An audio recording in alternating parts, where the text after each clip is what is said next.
Relax.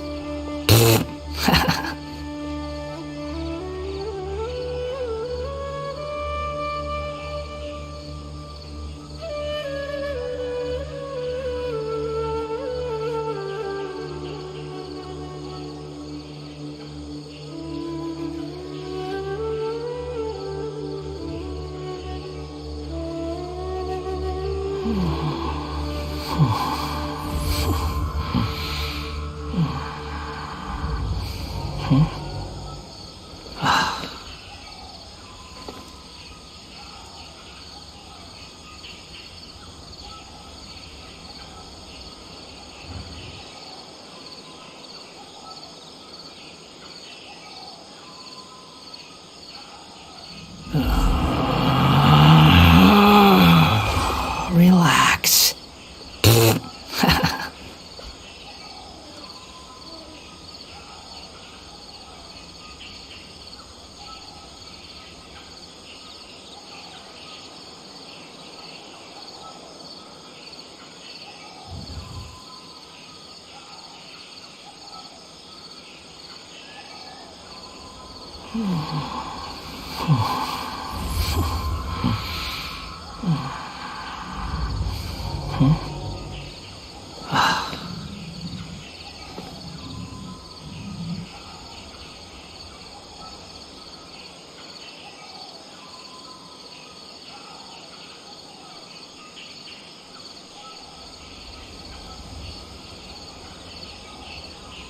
There's no need to exchange pleasantries. It's rather pathetic to force a conversation just to occupy silence.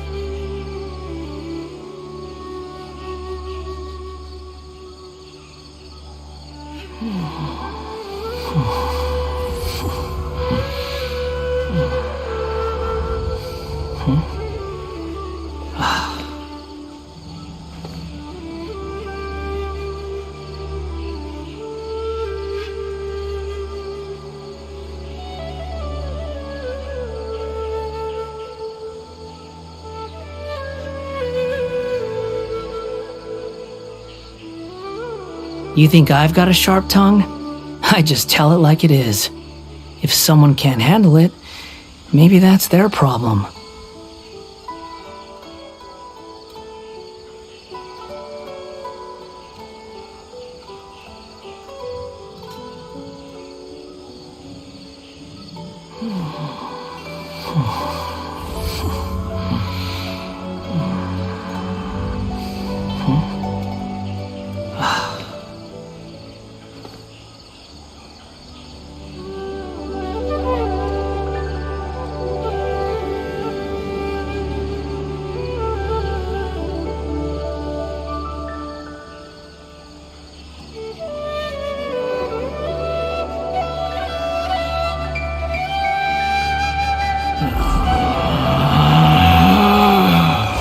Relax.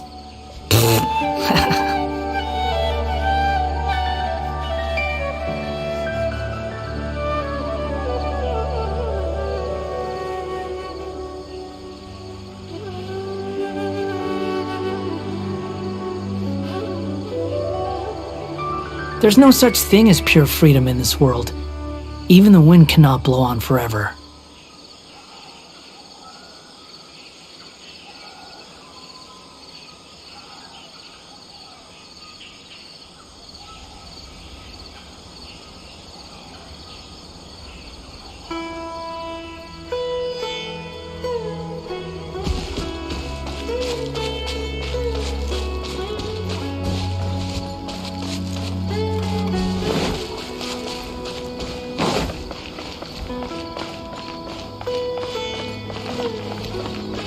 cold.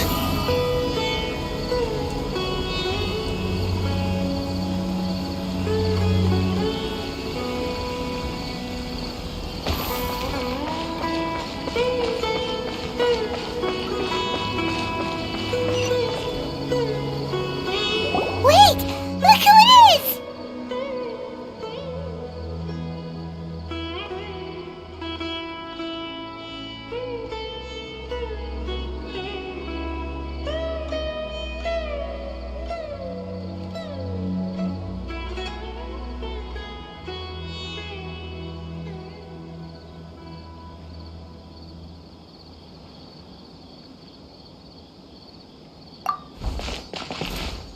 Thank goodness you're okay. We were so worried about you.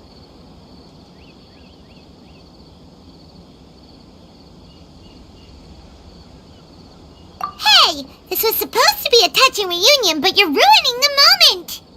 Actually, it's very smart of the traveler to be wary of me right now.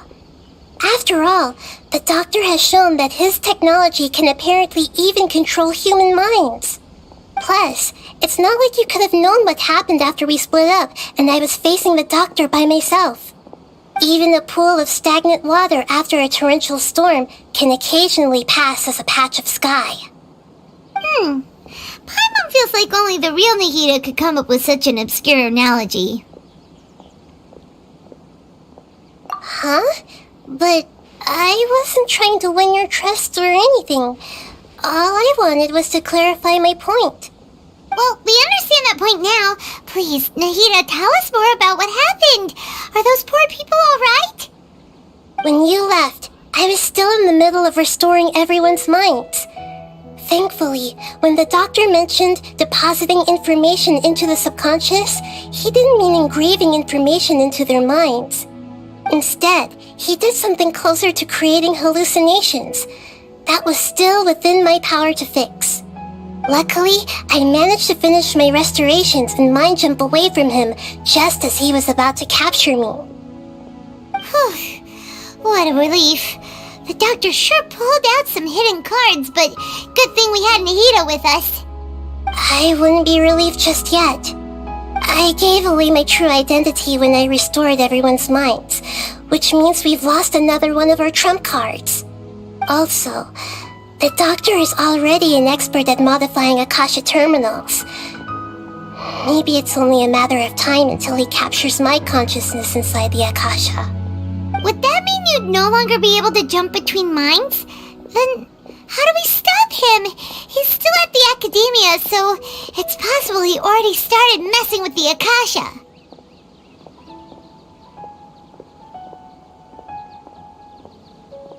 Ugh, it feels like he's toying with us. What a nasty piece of work. Plus, the doctor's combat ability alone is apparently enough to make him worthy of being number 2 of the Fatui. We shouldn't give up hope just yet. Let's try to find another way to attack this problem. Actually, Nahida, how did you know we were trying to get to Party's DI? Have you been waiting for us? Yes, I have. I can see the traveler's elemental energy, so I deduced your destination by looking at the direction you were moving in. You didn't come here for sightseeing, right? Did you find any leads? We're looking for a scholar we know. His name is Tainari, and the sages once tried to reach out to him. Why don't you come inside with us and see what we can find? Okay, let's just hope we won't get him into trouble.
You think I've got a sharp tongue? I just tell it like it is.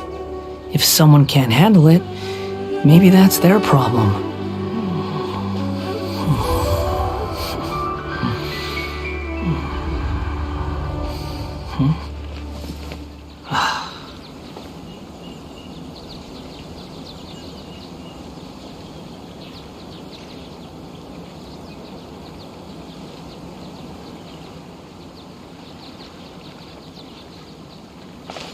Quit following me.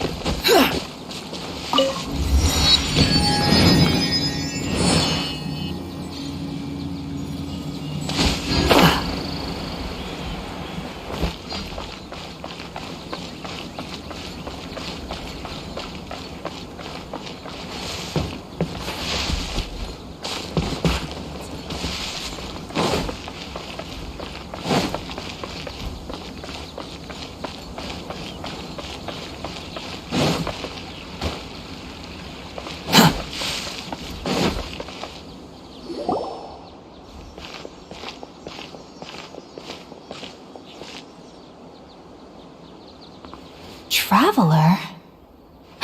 It is you! It's Hypatia!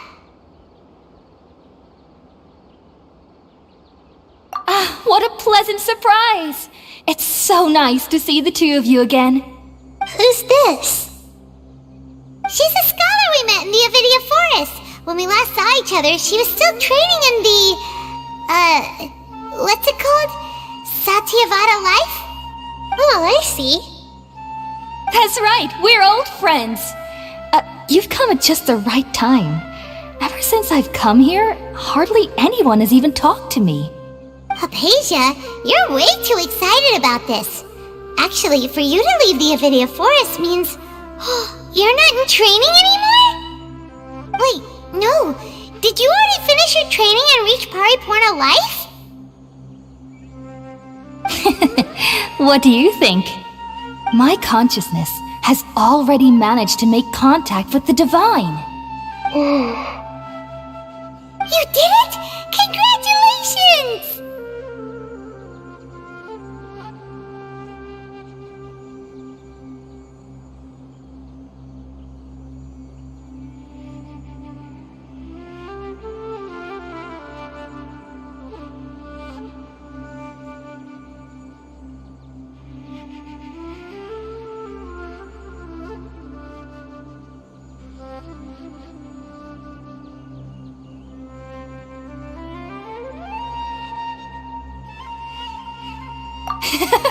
It's so exhilarating to share this sublime joy with others at long last! When my consciousness made contact with the gods, what a supreme and unparalleled experience that was! That sounds incredible!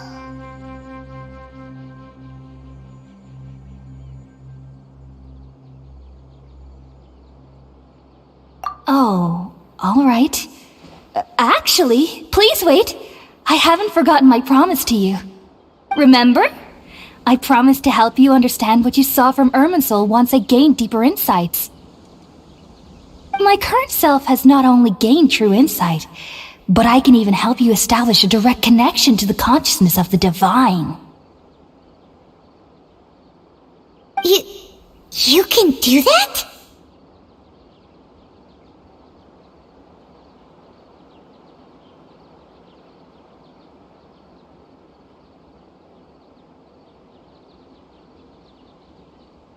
I've never heard of anything like that, but if you want to give it a try, I'll do my best to protect your consciousness during the process. Hold on. I brought some spirit borneal with me. This is still a crucial part of the ceremony. We're using that incense again? All right now. Hold my hand. I'll help you establish a pathway to connect your consciousness. Okay. Ready?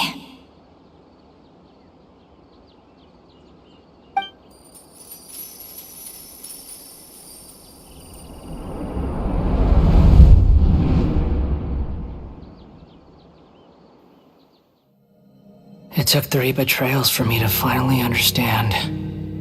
The world is just an elaborate tapestry of lies. My fury will never be quelled. The first to betray me was a god, my creator, my mother. Valuing strength above all, she saw no worth in me and I was discarded. The second was a human, my family, my friend. Consumed by fear, he saw me as an abomination. The third was one exactly like me, a hope for the future, a fledgling barely out of the nest. Powerless before his mortality, he broke his promise to me. Humans, they can't be trusted, and the gods fill me with pure loathing. So I said good riddance. I denounced the world and laugh in its face. My chest will never again be defiled by worldly filth. I will scrub away every last trace of human emotion. Then it will be empty, a blank slate, and ready to receive a supreme gnosis, brimming with pure divinity.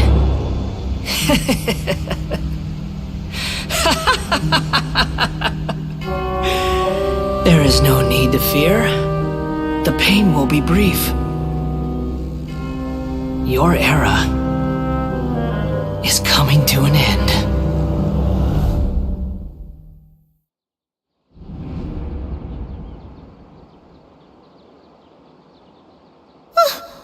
What was that?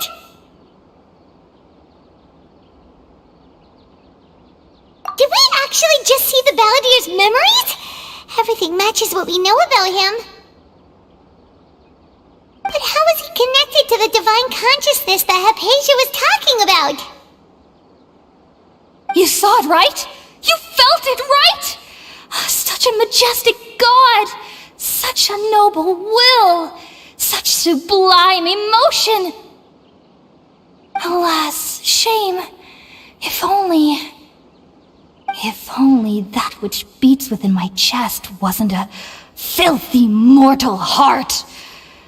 Oh, great and merciful God, please grant me forgiveness and salvation.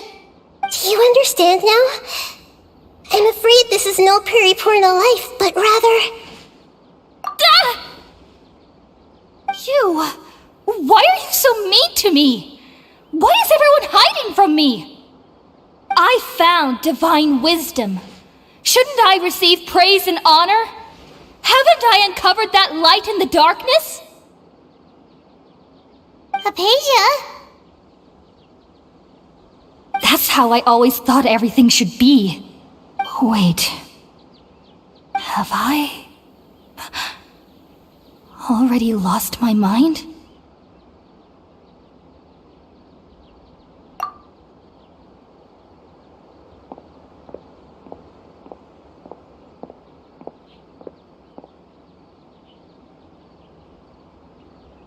Wait, something isn't right.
feels different. You're back! Oh, the Traveler's back?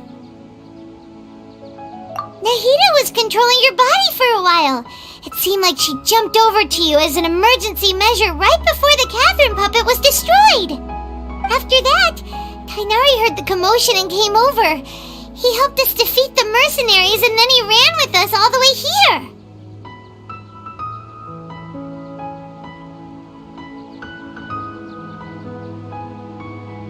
What?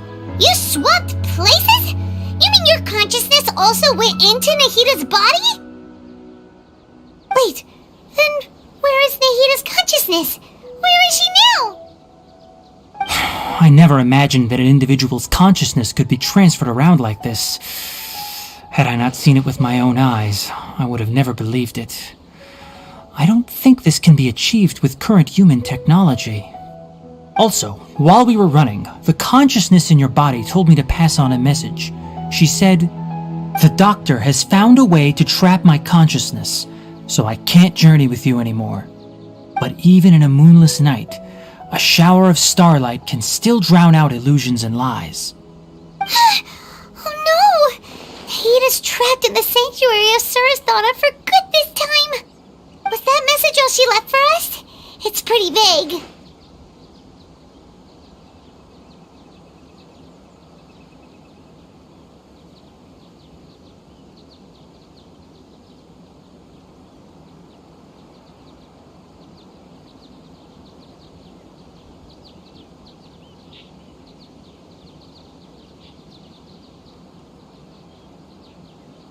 Oh, that makes sense! Since the doctor captured her, she won't be able to say anything without him knowing. She's being extra careful. Even in a moonless night, a shower of starlight can still drown out illusions and lies. Huh.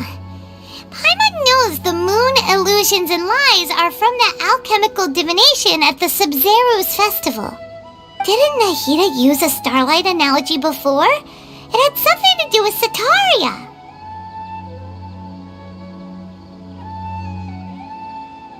Oh, that makes a lot of sense. Huh. Do you think Nahida was telling us to go find help in the desert? But she isn't with us anymore. Think we'll be okay? Paimon, you said Sanctuary of Surasthana. Does this mean that this Nahida you're talking about, the consciousness who was occupying the traveler's body, is the Dendro Archon? Your guess is correct, but the situation's a bit complicated, so it's really hard for us to explain right now. That's all right. A scholar's curiosity doesn't need to be appeased right away. As for the complicated nature of the situation, safe to say I have witnessed that for myself. I've spent some time with you, and it looks like the Dendro Archon's also on your side, so I trust you. Thank you, Tainari. Oh, actually, we came here to ask you a question. What do you know about the project that the sages have been working on? Ah, that. While I was indeed invited to join that project, the sages were always secretive about its scope and goals, so I eventually declined. All I know is that that project has something to do with the restoration of Irminsul.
Did you see something when you were in Nahida's body?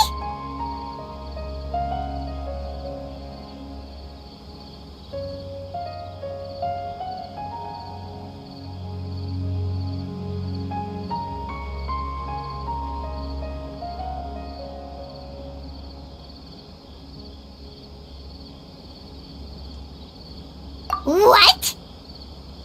Do you have any evidence?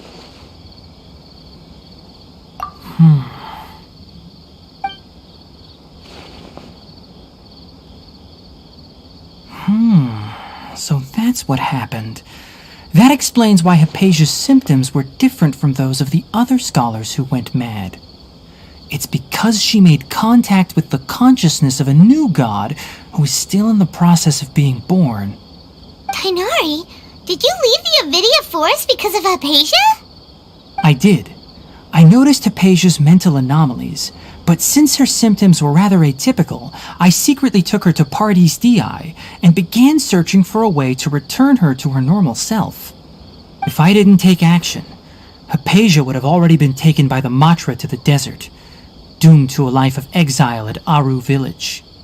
Now that you mention it, I knew the Academia has never thought particularly highly of Lesser Lord Kusanali, but I still didn't expect them to do something as arrogant as creating a new god. The Doctor and the Balladeer.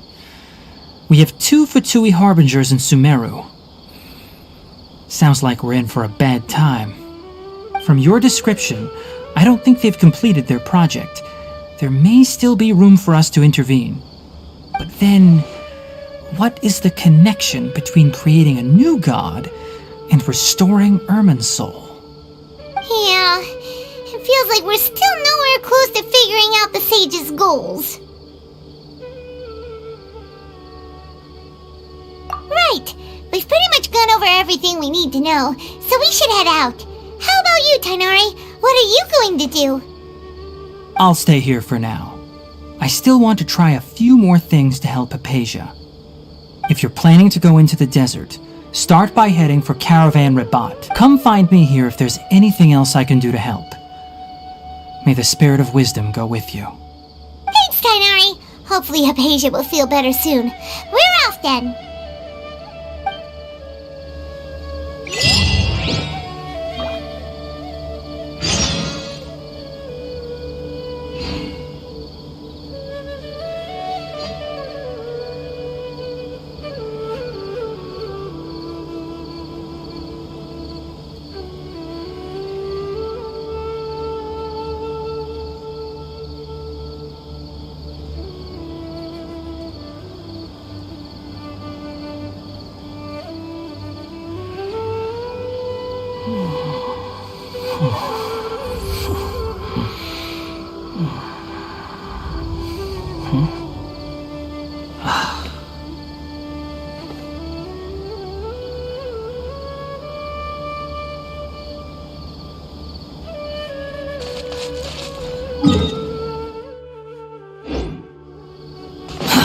Too slow.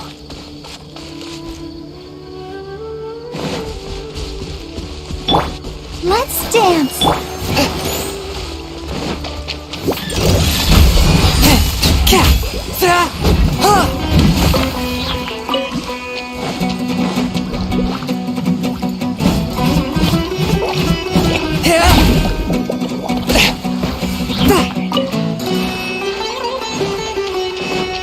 Swift and merciful.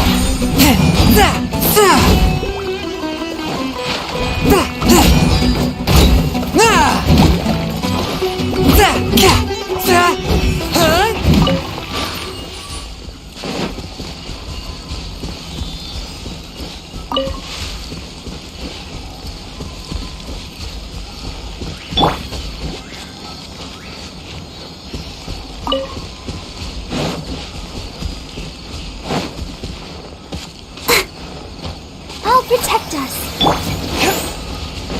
Forth, my blade. Submit for judgment.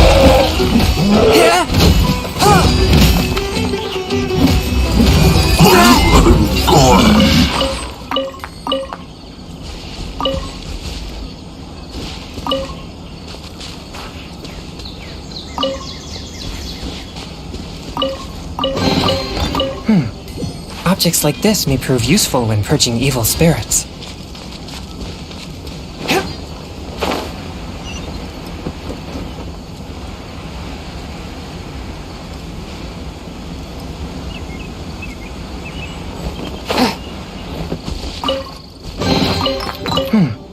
Objects like this may prove useful when purging evil spirits.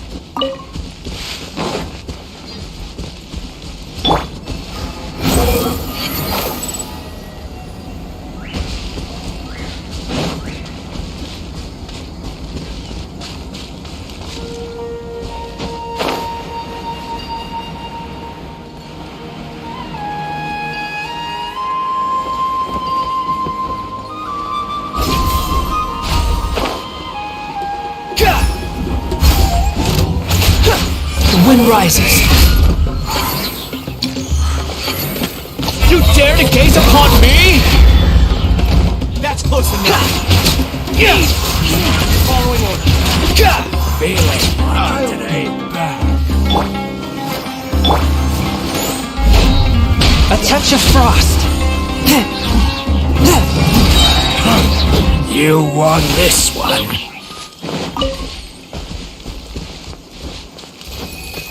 Huh?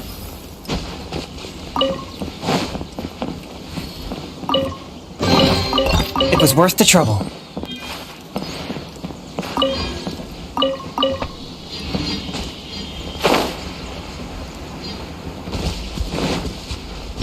Let's dance.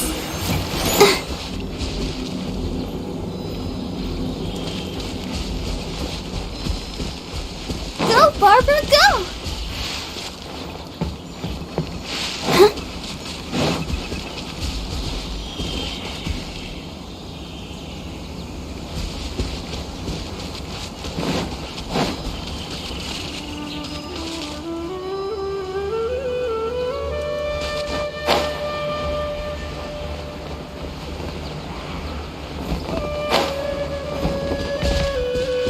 Let the show begin. Forth, my blade!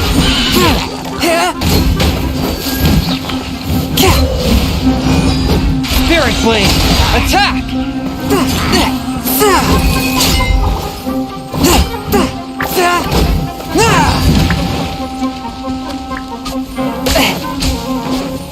A touch of frost!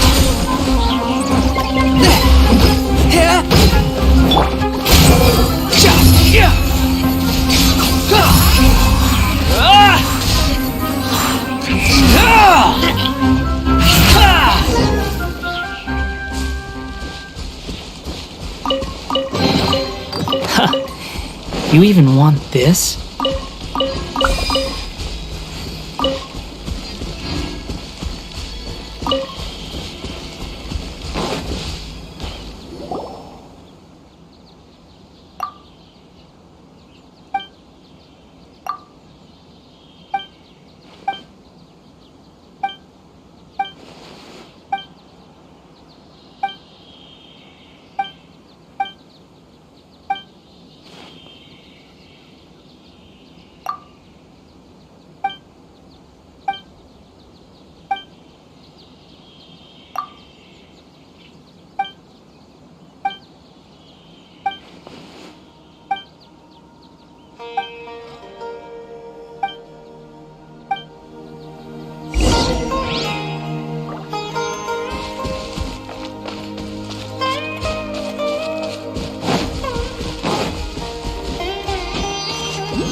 Squall and Fury!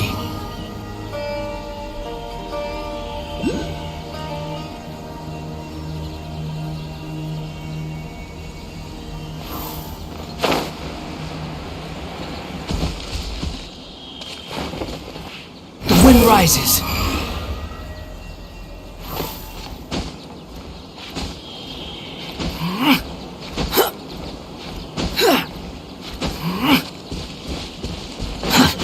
too slow.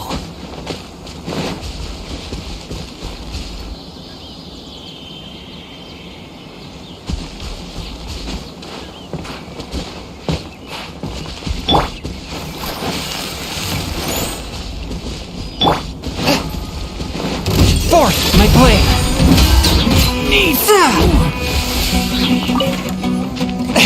Following orders. Submit for judgment!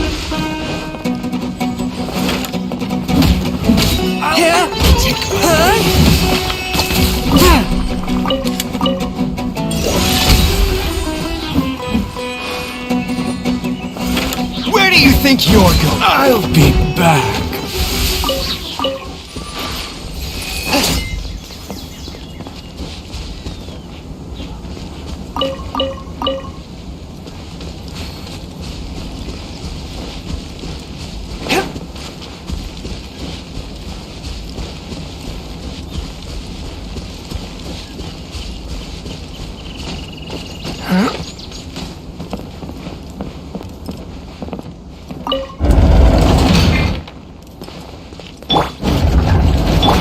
Happy to oblige.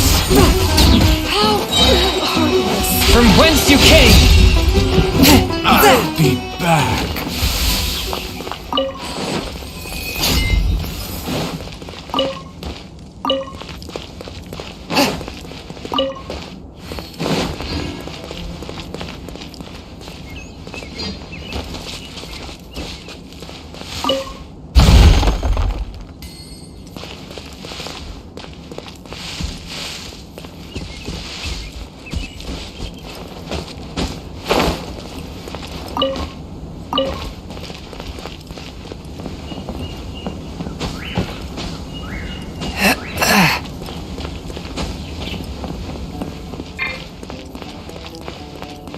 That's close enough.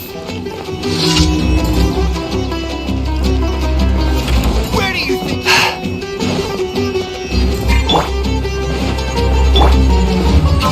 Swift and merciful! I'll take my leave. Sounds good to me. Behold! Search for it.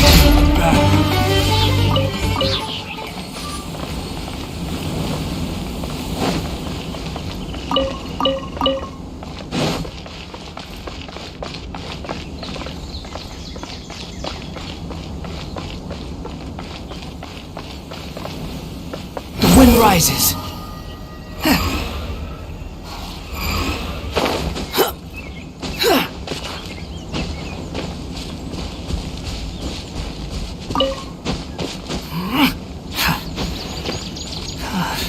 I'll protect us. One with my blade! Submit for judgment!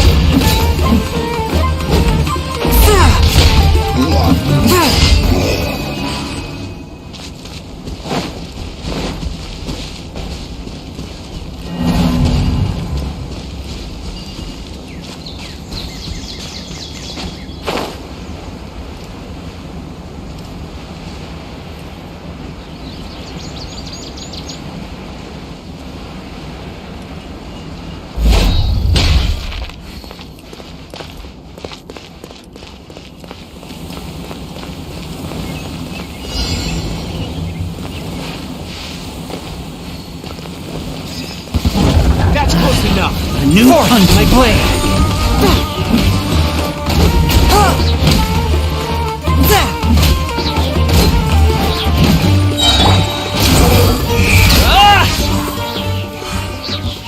That's close enough. New Wretched hunt. vermin! One with my blade! I'll be back.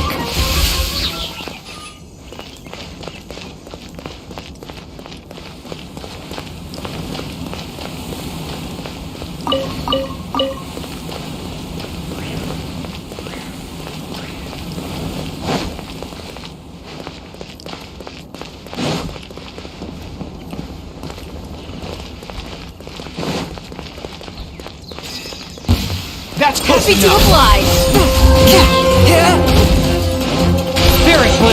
Attack!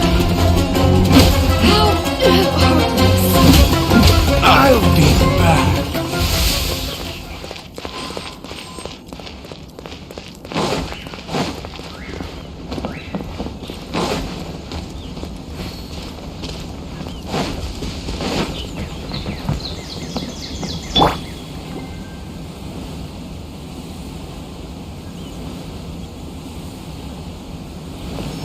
Let the show begin.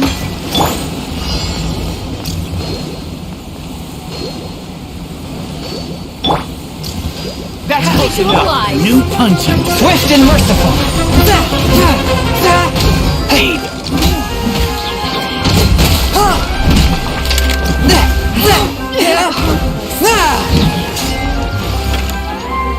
Behold!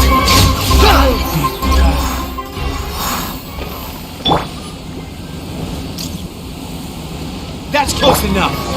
A touch of frost! Where do you think From you're? whence you came! The wind rises.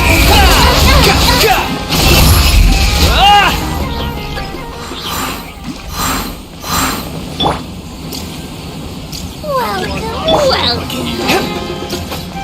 One with my blade!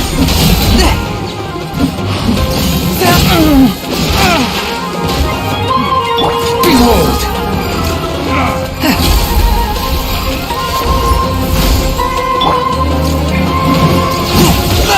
Forth my blade! But how? Spirit blade! Swarm Fury!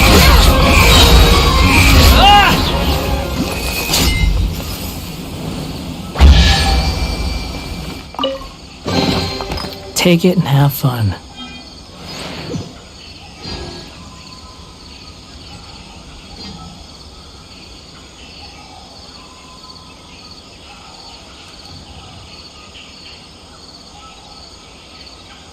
There's no such thing as pure freedom in this world.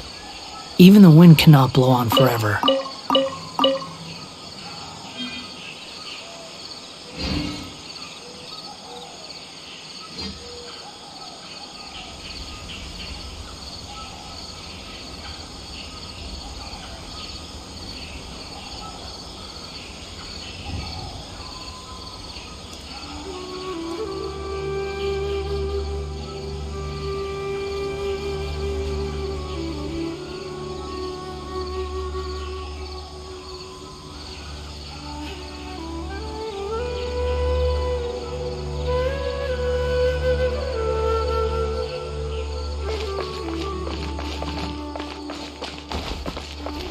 Behold!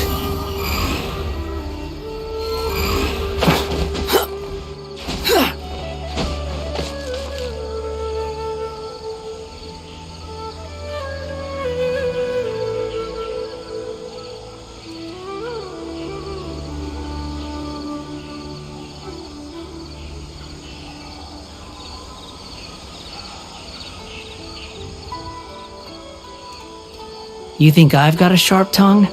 I just tell it like it is. If someone can't handle it, maybe that's their problem.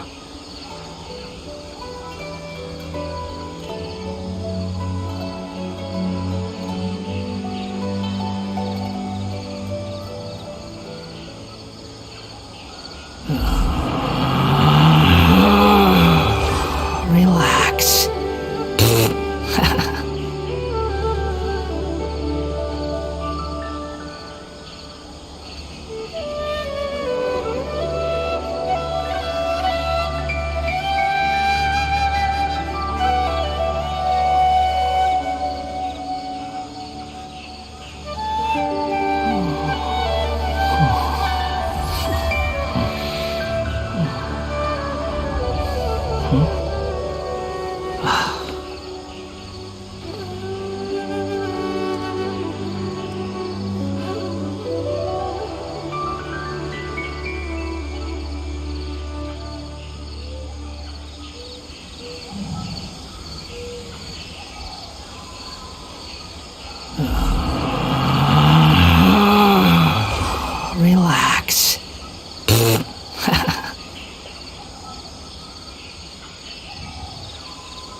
Swollen Fury!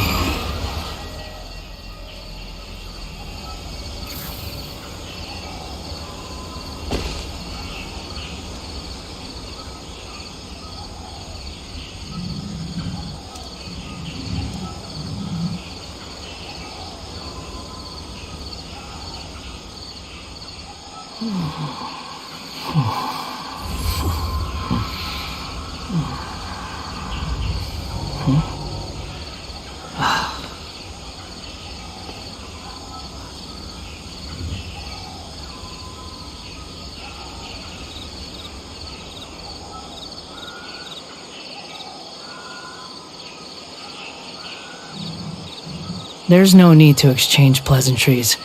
It's rather pathetic to force a conversation just to occupy silence.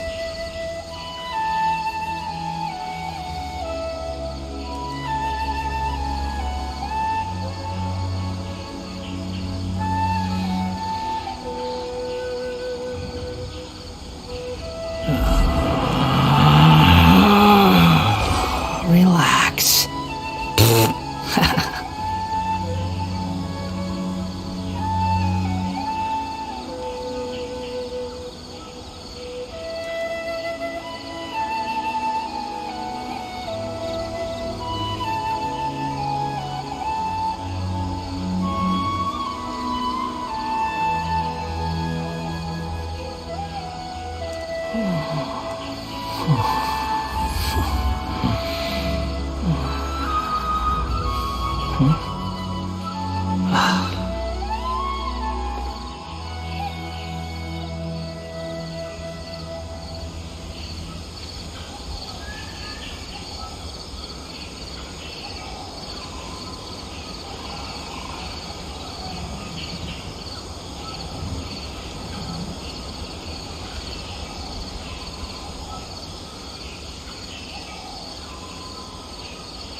You think I've got a sharp tongue? I just tell it like it is. If someone can't handle it, maybe that's their problem.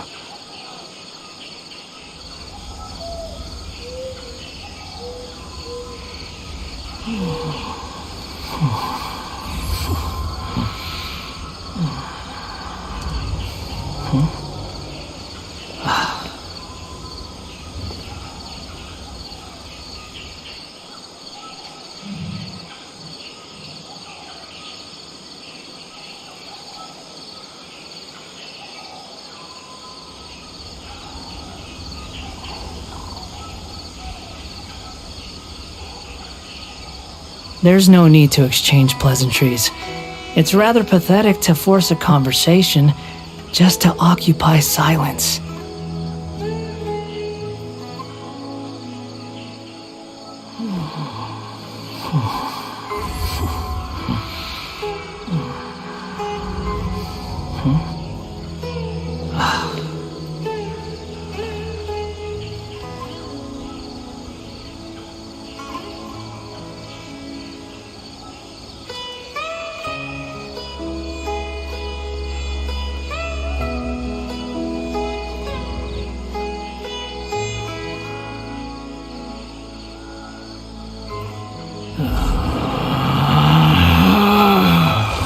Relax.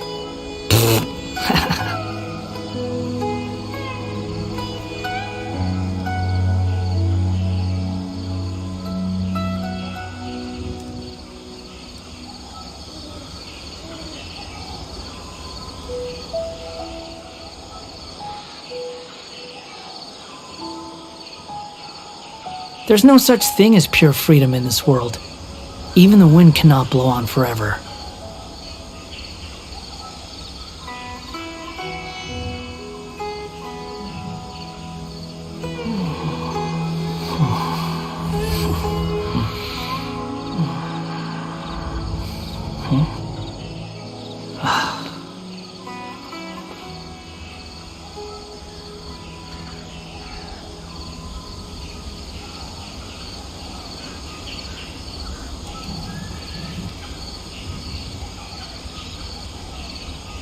You think I've got a sharp tongue?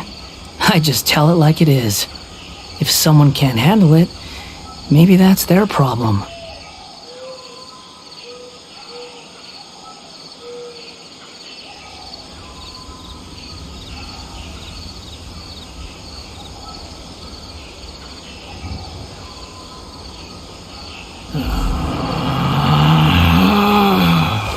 Relax.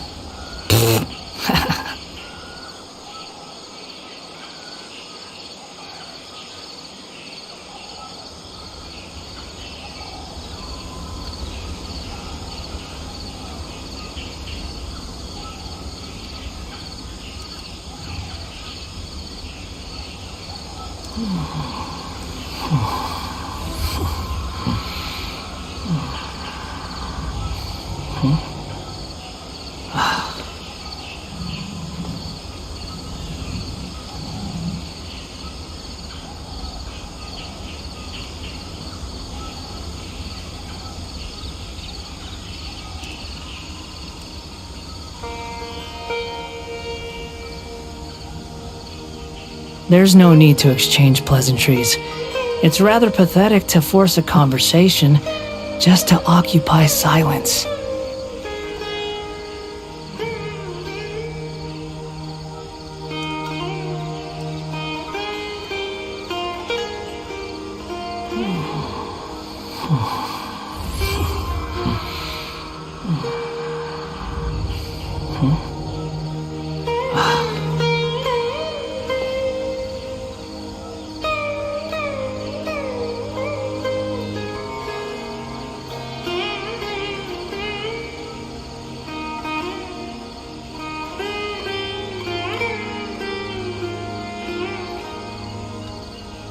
There's no such thing as pure freedom in this world.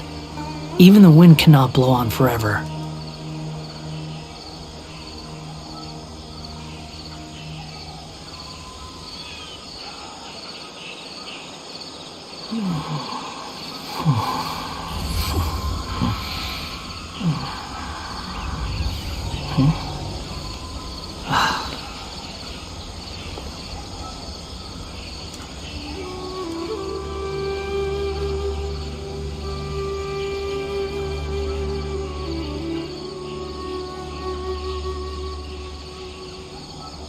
You think I've got a sharp tongue?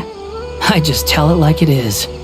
If someone can't handle it, maybe that's their problem.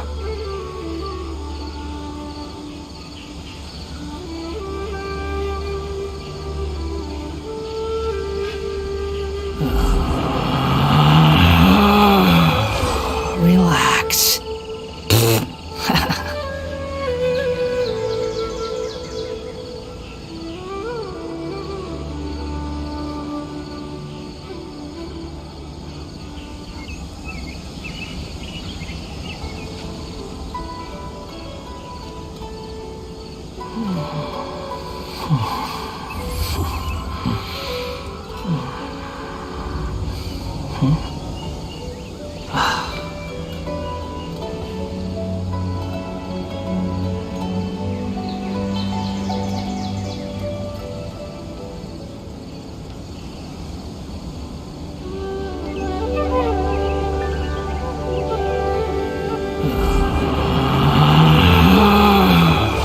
Relax.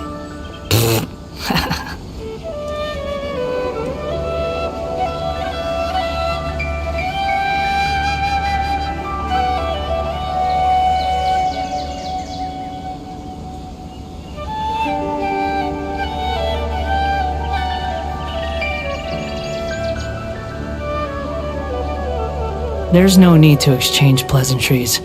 It's rather pathetic to force a conversation just to occupy silence.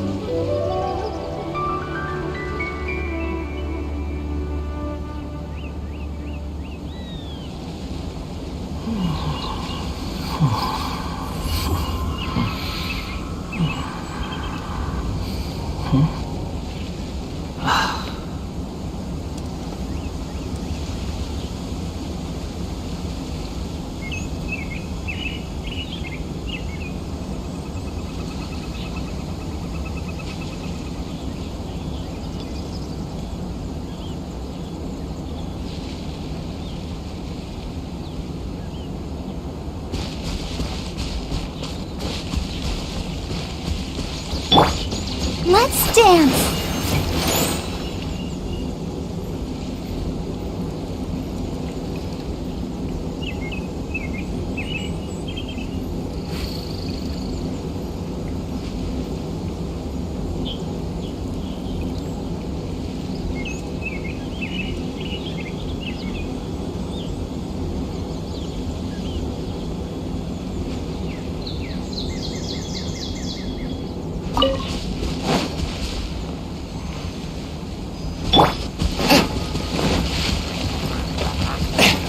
Touch of frost!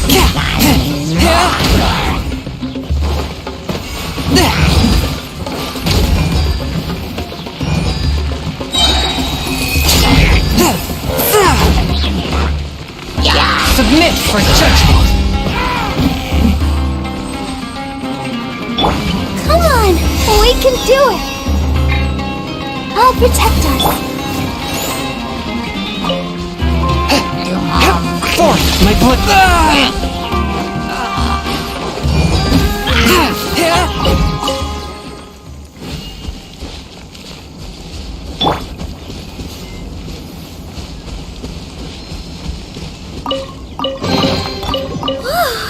Look at it sparkle.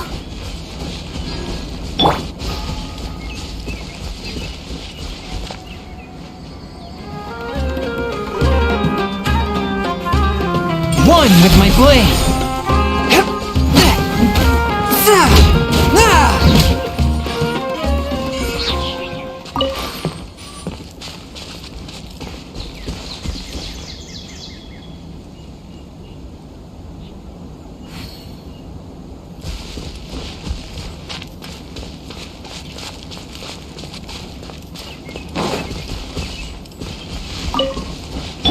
The wind rises.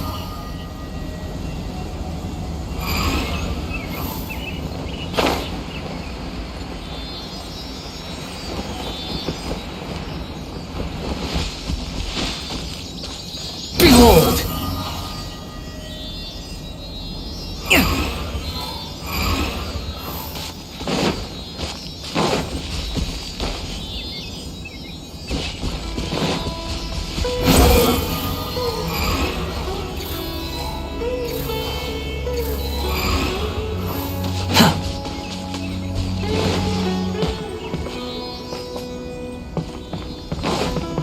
Squall and fury!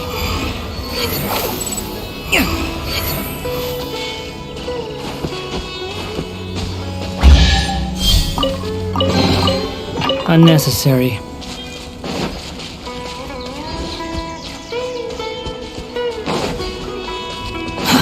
Too slow.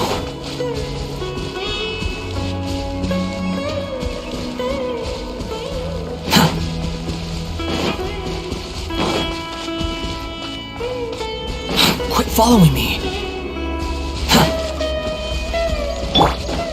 Let's dance.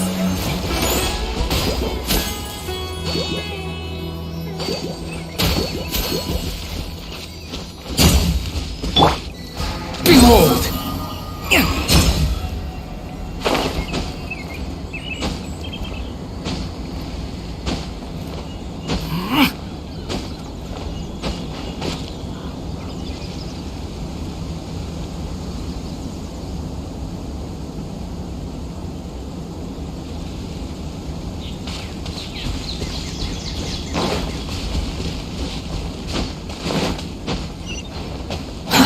Too slow.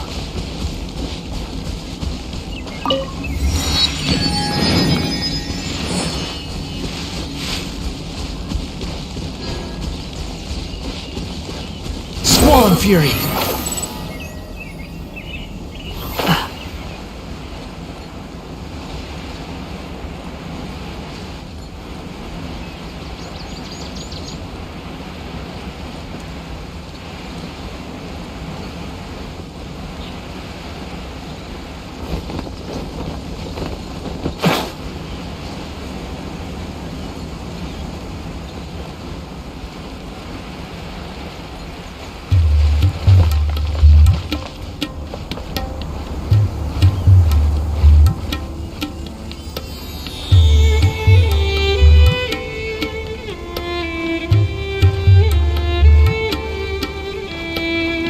You think I've got a sharp tongue? I just tell it like it is. If someone can't handle it, maybe that's their problem.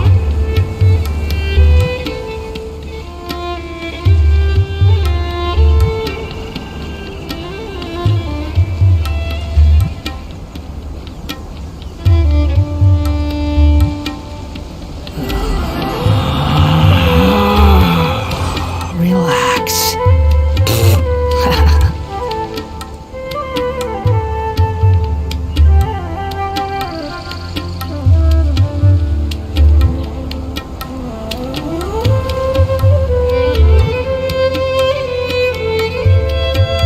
There's no need to exchange pleasantries. It's rather pathetic to force a conversation just to occupy silence.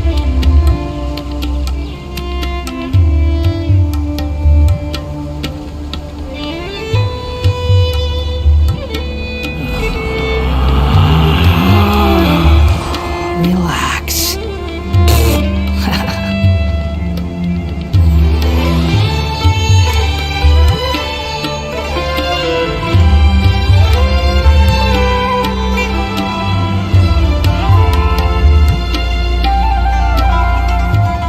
You think I've got a sharp tongue? I just tell it like it is. If someone can't handle it, maybe that's their problem.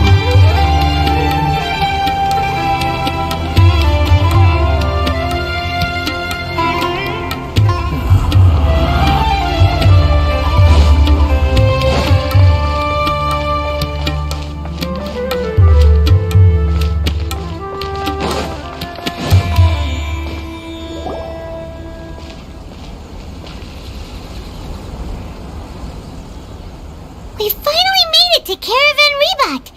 It's pretty lively here. So, just past this wall is the desert, huh?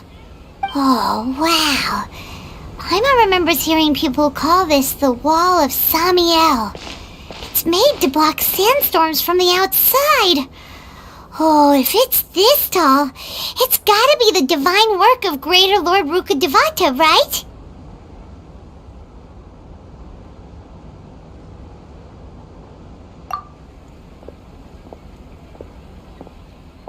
Enough gawking. Come on, follow me. Huh?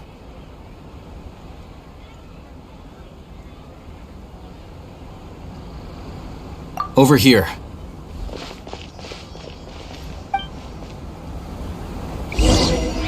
Oh, Hatham went that way! Let's hurry up and follow him. Wonder what he's up to. Because things are slow, Be able to get some cheaper slices this time.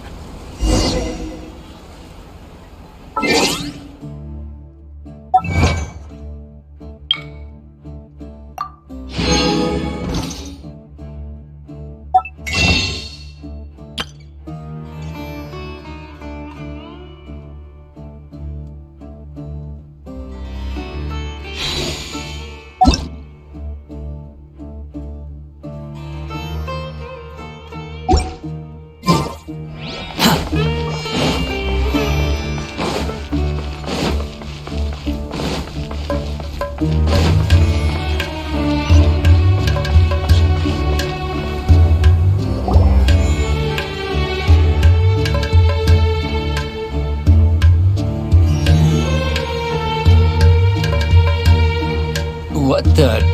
Where did he go? How did we lose him? They were just here a second ago. More Aramite mercenaries? Who are they working for this time? Anyway, Traveler, it seems like we were being followed again. You were too careless. You should have noticed those hopeless amateurs trailing you a long time ago.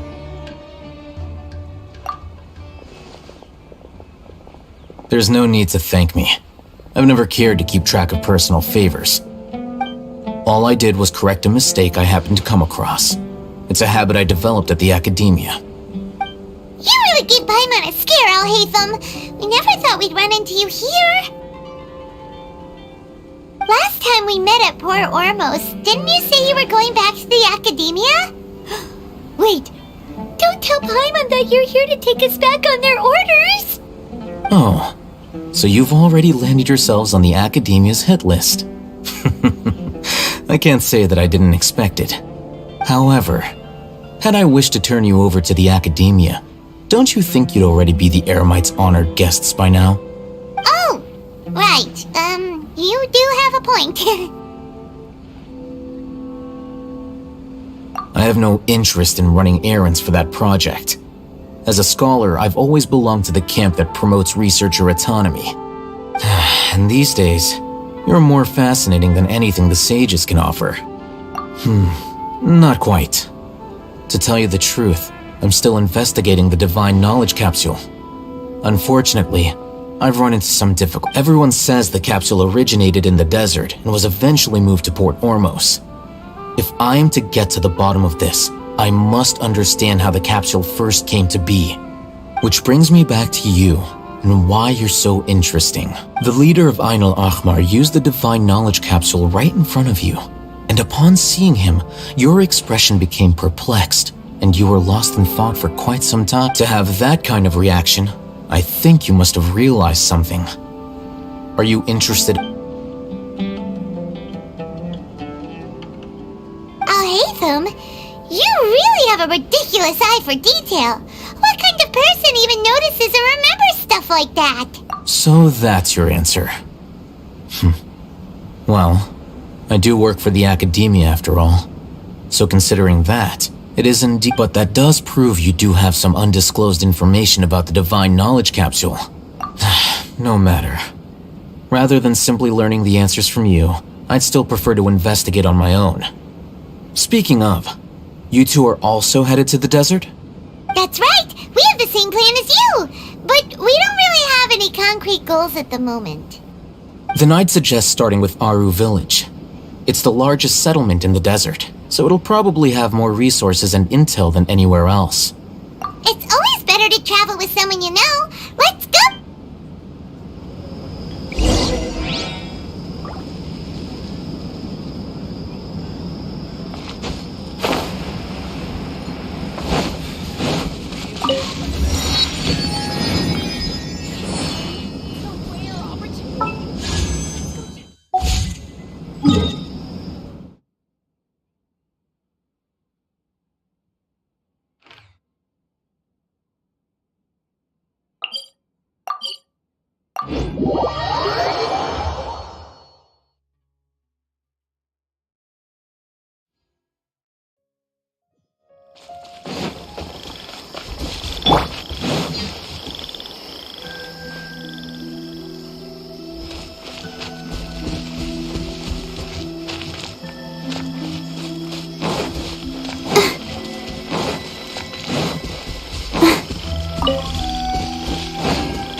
A touch of frost.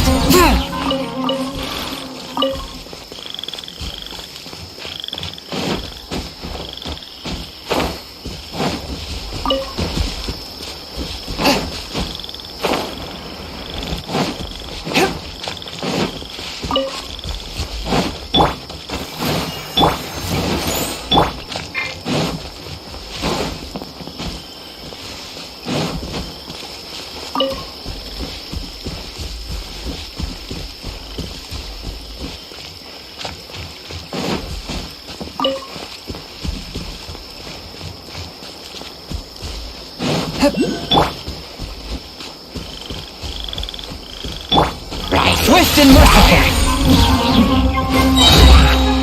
Submit for judgment.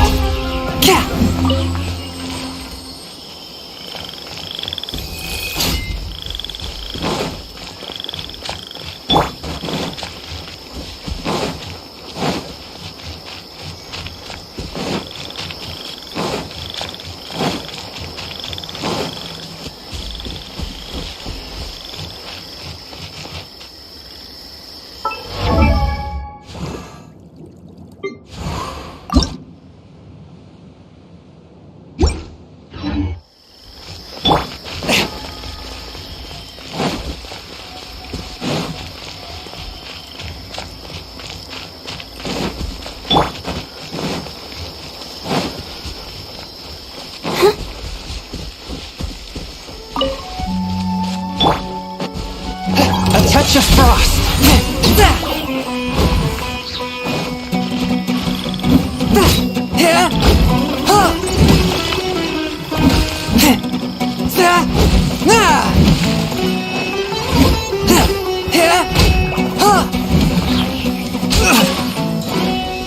Swift and merciful!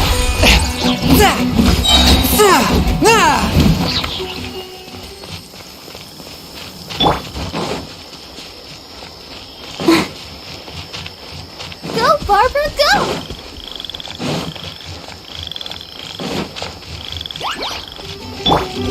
Forth, my blade!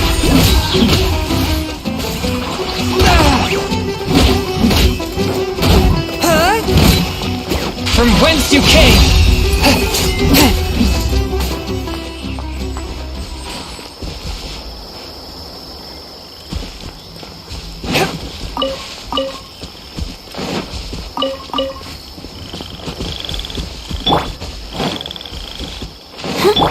Behold!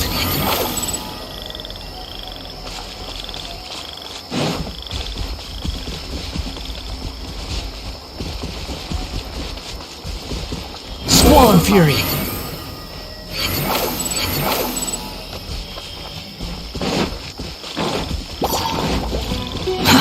Too slow. Quit following me.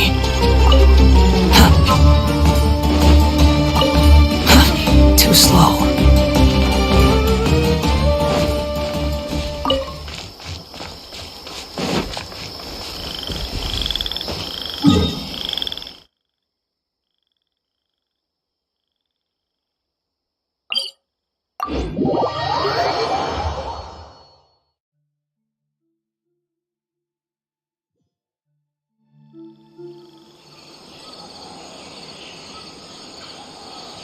Behold!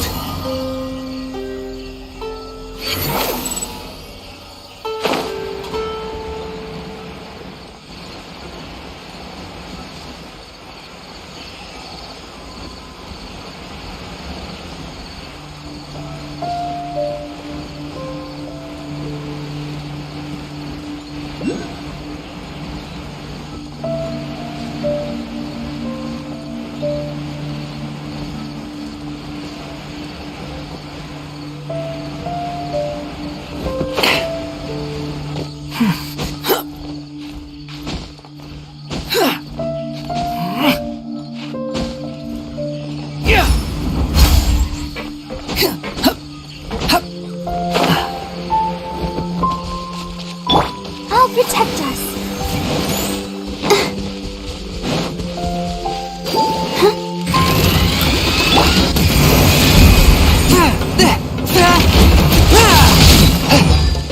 Squall and fury!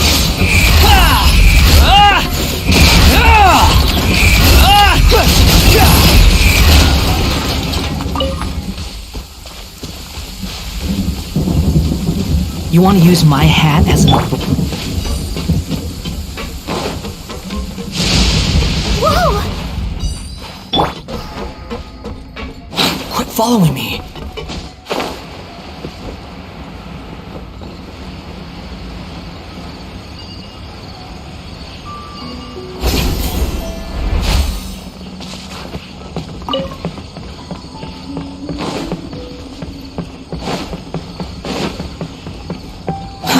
Too slow.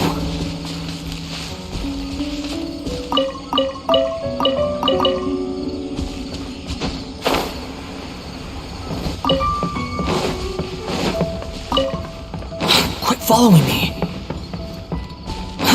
Too slow.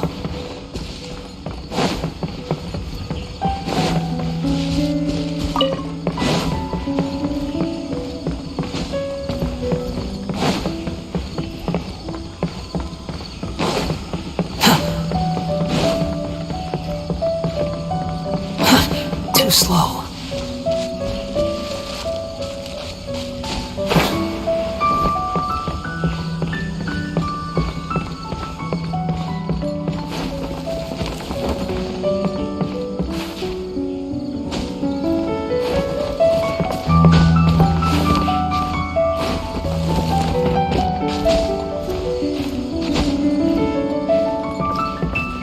rises.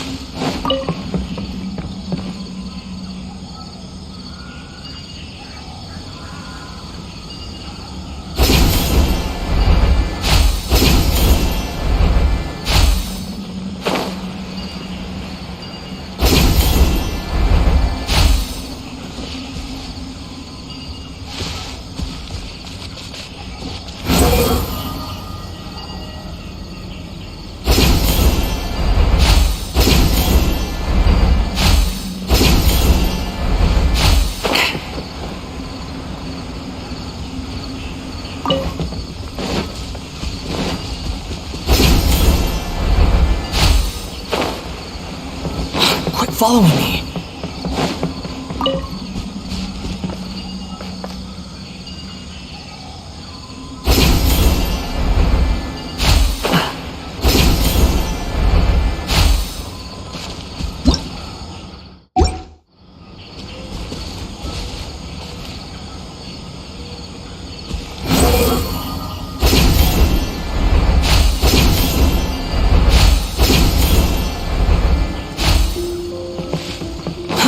Too slow.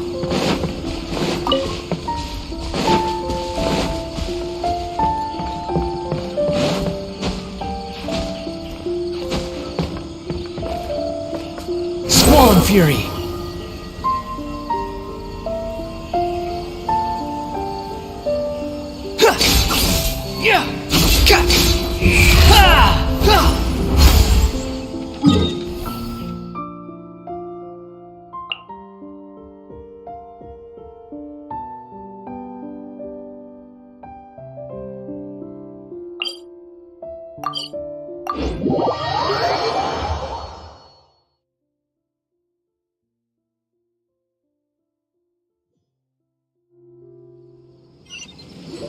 Before us lies Aru Village, the safe haven of the desert folk.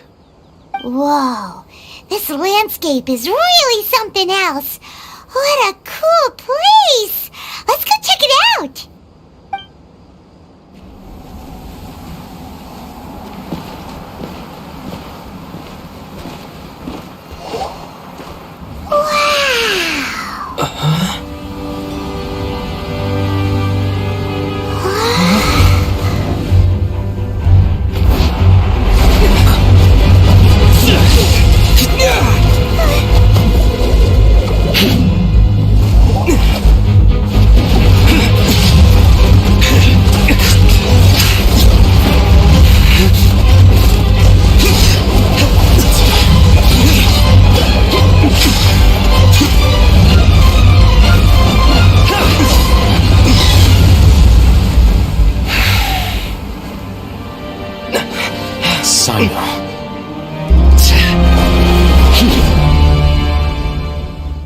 Unless my memory fails me, we have barely spoken 2 words to each other before now at the Academia.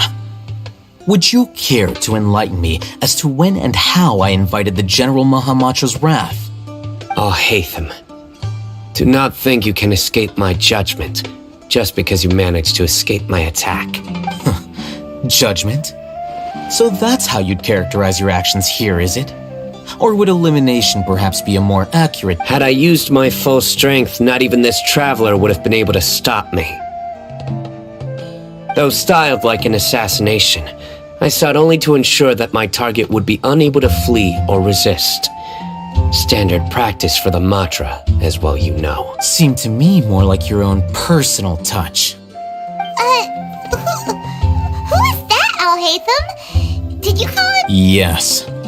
General Mahamatra Sino, head of all the Matra at the Academia. He's a formidable hunter, and the... You seem to have placed a lot of trust in Al-Haytham, to the point of blocking an attack for him. If I were you, I'd never choose to side with him. I wouldn't believe a single word that... I have been pursuing this scribe for a long time. I urge you, stand back and do not seek to defend him any longer. Otherwise... Has Alhaitham done something wrong? Paimon doesn't think he's as bad as you've made him out to be. I won't waste my breath explaining things. Alhaitham, I saw it during our fight. Take it out. The divine knowledge capsule you're hiding on your person. Unless you want me to retrieve it for myself. Very perceptive of you. Nothing escapes a Matra's senses. Wait, the divine knowledge capsule? Didn't it fall into the Matra's hands in Port Ormos? No wonder you speak with such confidence, Sino. But I must admit, I'm very curious. What does this and why, as General Mahamatra of the Academia, are you all alone in the desert? As far as I'm aware, the other Matra have been speculating about your disappearance. Have you been given a mission that's, let's say, morally? If I was the real target of your mission, what was stopping you from simply using your authority and resources to judge me within the walls of the Academia? I should have known you'd be difficult to deal with. You two! Ugh! What should we do, Traveler? Paimon feels like we can't trust either of them. Ahem. Well, look at you two, acting all tough and self-righteous over there. Wait, Dia?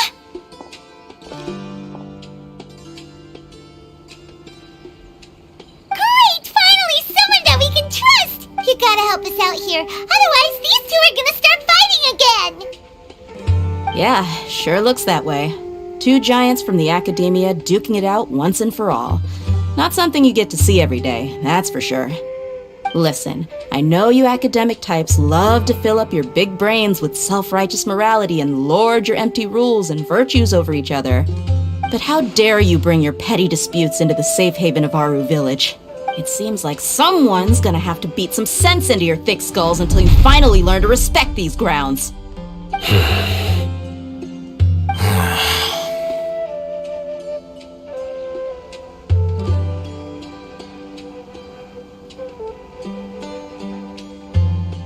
Hey, did either of you hear a word I just said?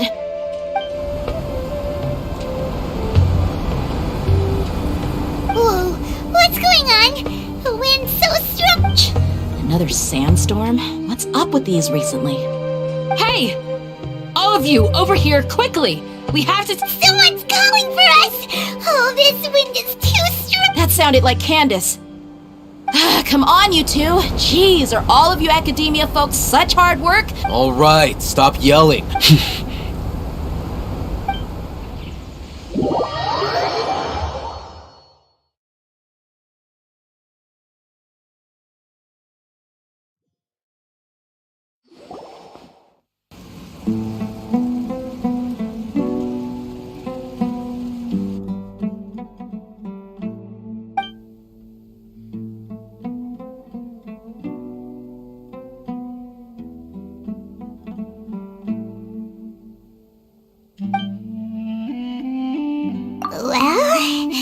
Hey, wanna play sardines with three people who wanna tear each other limb from limb? Sure. The air is so thick and heavy. Paimon can hardly keep floating anymore. My sincere apologies, everyone. This is the home of our village chief. I will have to ask you to make do with this small room until the sandstorm dies down. Please, let me introduce myself. I am Candace, protector of Aru Village. Our savior has come at last! Nice to meet you, Candace. The name's Paimon. There's no need to thank me. It's only right to help each other when the weather gets rough. Wow, she's so gentle and caring, like a nice older sister. All right, now that we're all better acquainted, we shall return as a guardian charged with the responsibility to protect my fellow villagers from harm. I was observed, and now that you have set foot within our village itself, it is all the more my responsibility to make absolutely sure that you pose no threat whatsoever to us. So please, have an honest and sincere conversation with one another, and put your hostile feelings to rest. If anyone dares to start anything again while they are under this roof, I will not hesitate to send them out for some quality time with the creatures of the sandstorm.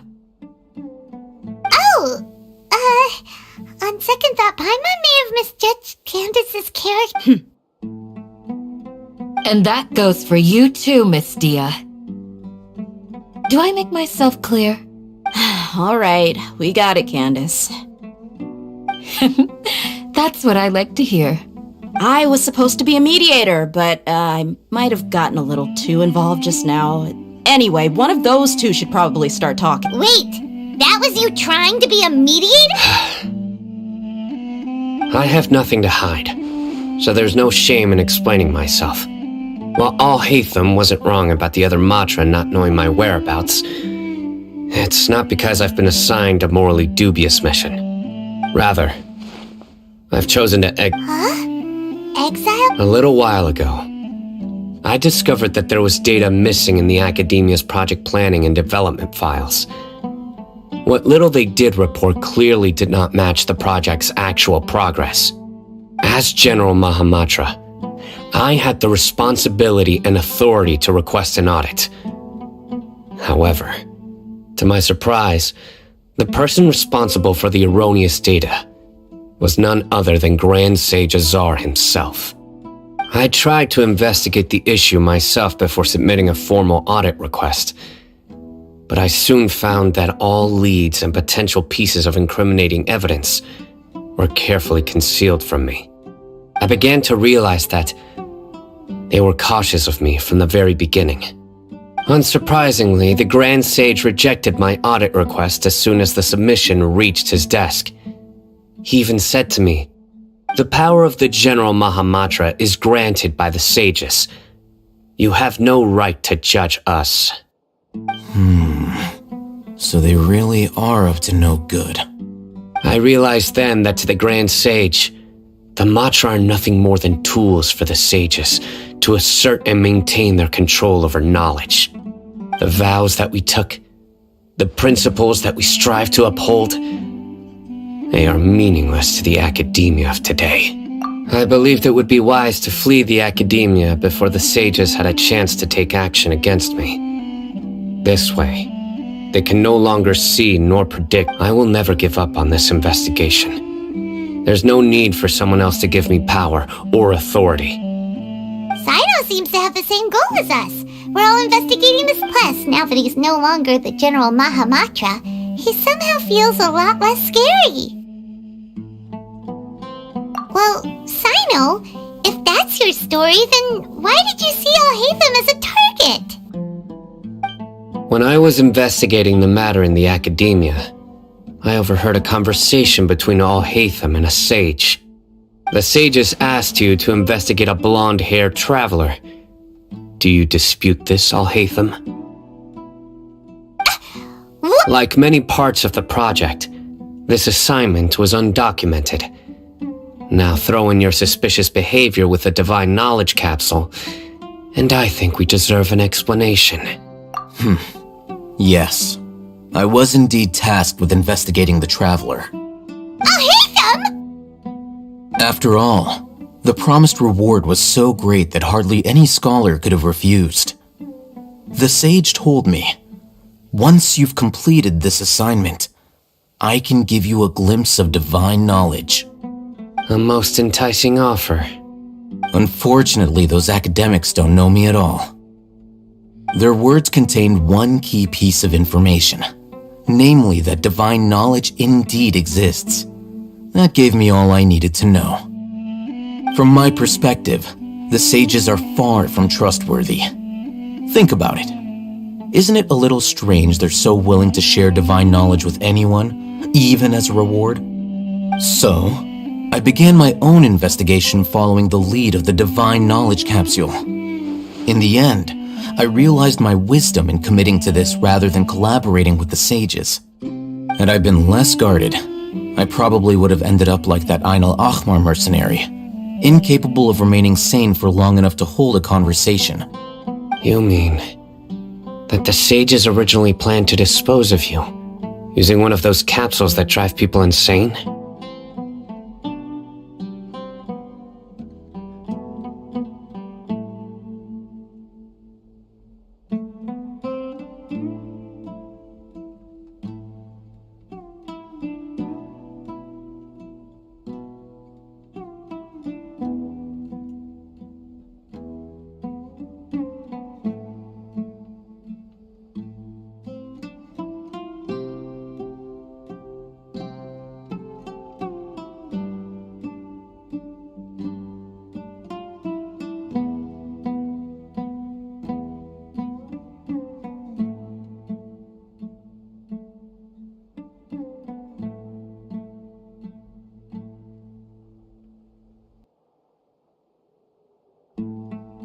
I'd already given up on the assignment by then. I only told the Academia I was waiting in Port Ormos for you to appear so they wouldn't suspect anything. So it came as quite a surprise when I encountered my erstwhile target while investigating the Divine Knowledge Capsule. Criminals do love to talk about coincidences. Even though I ran into the Traveler by chance, I had no intention of providing assistance to the Academia. Also, you should remember, you were the ones who decided to follow me and strike up a conversation after I left that tavern.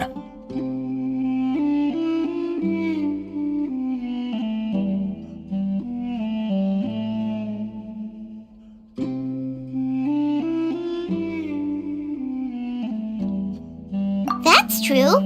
Alhaitham helped us out at Caravan Rebot as well. Maybe he's telling the truth.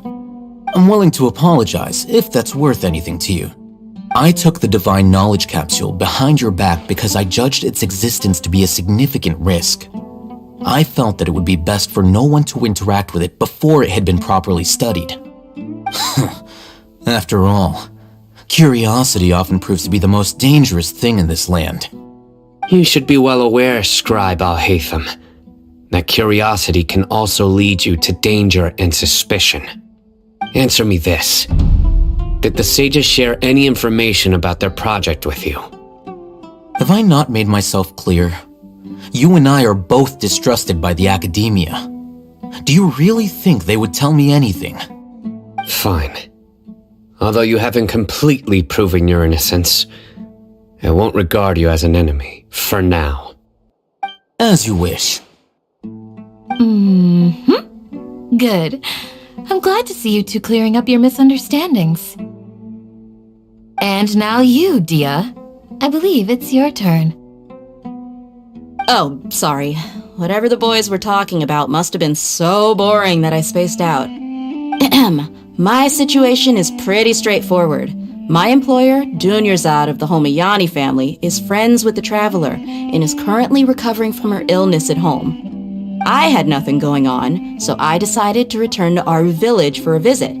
I was actually looking forward to a pretty exciting time getting back together with everyone here.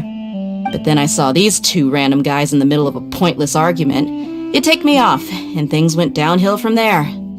Is that all? Well, I will admit that definitely sounds like your style. In that case, welcome back, Dia. That's more like it. I missed you all so much, Candace.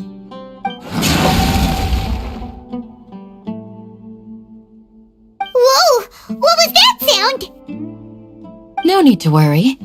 Now that you're no longer at each other's throats, please make yourselves at home. I'll take a quick trip outside to clear out some of those creatures in the sandstorm. Creatures? In the sandstorm? Are you sure you don't want some backup? Fighting in a sandstorm is not for the faint-hearted. Anyone without extensive training in these conditions is at a disadvantage. You needn't worry. Yeah, just leave him to Candace. Don't worry, she's as tough as they come.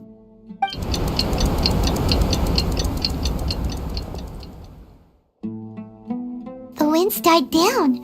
That means the sandstorm's over, right? Candace still isn't back yet, though. Is she alright? Maybe we should go out and check on her. When you put it that way, even I'm starting to feel a little worried. All right, let's go. We've been here long enough, and the boys are as chatty as the floor.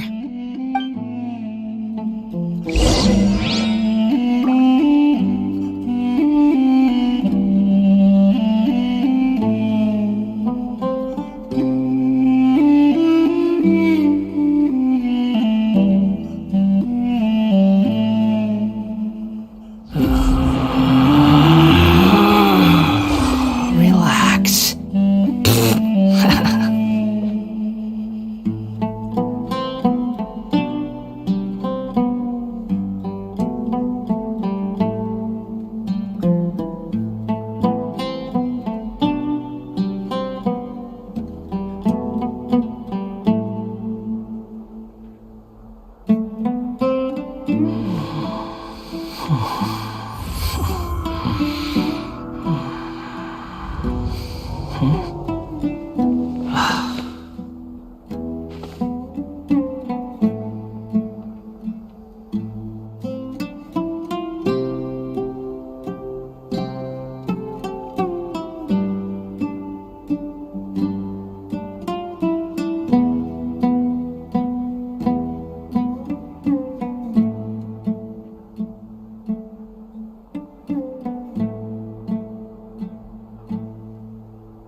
There's no such thing as pure freedom in this world. Even the wind cannot blow on forever.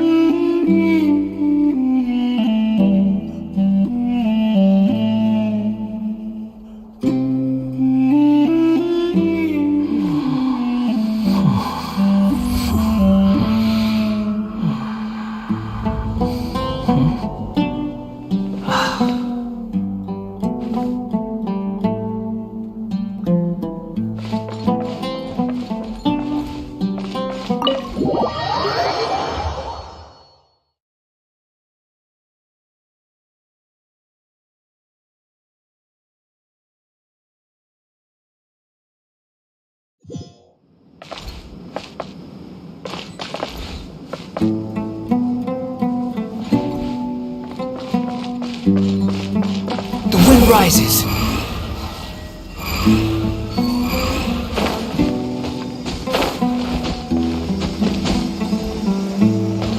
Behold!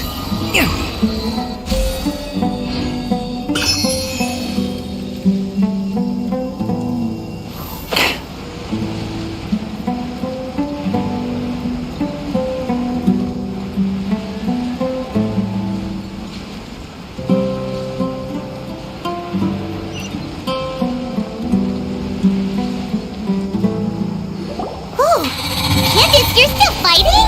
You've been out here dealing with these creatures the entire time? Yes. They just keep coming in waves. I've lost count of how many I've defeated. Ah! Here comes another wave! Leave this round to us. I got interrupted earlier, but now I have something to take my anger out on. It's been quite a while since I've seen the Flame Mane in action. I'll be sure to put on a good show. Let's go! Let the show begin. Swift and merciful!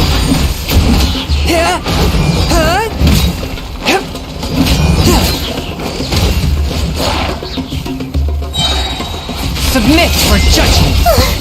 Here comes another wave! When are they ever gonna let up?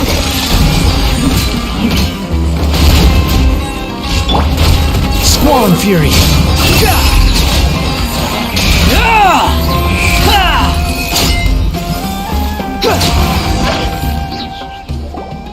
The creatures stopped appearing. Was that the... What we fought just now was probably the aftermath of the sandstorm. So we should be safe for the time. Well fought, everyone. No injuries, I hope. Huh? Who are you? Ah, my apologies. I haven't had a chance to greet you yet. I had my hands full taking care of the village's elderly and children. I am the chief of Aru village. Everyone usually calls me Uncle Anpu.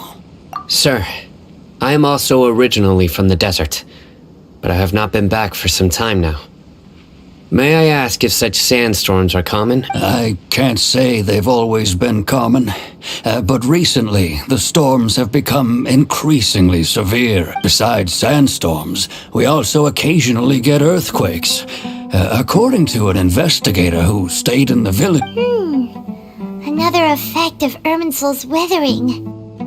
So, Irminsul's withering causes withering zones in the forest, and Everything in the natural world is inextricably connected to Irminsul. These regional symptoms can indeed be a reflection of Irminsul's presence. Everyone in Aru village needs to take good care of them. Speaking of which, why haven't I seen a single village keeper since I got here? Village keeper? Who are they? Village guards like... Does your curiosity know no bounds? Village Keeper is how Aru village refers to mad scholars exiled here by the academia. Most of them are scholars who lost their sanity after a period of training in the Avidia forest. The academia believes that their crazed mutterings may have a negative effect on the psyches of other scholars. So... Alas, that's exactly what we've been trying to investigate. One by one, but no one in the village has ever seen them leave. If you're planning to stay around the village for the next few days... I've had encounters with those people in the past. I'll see what I can do to help. The Matra are the ones responsible for their exile. Now that you're no longer with them, Are you trying to alleviate your guilt and atone for your past sins? I'm fascinated by how you think. Mock me if you will, but if you are guilty, I will eliminate. Oh, you're the former General Mahamatra. You must be an expert in these kinds of investigations. Thank you for your help. Is it because you're reminded of Hypatia? Oh, these poor scholars. First they lose their sanity, now this! But, is it really a good idea to tag along with Sino? You seem like you really don't trust him. I'll be grateful for the assistance. No doubt you will do a better job than some of my former subordinates. Let's start by finding a spot to share what we know so far.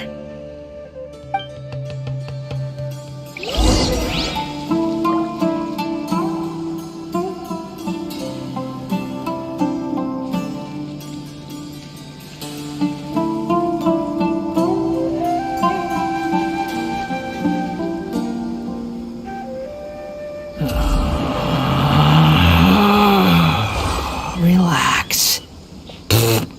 In Aru Village, please respect the local customs.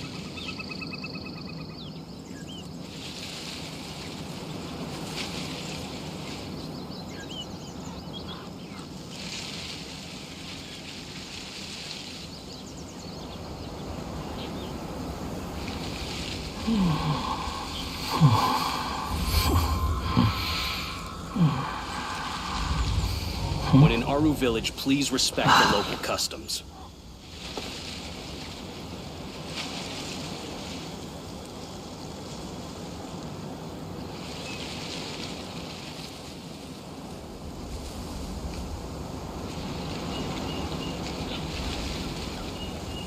There's no need to exchange pleasantries.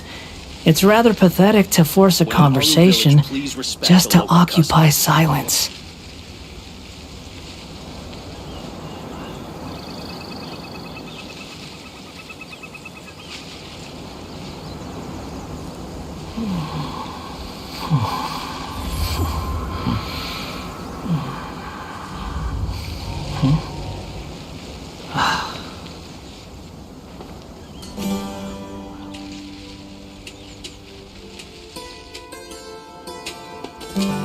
When in Aru Village, please respect the local customs.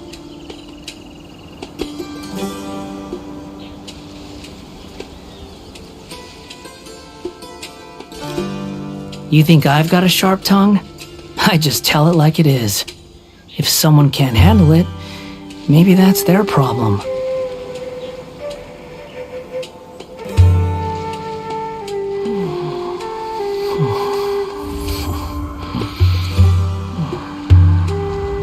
When in Aru Village, please respect the local customs.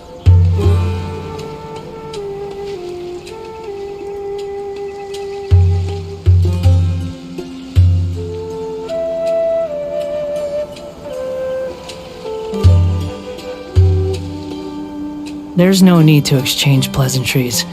It's rather pathetic to force a conversation just to occupy silence.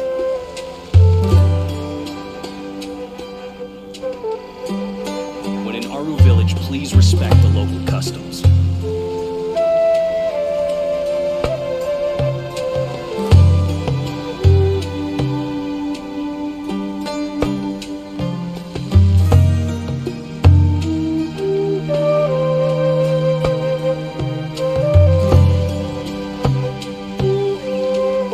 There's no such thing as pure freedom in this world. Even the wind cannot blow on forever.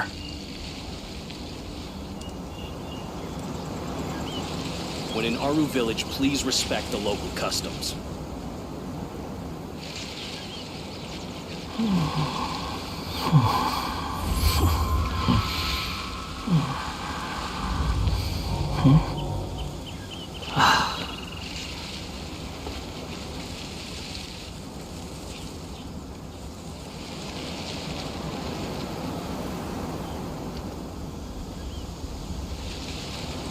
When in Aru Village, please respect the local customs. Relax.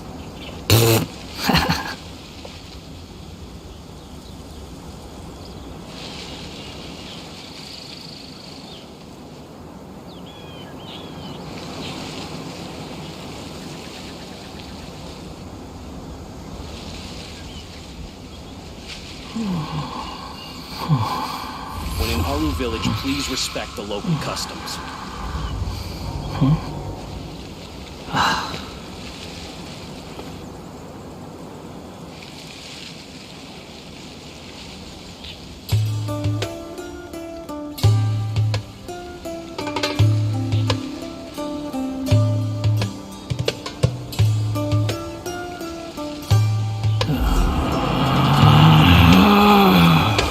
Relax.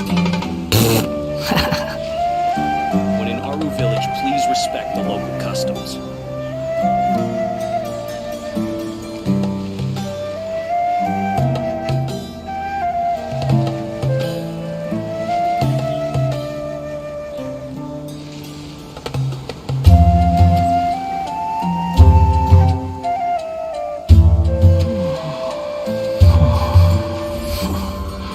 When in Aru Village, please respect the local customs.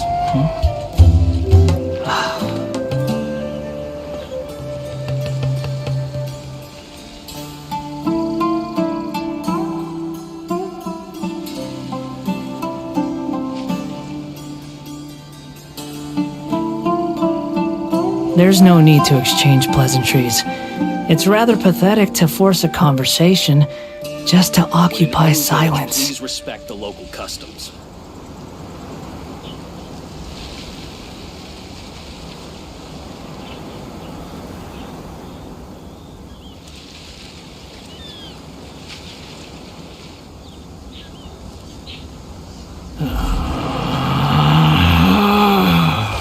Relax. When in Aru Village, please respect the local customs.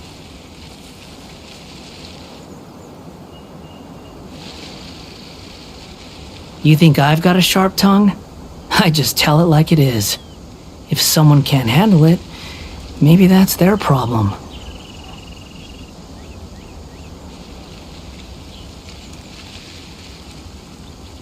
When in Aru Village, please respect the local customs.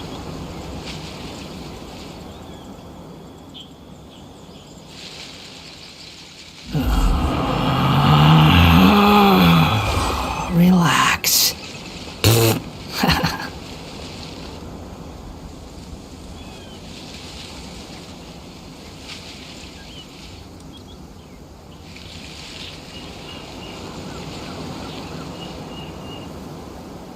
When in Aru Village, please respect the local customs.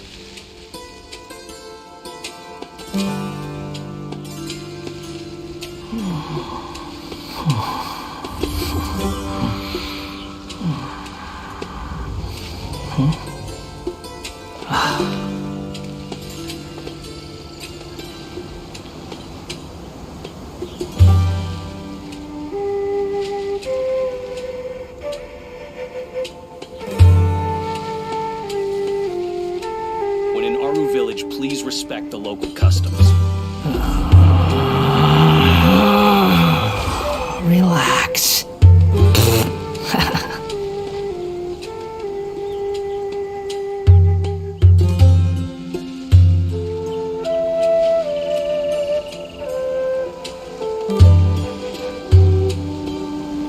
There's no need to exchange pleasantries.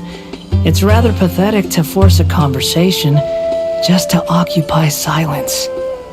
When in Aru Village, please respect the local customs.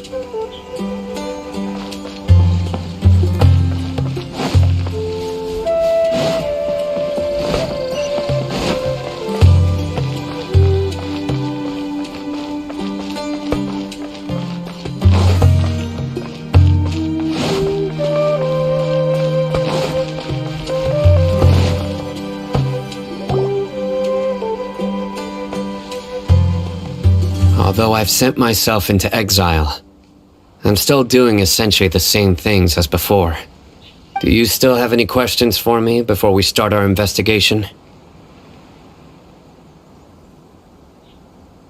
One of my former subordinates told me that this title has its origins in a strange incident.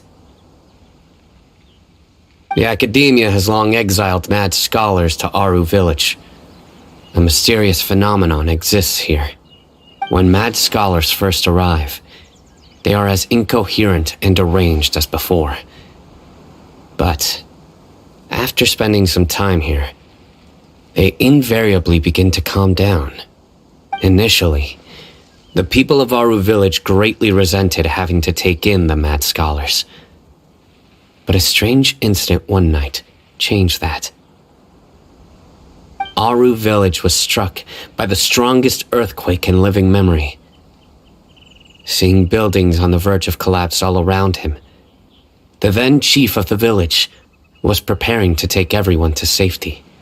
Suddenly, he noticed a mad scholar crouching in a corner, caressing the ground with his hands.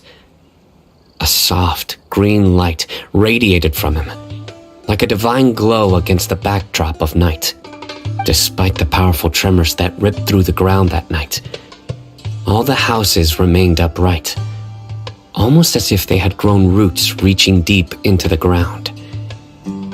In the end, not a single building collapsed, and no one was hurt.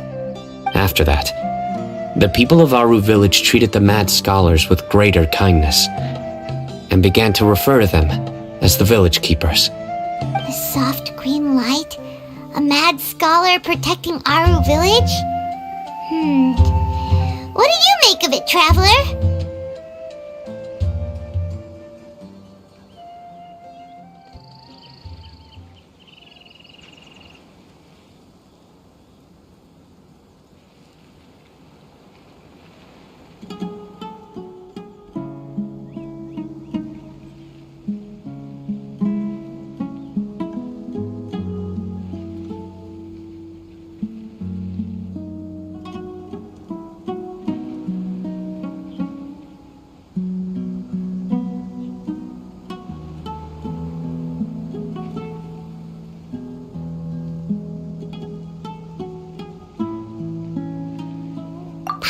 So too.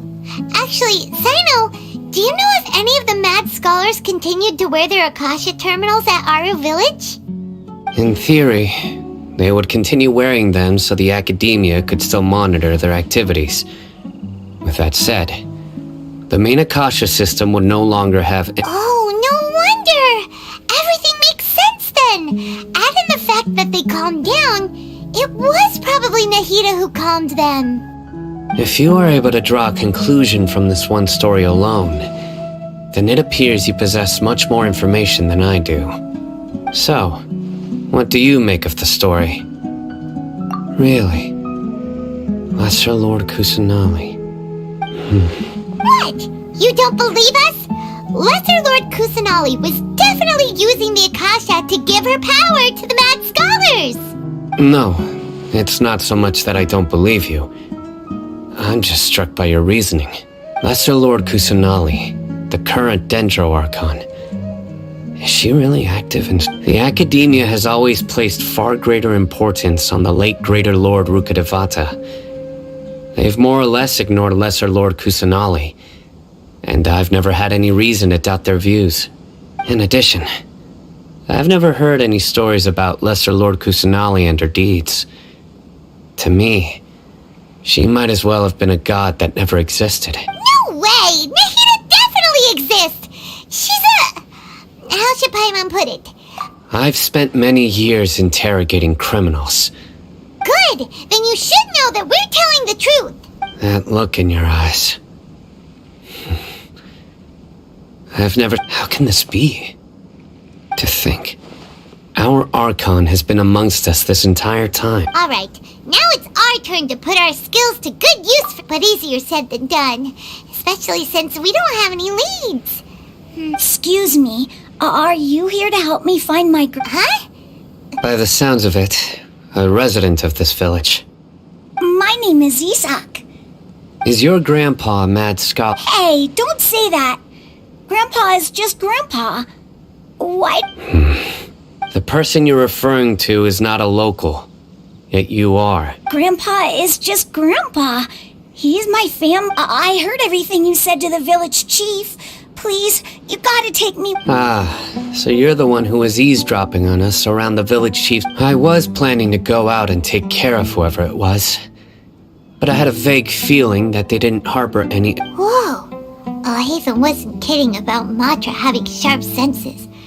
Sino! Sorry, I was only listening in because I... All right. But first, let's confirm.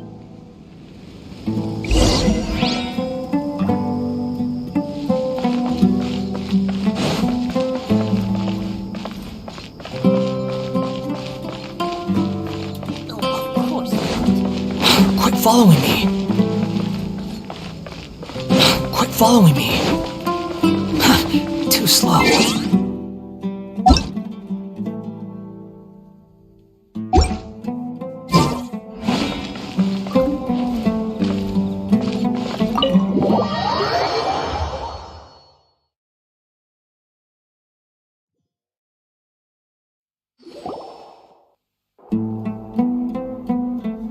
Sino is super vigilant. Is this what all of them... Ah, you're back already. We just wanted to confirm something with you. Do you know a boy by the name of Isa? I had a feeling. Huh? Yes. Although he tried his best to stay hidden, I still noticed him. Isak's parents were both Aramite mercenaries who rarely returned to the village. Unfortunately, it was only a few years before his grandpa passed away. Isak was still very... Later, an elderly mad scholar arrived at the village. Isak thought the scholar bore a striking resemblance to his grandfather. However, the scholar was unkempt in appearance and incoherent in speech. Although Isak referred to the man as one summer night, the oft mumbling and bumbling grandpa suddenly calmed down and seemed to become more lucid. So grandpa walked up to Isak and patted him on the head. He even took Isak to the entrance of the village, where he patiently taught the boy the names of the stars. The next morning, Isak woke up and wanted to go find his grandpa again. It's said that those who saw the scholar claimed he no longer appeared to be crazed. Isak was thrilled that his grandpa was able to find peace and would follow him all the time, asking him things like, "Grandpa, want me to take you somewhere fun?" Or, "Grandpa, could you tell me stories about the stars again?" All this somehow just makes Paimon feel really sad. It seems like they both deserve so much better. Perhaps. Nearly everyone who lives in the desert has some form of hardship or regret.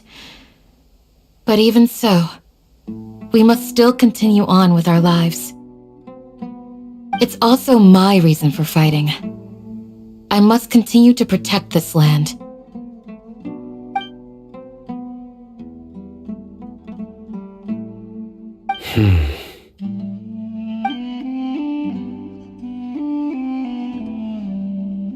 Maybe the people have always had a considerate god watching over them.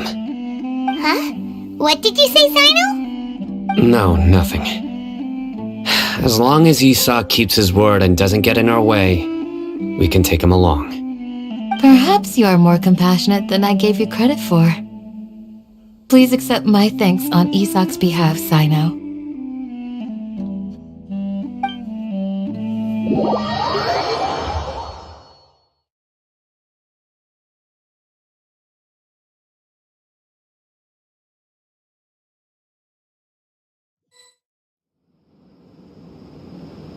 Hey, Isak! Oh, it's you guys! We've cleared everything up! Let's go find your grandpa! Really? Wow! Thank you so much!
Let's ask the local residents some questions first.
Excuse me, did you happen to see where the missing scholars went?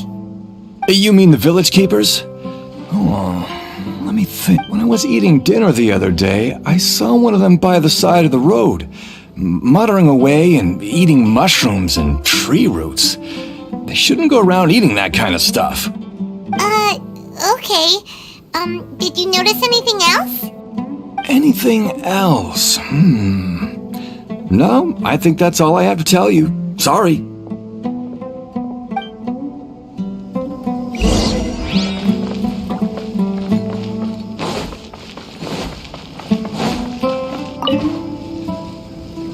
The scholars that have gone missing. Have you seen them?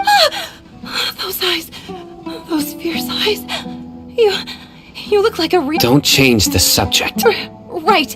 You were asking about the mad scholars.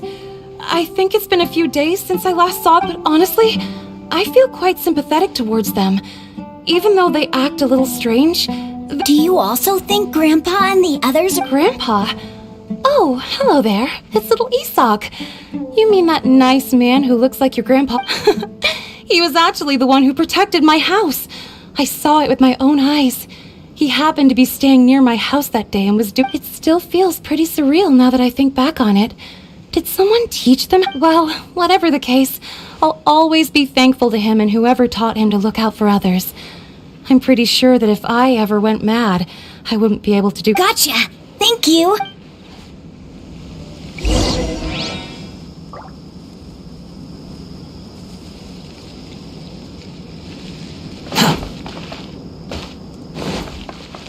Quit following me. Stay safe. Don't get hurt. Sir, have you seen my grandpa recently? You know... Oh, well, if it isn't Isak. Oh, your grandpa, huh? It's been a while. The last time I saw him, he was spacing out by the road as usual. I went and asked him if he'd like any of the food I had prepared, despite my wife's protests. Like many people, she's really quite terrified of them. And speaking of my wife, she's still always complaining about how I don't make enough mora. I might explain. Oh, thank you. It was nothing. You're looking for him, right? Did he go? Yeah. Oh, that's no good. Well, I've known you since you were very young. Wow, what Okay. Huh? Don't say anything for now. Let's head over there.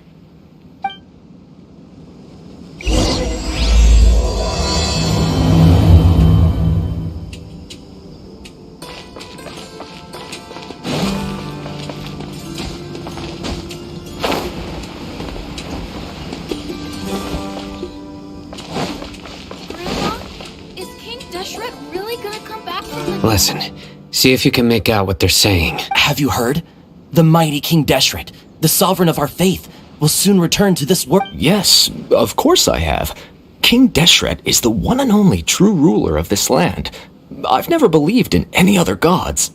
Still, you say he's coming back, but it sure doesn't feel like life's about to change around here anytime soon. What's your proof? Haven't you noticed? The village has been getting more deranged scholars than ever. Delavar was saying that many people also went insane just before the fall of King Deshret's civilization in ancient times. Isn't it a sign of King Deshret's power that all the mad scholars have disappeared? If you ask me, they must have been chosen as the final sacrifice for King Deshret's resurrection. Huh. Now that you say it, that does make some sense. Does this mean our lives are finally going to take a turn for the better? Exactly. Those city folks will get what's coming to them. Now, repeat everything you've just said from the very beginning. Huh? Who are you? Where did you come from? My patience is running thin. You heard what I asked.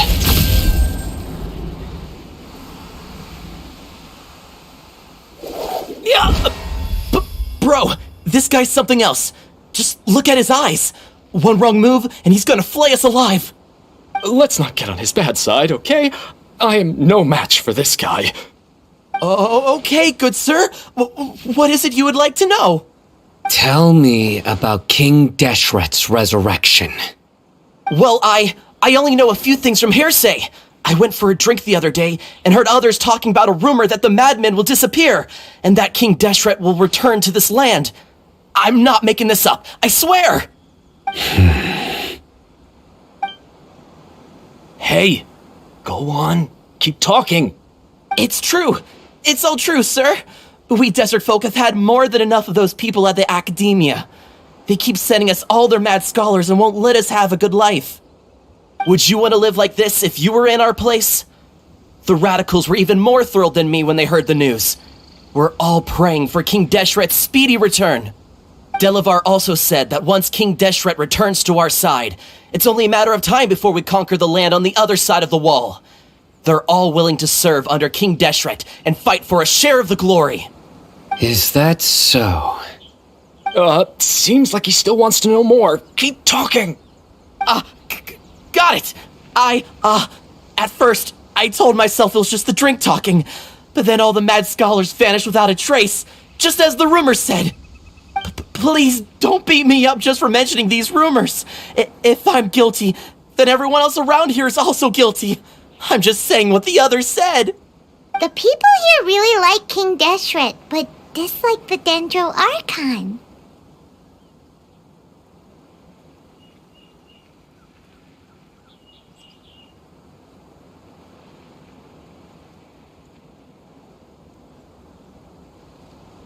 Where is this radical person you talked about? I haven't run into him over the past few days, so he probably hasn't been around the village. What about you, man? Have you seen him at all? No, not at all. We wouldn't dare lie to you. He's really not here right now. Sounds like you're not too close with the radicals. No, of course not. All we know are their names. I have many ways to stop you from talking, and many others to stop you from sending warning messages. So you'd best just stay home and hope I don't hear of you trying to contact anybody. Don't do anything until I've gotten to the bottom of this. Try something foolish, and even Candace won't be able to protect you. Yes, got it. We'll do just as you say. That scared Paimon half to death. Sino is pretty terrifying.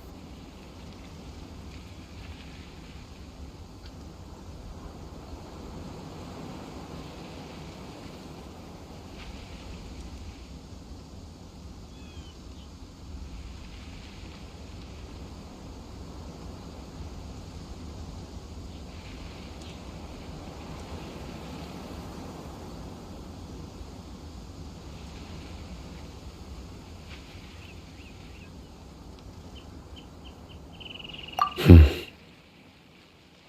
didn't try to reassure us at all.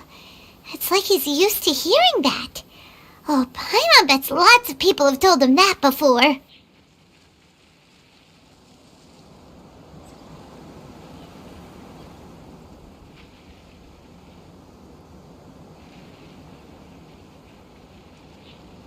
I heard that.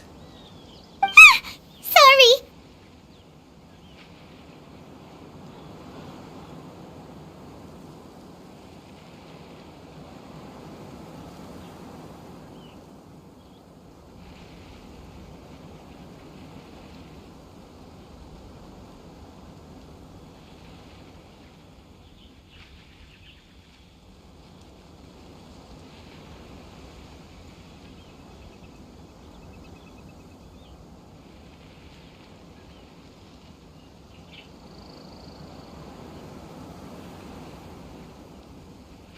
It's part of being a Matra. The rumor we heard just now seems like a strong lead. But we need to check a few more places. Very well. Isaac! I'm here. Where's your grandpa's house? Well, I can take you there. Just follow me.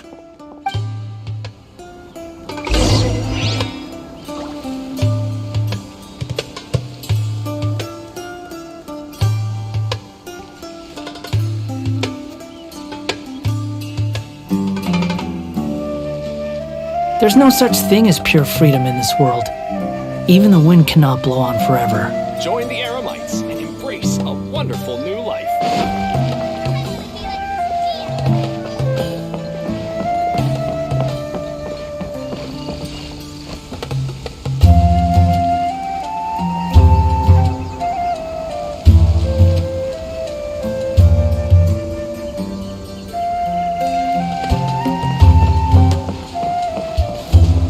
Grandpa?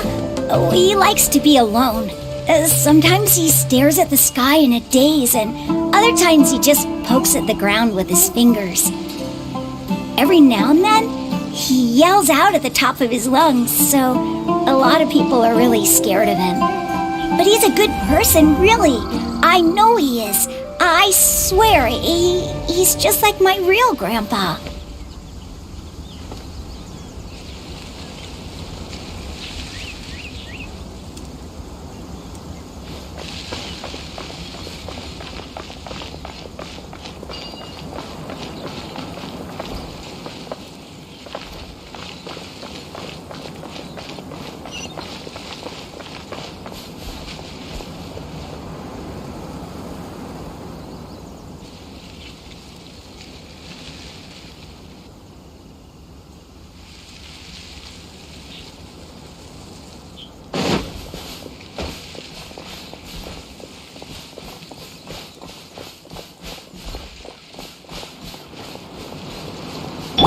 Let's dance!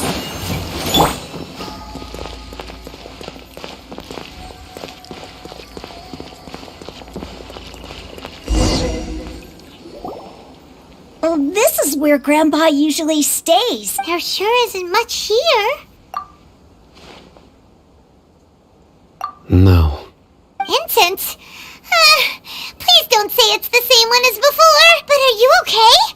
Are you getting dizzy? There's a scent that you can sense, but I can't. A certain traveler here once passed out from that smell. Thankfully, Tainari saved the day. And... So, you know Tainari? Huh? You know him too? Are you... Yes. Now that I concentrate, Wait, surely Tainari didn't lecture you. No. No need. Did you first encounter this scent at Tainari's house? In the forest. From a scholar.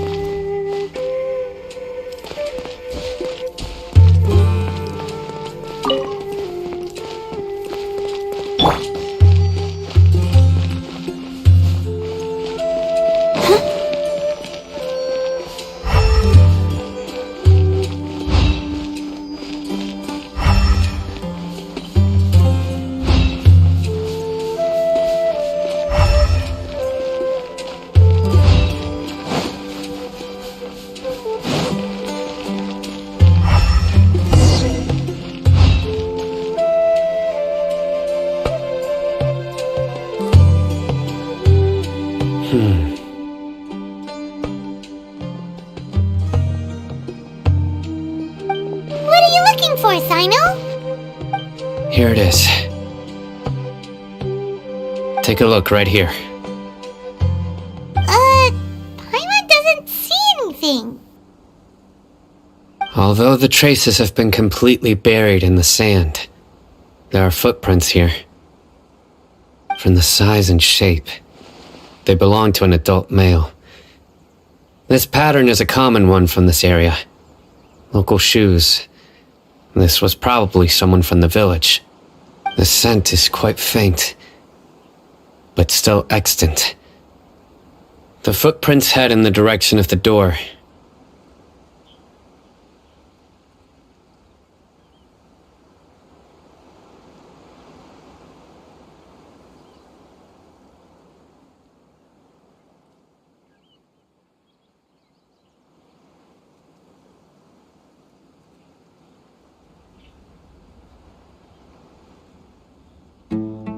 But who would come looking for Grandpa? He doesn't have any friends. We'd have to ask whoever lured him away with the incense. Huh? So you can lure someone away with just a scent? Hey! What's wrong with liking good food? Everyone's got something they love in life. Exactly. Most scholars are fond of incense, since the smell supposedly helps them clear their minds and discover new knowledge. Even deep within the clutches of madness, they still yearn for their knowledge-seeking days, and will follow the scent whenever it presents. No, Grandpa. So, someone's taking advantage of their weakness? Huh. Still, are the rumors really true? Could the disappearance of all the mad scholars have something to do with the radicals? It's highly likely. Please, you have to save my Grandpa. Grandpa's never done anything wrong. Please help him. Sounds like we'd better help get him back. Don't you worry, Isak. We won't let whoever took him get away with it. Let's head to Aru Village and inform Candace and the others about what we learned here. After that, we'll set off to find the skull.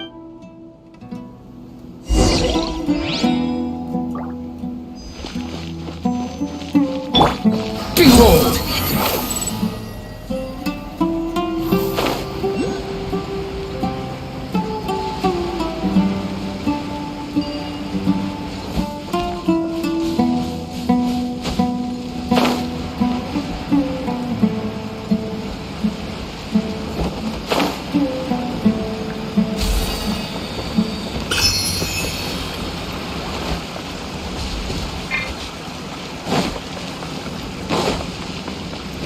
The wind rises.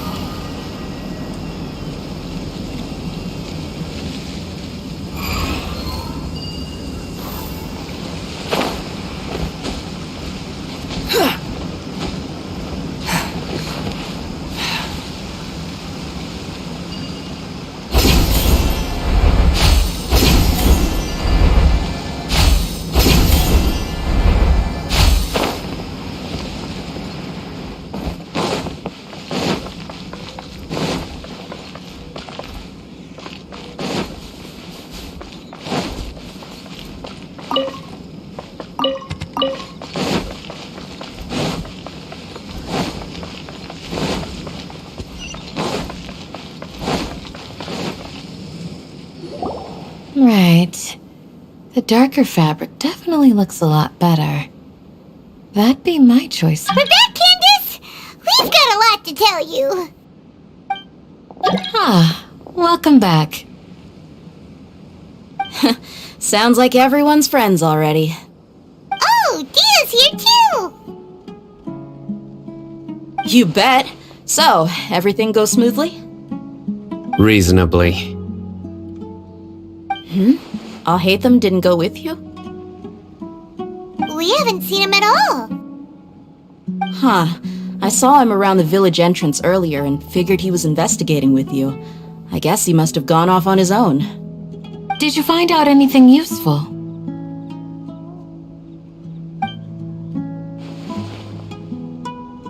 I see. So someone used a kind of incense to lead the exiled scholars away from the village.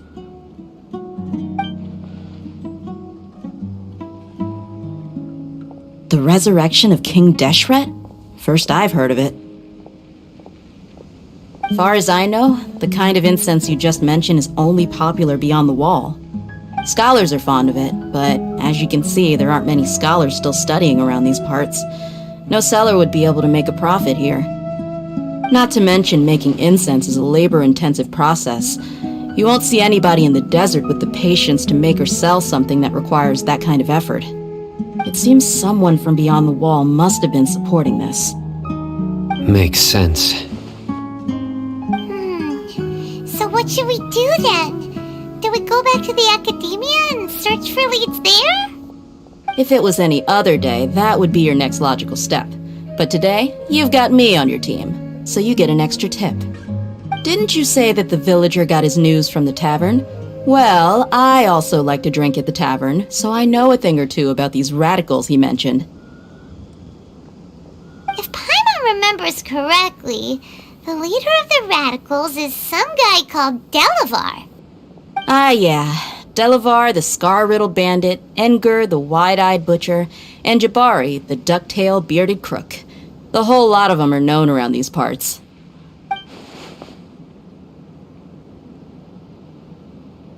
These guys have one thing in common, and that's being broke. The rougher life gets, the more they want to believe in King Deshret. Way they see it, King Deshret's resurrection is their only chance at overthrowing the academia.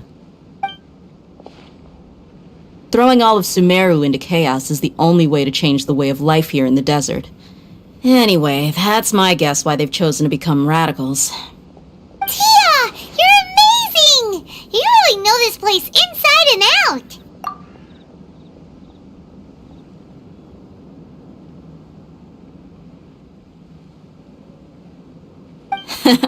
No merc can afford to slack off on gathering intelligence.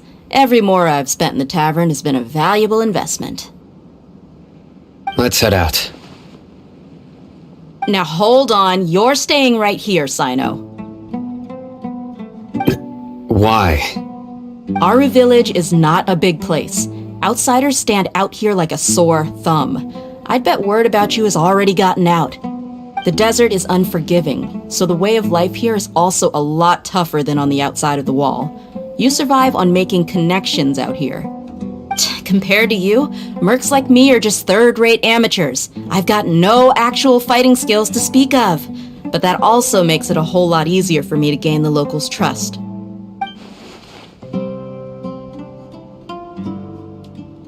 I need to go around and ask some questions, but it'll be difficult if you're with...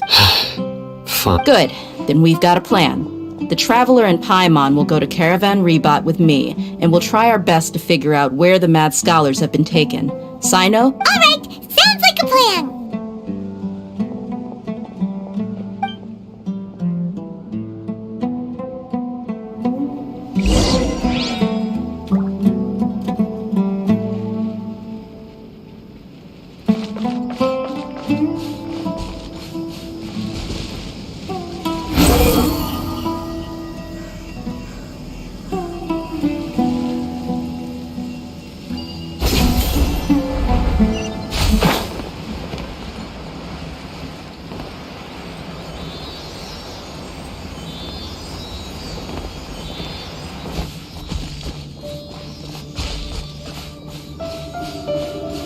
Swollen Fury!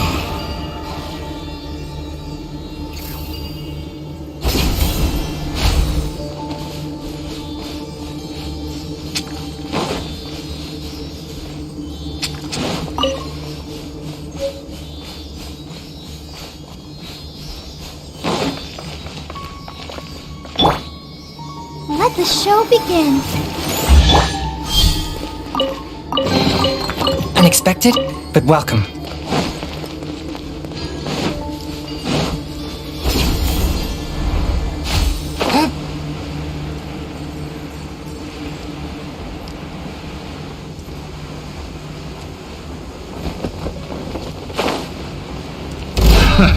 Another test subject.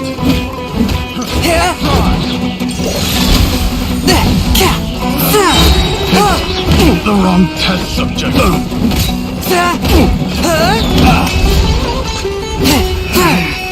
Should replace my hammer. Spirit Blade! Attack! Picked. Swift and merciful. Test subject.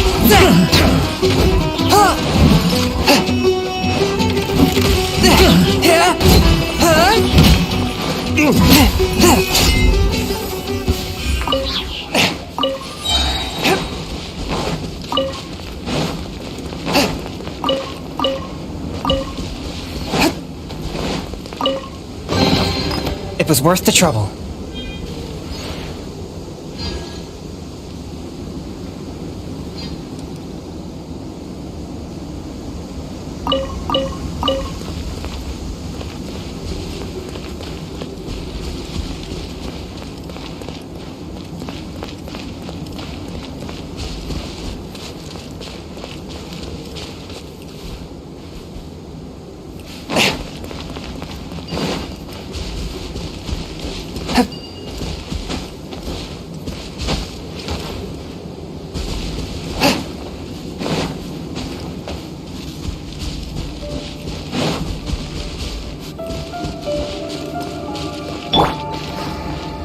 Let's dance. Like lamb to the My blade! Submit for judgment! Where do you think you're going?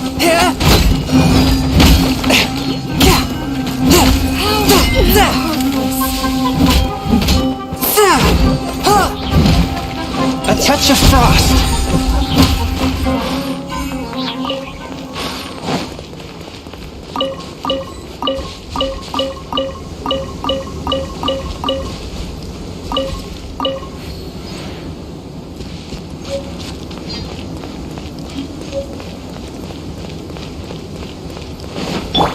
Behold!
Relax.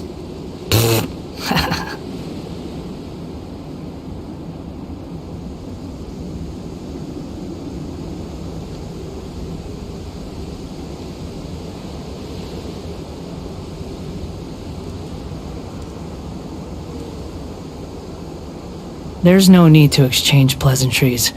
It's rather pathetic to force a conversation just to occupy. Unnecessary.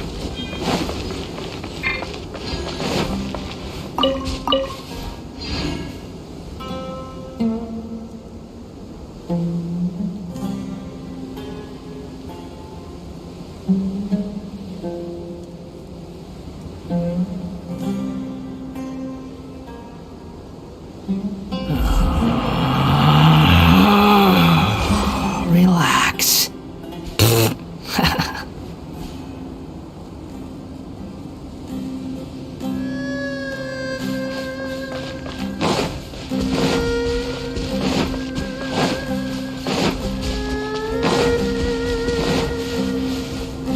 The wind rises.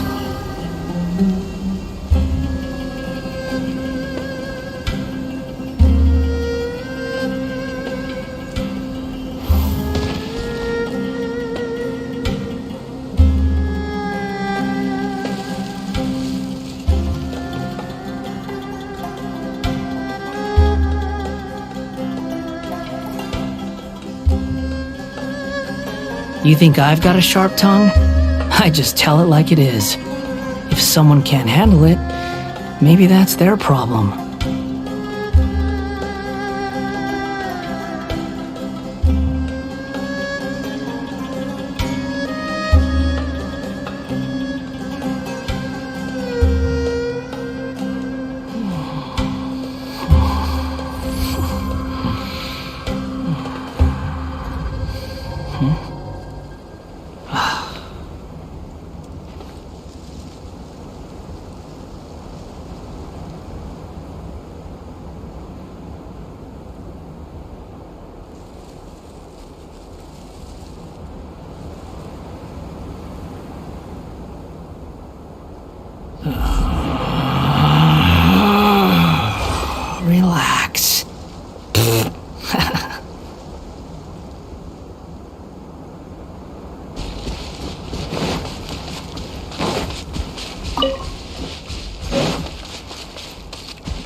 There's no need to exchange pleasantries.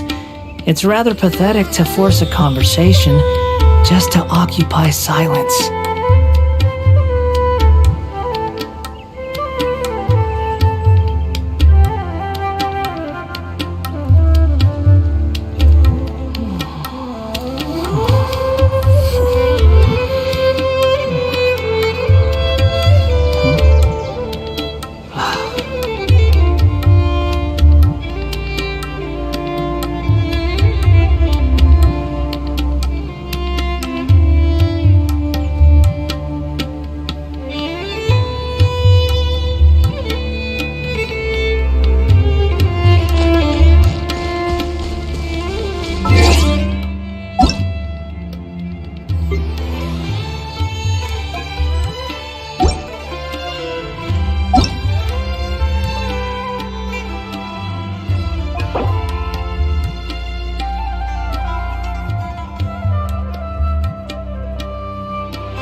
Relax.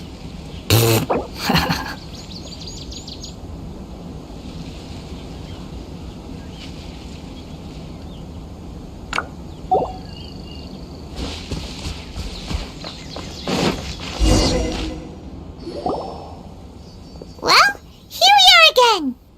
Sounds like you're starting to get familiar with the area. Paimon's amazed every time we see the wall of Samiel. How can a wall this tall even exist? It's almost unreal. I know what you mean. I had the same question every time I walked this way when I was a kid.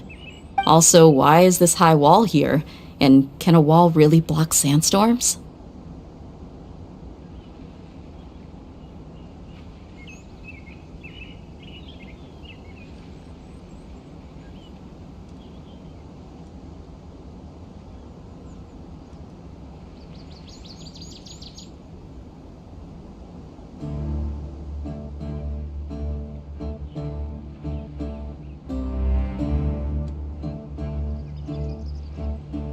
It was only after I grew up that I realized the Wall of Samiel isn't just there to keep out the sandstorms. It serves a more important purpose, keeping out people like us. Sumeru is run by wise and mighty sages. To them, us desert dwellers are nothing but tools that can be used and discarded at their whim. We're cheap labor, like livestock but easier to control. Nothing more. Even if a child from the desert got the chance to obtain an Akasha terminal, almost all their requests for knowledge would be denied. The academia believes we're underserving. Geniuses like Sataria are 1 in a million.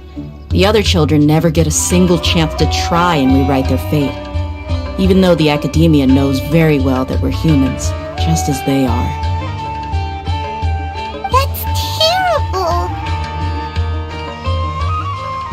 I would tear down this wall with my own hands if I could.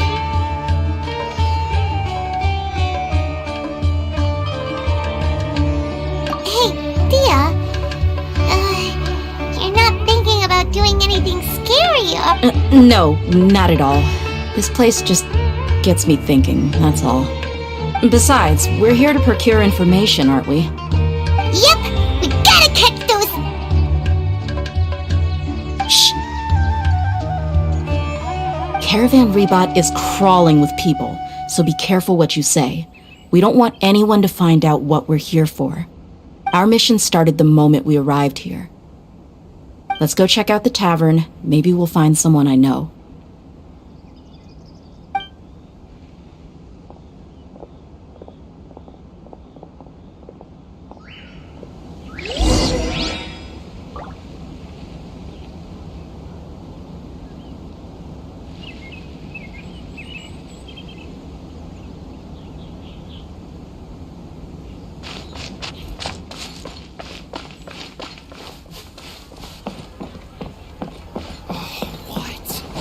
He's not at the hotel? Just our luck. None of them are here today.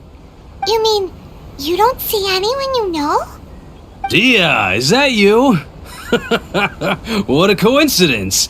You here for a drink too? Zaki. Finally, a friendly face. Oh, and who do you have with you here? Guests from another land? Hello. I'm Zaki. Dia's, how would you put it? Drinking buddy? We've had drinks together a few times. You could say we go back a ways. Anyway, as far as my friends here, they aren't too shabby, are they? You rarely see any Outlanders so friendly and respectful nowadays. Absolutely. Much better than those people on the other side of the wall. So, Dia, are you looking for someone? Yeah.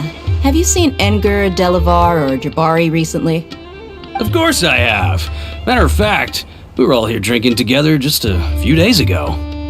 I've got a spice trading deal from another nation. I thought maybe Delavar and his friends might be interested. Know where I could find him? Ah, how thoughtful of you. Then I assume you also know that Delavar's been having a hard time making ends meet these days, so you came here to— Hey, keep it down. Let's just say I prefer to keep this deal a secret. Y'all at Caravan Rebot are like family. If there's more to be made, why not do it together? Besides, Delavar and his friends have muscle. Yes, how considerate of you. Delavar's my friend too, so—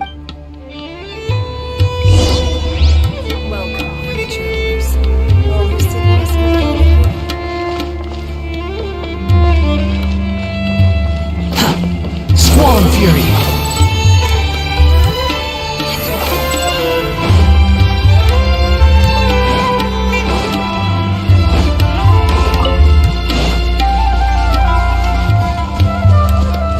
The wind rises.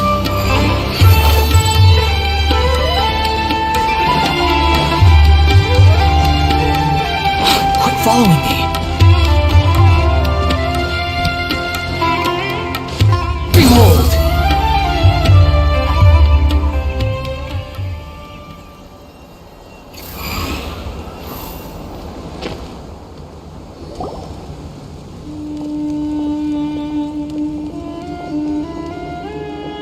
Are we there yet?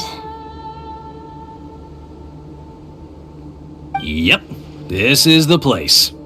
This place is practically deserted. What are they doing in a place like this?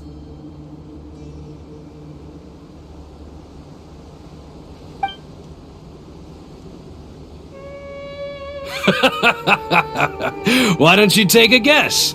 Go on, a wild stab in the dark. You're like lambs to the slaughter. Oh no! It's an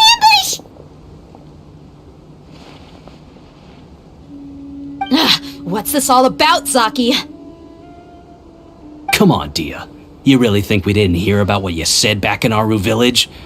The boys have kept a close eye on you from the moment you set foot there.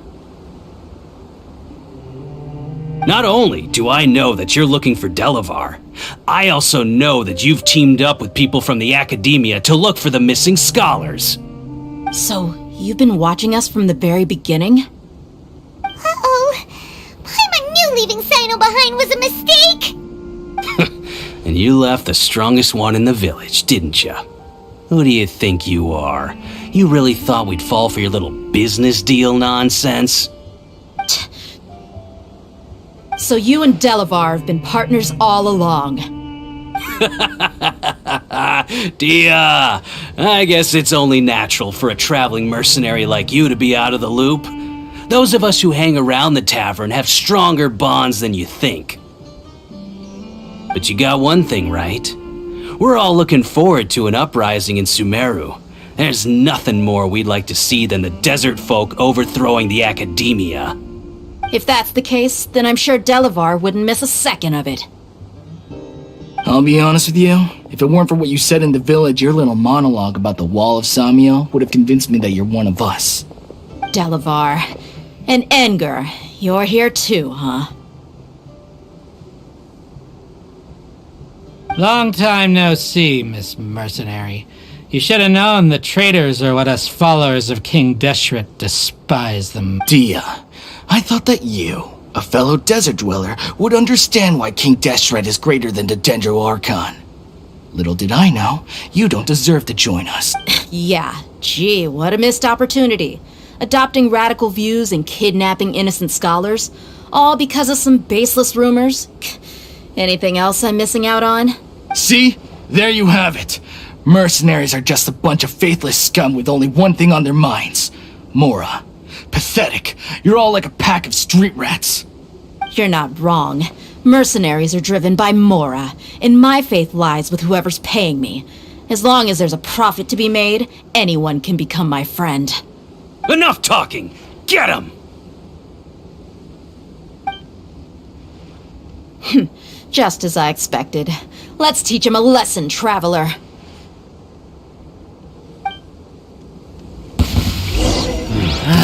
A new punching bag. You're over! My blade! Speed! Spirit blade! Attack! You're over!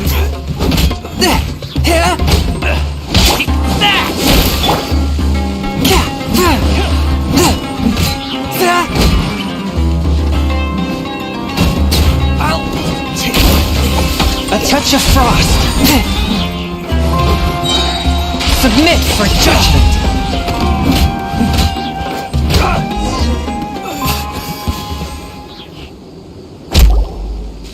Impossible! How could you? So, what do you think about your meticulous network now, Zaki? How did you say it? It's only natural for a traveling mercenary like me to be out of the loop. I'm guessing your informant told you that I'm just an incompetent merc with no real fighting skills, correct? I mean, that is what I said after all. And of course you would believe everything he reported. The only thing you know about me is that I'm a mercenary, but you've never seen me in action. Even though you heard we went to handle monsters together, you believed that Candace was the only one doing all the real fighting. That so-called Flame Mane is just a fraud. She admitted it herself. She just uses her connections to gain the trust of others. That's what you thought, right? Ugh. You lied in the village because you figured that we'd have people watching you. And you were stupid enough to fall for it. I figured as much the first time we drank together. You all thought you were so smart. Pathetic. Okay, that should be all of them. Whoa! So you've been planning this since we were in Aru Village? No task can be done without preparation. I just happened to notice a couple suspicious-looking people while you were out investigating. Oh, but instead of catching them right away, you let them report back. Those two who were snooping around were just a couple small fries. If we want to get the real catch, we have to be patient and give it some time. Oh, you mean the funny name she mentioned back in Uncle Ampu's house? The wide-eyed butcher, scar-riddled bandit, Paimon can't remember them all. That's just a bunch of drunk talk. Edgar and Delavar like to talk themselves up when they're drinking. Edgar, the wide-eyed butcher, and Delavar, the scar-riddled bandit, are the nicknames they came up with for themselves. Alcohol has a way of making people share what they really think, so Edgar and Delavar are always rambling in the tavern about how King Deshret is a superior deity. What about Zaki? He's just a numbskull who fell right into our trap. Zaki was probably the best hidden of them all. My initial plan was to find Delavar first, and then try to track him down. That's what you wanted to ask when we were at Uncle Anpu's house, right? Jabari is one of the villagers you talked to. You know, the one who wanted to treat Isak and his grandpa to some food. Wait, so he's a radical too? No, he isn't. I just needed to tack on a random villager name to make the eavesdropper think that I was making some wild guesses based on my impressions. Wow, what a genius idea! Well, that's an expert mercenary for you. Ah, you're too kind. It was straight from the usual playbook, if I'm honest. So, that thing you you were saying before. Is it really true? About what? About how mercenaries only care about Mora, and that anyone's a friend as long as there's a profit. Does that bother you? What makes you so sure? Dia, do you dislike the Dendro Archon like the other desert folk? You two are pretty sharp. No, I don't have anything against the Dendro Archon. I've heard a lot of nice things about the Lesser Lord from Dunyarzad. I can understand her devotion and gratitude. Dunyarzad's just an ordinary person. There's no way a god would be so involved in the lives of everyday people, unless they were truly compassionate. I've begun to realize that the sages are behind everything that's happened recently. The radicals' blind belief in King Deshret, making the Dendro Archon out to be an enemy. It's all the Academia's trickery. But I see through it all. And unlike them, I can never be hostile towards anyone who's never done anything wrong. Dia. Anyway, looks like we're done with business here. Traveler, lend me a hand. Let's tie him up and bring him to the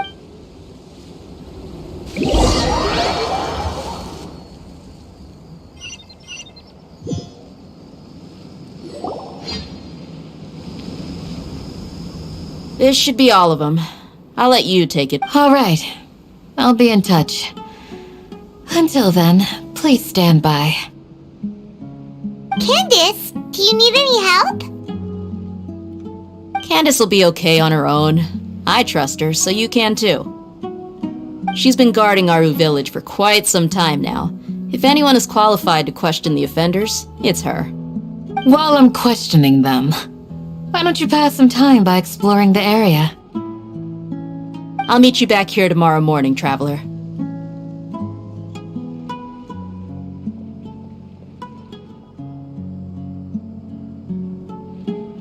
As for these idiots, let's just hope they live to see another day.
Right on time. We'll know any moment now. Paimon's been wondering. You seem to know Candace pretty well. We've known each other for some time now. She's a pretty interesting person. Even though she's an extremely strong warrior, she never misuses her powers against others. Oh, Paimon knows what you mean. Like a lot of martial artists say, never take the fight outside the ring. Yep, I guess you can put it that way. It takes strong convictions to be as dedicated as she is, and shoulder that kind of responsibility. Us mercs, on the other hand, we pretty much live from one day to the next. Well, Paimon thinks you're great too. Really? Thanks for that.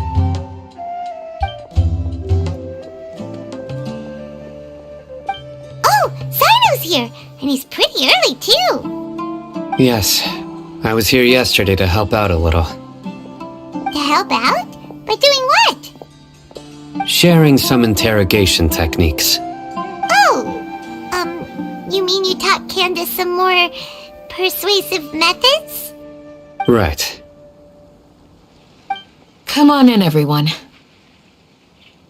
Come on, let's go inside.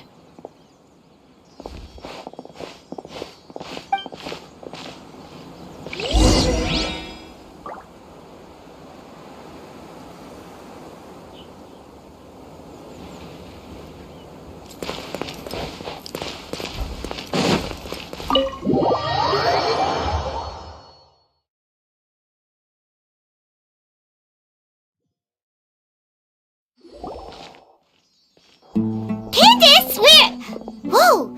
You look furious! Do I? Huh. What gave it away? Oh, there's no mask that can hide true bloodlust. Cover up your eyes, and it'll still show itself at the corners of your mouth. Perhaps I need to work on my composure. Still, it's perfectly understandable why I'm angry. I'm sure everyone present would agree. Yes, ma'am. Please, don't beat us anymore. We're gonna die. Well, looks like Sino taught her well. You fear death yourselves, yet you do not hesitate to place the lives of others at risk. The absurdity is mind-boggling. The ones you call mad scholars are known to us as the Village Keepers. They are vital members of our community, and some even count them as family. You come here to my village, and you treat my people as nothing more than stepping stones towards your goal. Tell me, what would you do to you in my position? Mercy! Please, have mercy! You've made your bed. We may both be desert dwellers, but there's one thing that I understand better than you. The resurrection of King Deshret will only result in war, and war serves no one. The people of Aru Village care little about which god is in power. Life may be tough and tiring, but we wish to preserve our way of life. A war would only cause us to lose all that we have, and that is not a responsibility that you can afford to shoulder. We understand. We're sorry. I'll tell you everything I know. Please, just let us go. I'm listening.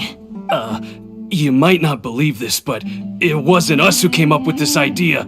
Someone was spreading rumors in the tavern. That's how we ended up. Some mystery man told us that mad scholars will make the perfect sacrifice to usher in King Deshret's... They're called Village Keepers.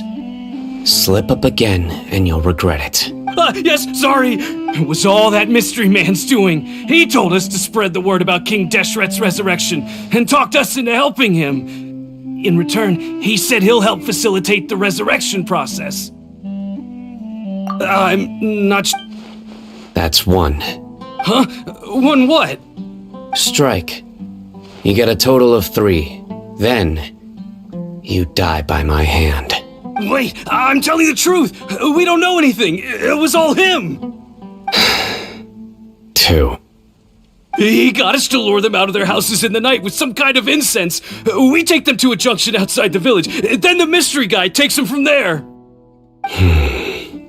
You gotta believe me, please. I'm telling the truth, I swear. Just ask them if you don't believe me. That was indeed the truth. Traveler, go on.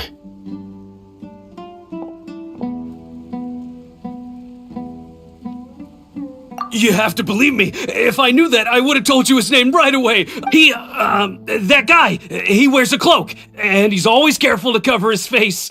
I believe I may know what's going on.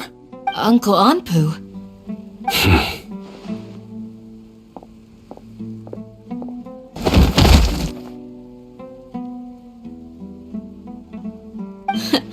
Smooth. Okay. If my suspicions are correct, this mystery man they speak of could be from the Academia.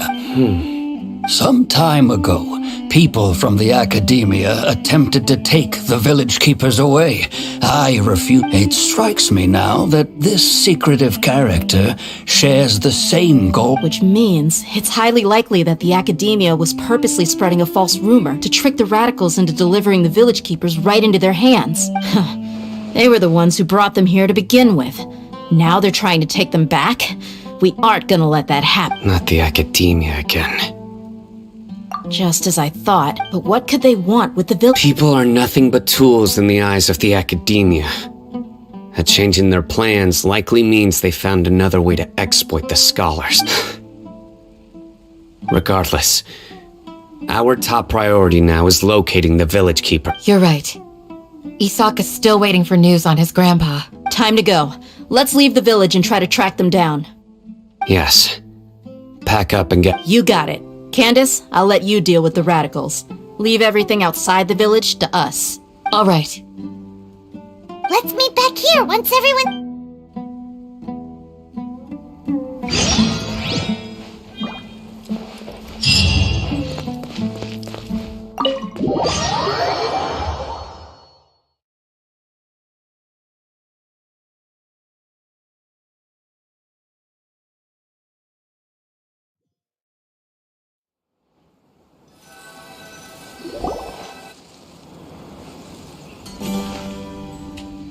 Let's get some food in us and then we'll... Whoa!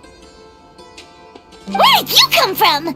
Well, as you can see, I am merely sitting here and reviewing what we have deduced thus far. You were gone for ages! And now you're suddenly sitting here musing to yourself? Where have you been anyway?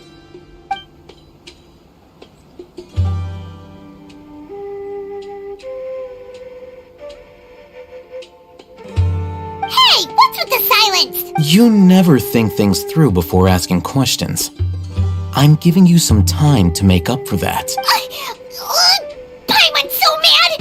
Paimon's gonna give you an ugly nickname! Never mind!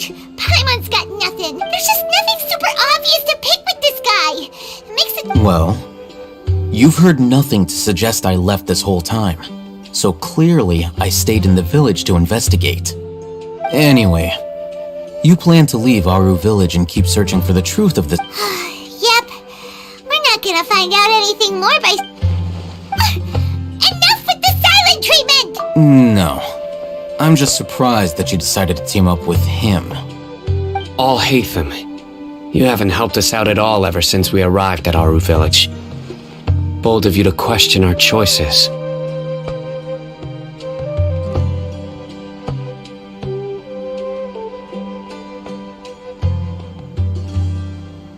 Yeah, you're all talk! While you were investigating, I had my own work to do, which I've now finished. Really? Paimon doesn't believe you. To be honest, we aren't really a team, so I have no obligation to inform you of my whereabouts. Not to mention that going separate ways allowed me to find some important information that you all had missed. Huh? Right here in the village? Correct. What did you learn? I'm going to take you to someone. But before that, you need to understand where she's coming from. What does that mean? How do you think the residents of Aru Village feel about what we're doing?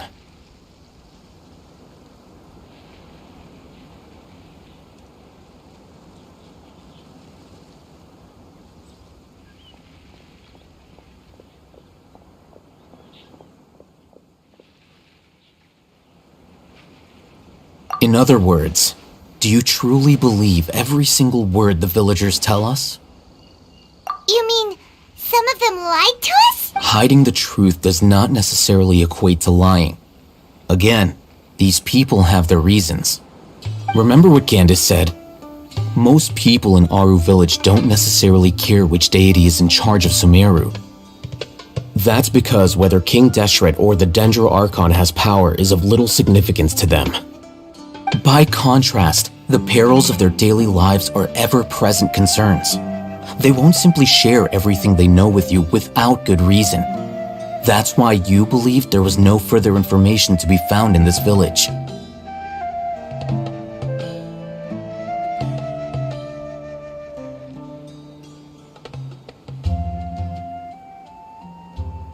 Glad you're following along. Among those you have talked to, there's someone who was conscious, the reason being, to someone who only wants to live their life in peace, any external factors introduce unpredictability into the equation. Those eyes, those fierce eyes. You look like a real fighter. Don't change the subject. It's quite obvious that she's intimidated by Sino's authority and strength. Right. You were asking about the Mad Scholars. She corrected herself mid-sentence because she's aware that there are King Deshret fanatics in the village. If she sounds too friendly towards the village keepers, she could easily make herself the radicals' next target. I think it's been a few days since I last saw them. I usually go to bed pretty early, so I'm not too familiar with what goes on at night. Remember? She made a point of denying her involvement in anything that occurs at night. But honestly, I feel quite sympathetic towards them. Even though they act a little strange, they've helped me in the past. If it weren't for them, my house would have collapsed long ago. After speaking to the village chief, it became clear that the village keepers had protected Aru village at night. In other words, the young miss was very much awake during that time. Then why would she lie? By getting involved with an outsider, she risks drawing unwanted attention to herself. As for why she might be so wary about all this, maybe you should ask her. I'll pass on this one. You said that she is afraid of me. If so, it's best if I stay out of this.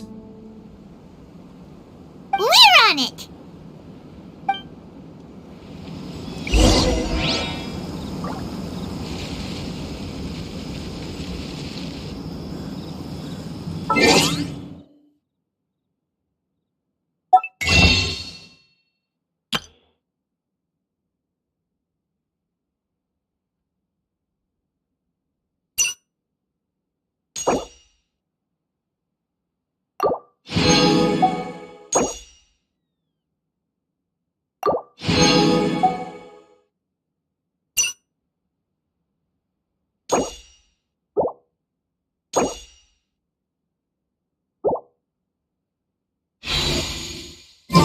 Heart be pure, evil be erased.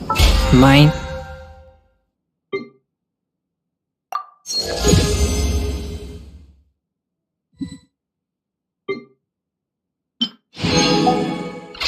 Be purged, world.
I always forget that last part.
take my meals cold to quiet the spirit and calm my vital energies. Genshin infused water with ice is the most effective.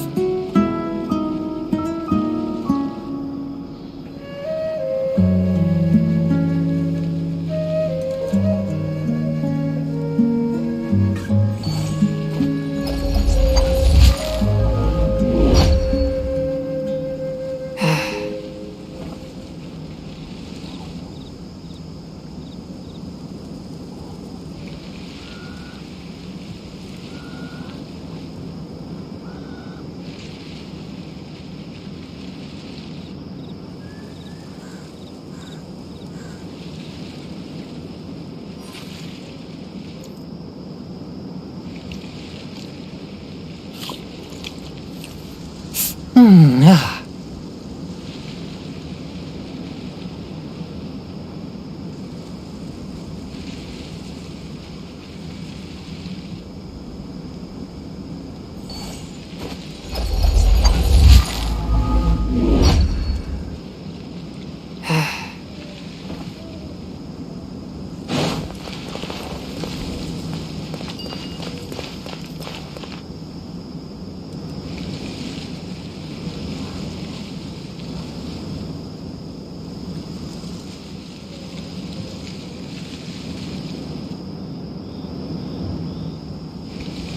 Heart be pure, evil be erased, mind be purged, world be... I always forget that last part.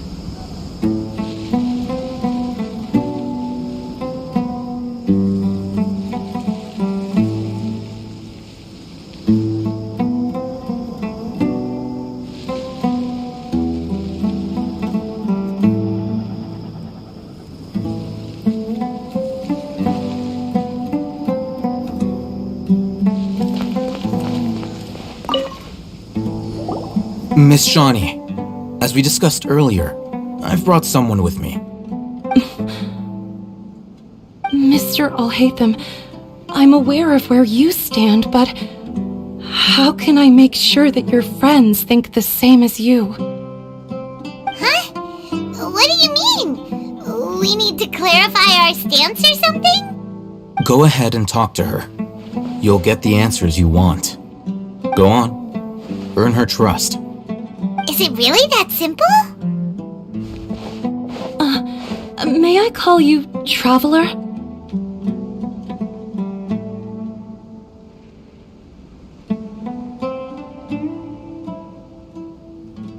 Hi, Traveler. I want to ask you something.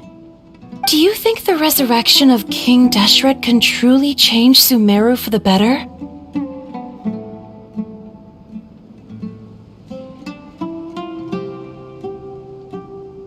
Why's that?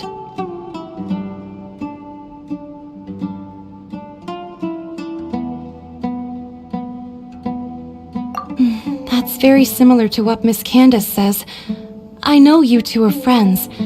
That's why I'm willing to talk to you, even though I do have some reservations. Before, I wouldn't even have the courage to ask something like this.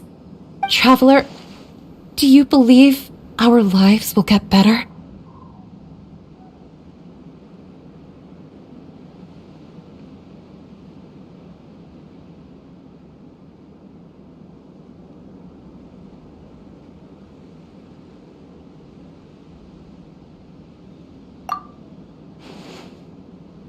Yeah!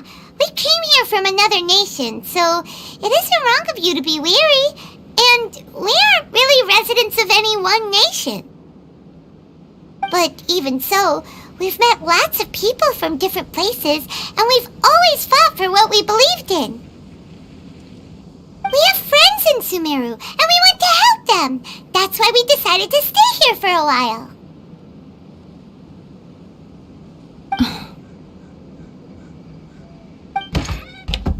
I want to trust you. My apologies for posing my questions like that. To be honest, I didn't expect you to come back for more information. Alhaitham told us you have your reasons. It's okay. We understand. The fact is that only one side of my family is desert folk. I don't really fit in anywhere in Sumeru. Some believe in the Dendro Archon, while others believe in King Deshret. I don't belong to either side, and neither side would want me. Speaking of which, the radicals mentioned that they despise traitors. Do they just think that anyone who's different from them is a traitor? Yeah. Some people can be so narrow-minded when it comes to bloodline and beliefs. It makes no difference what I say or how I behave. I'll always be suspected of having ulterior motives. Slowly, I just stopped talking to people. I pretended not to hear or see anything. All I want is to live my life in peace. And then it happened. The village keepers who had helped me disappeared with no explanation, and I didn't dare breathe a word about it to anyone. Until now. You can tell them. I'm sure he'll keep your secret. All right. I'll tell you what I told Alhaitham. I actually have a sharper sense of hearing than most. Sometimes, I hear strange crying sounds in the night. There are ghosts? Perhaps. I'm not sure. It's faint, but it's definitely the sound of crying. It comes from far away in the distance, and always carries very raw emotion. It used to be louder and more frequent, but ever since you arrived in the village, it doesn't seem to happen as often, and when it does, it's much quieter. I have to focus really hard to make it out. I confirmed this with the guards on night duty. They also have someone with a good ear, and he's heard similar sounds at night. But, because we're in the middle of a desert, he would rather believe that they are the cries of beasts than ghosts.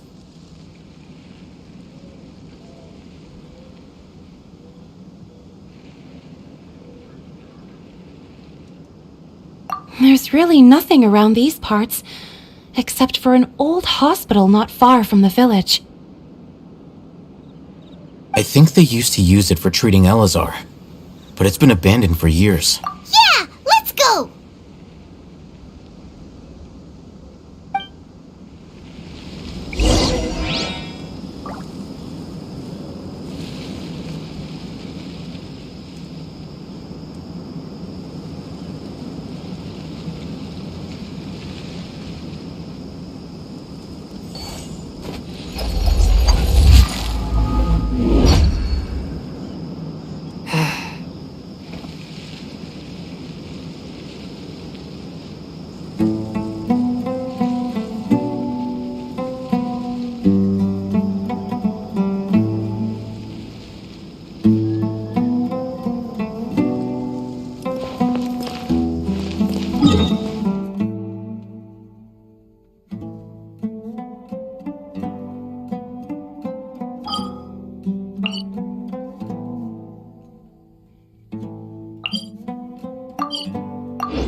I take my meals cold to quiet the spirit and calm my vital energy.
Genshin-infused water with ice is the most effective.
Swan Fury!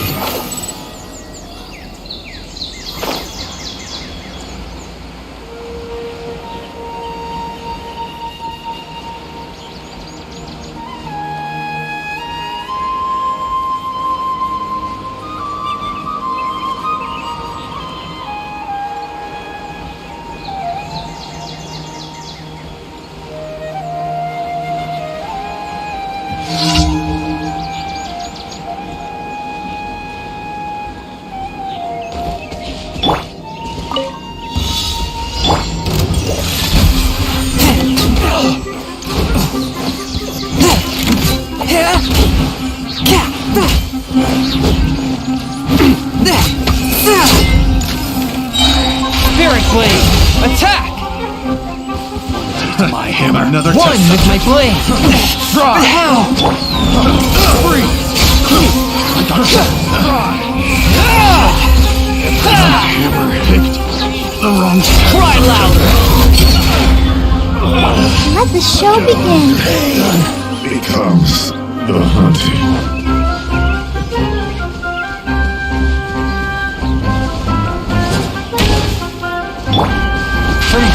Okay, I'll take my leave.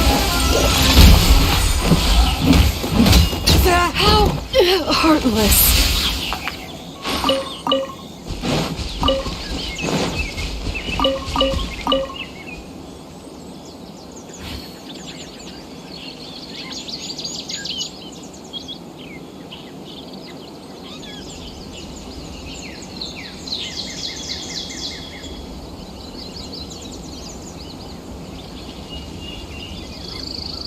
Heart be pure, evil be erased.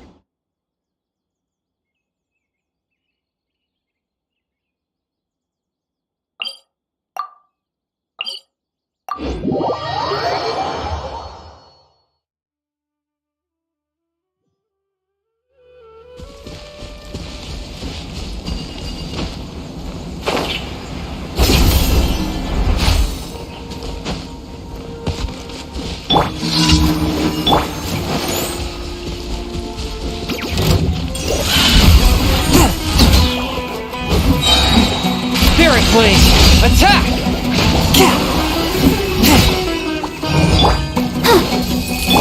Nova, get them! Hey-ya! Race!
wonder when I'll be as tall as my big sister.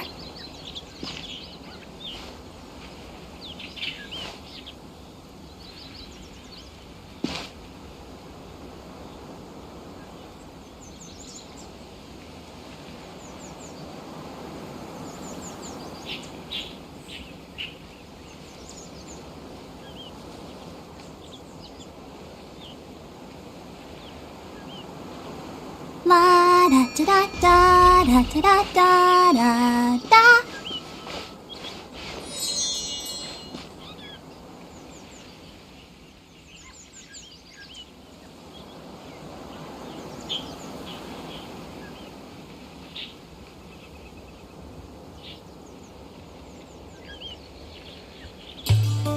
Are you tired?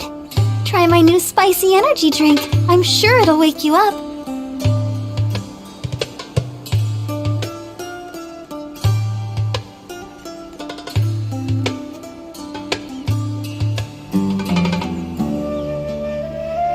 I wonder when I'll be as tall as my big sister.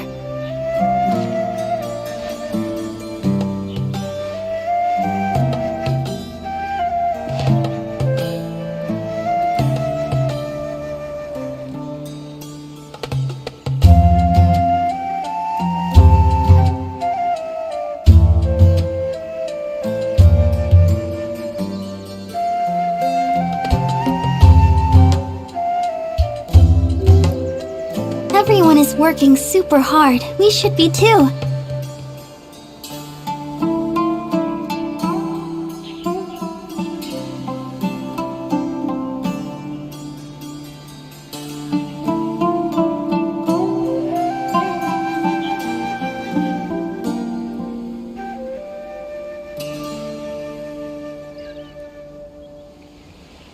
La da da da da da da da da da.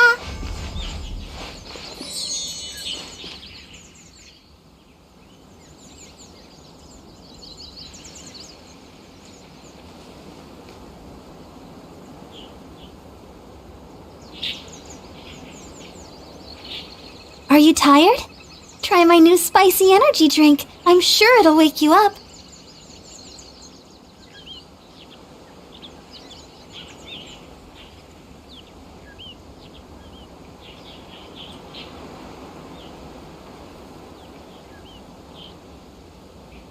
La da da da da da da da da da.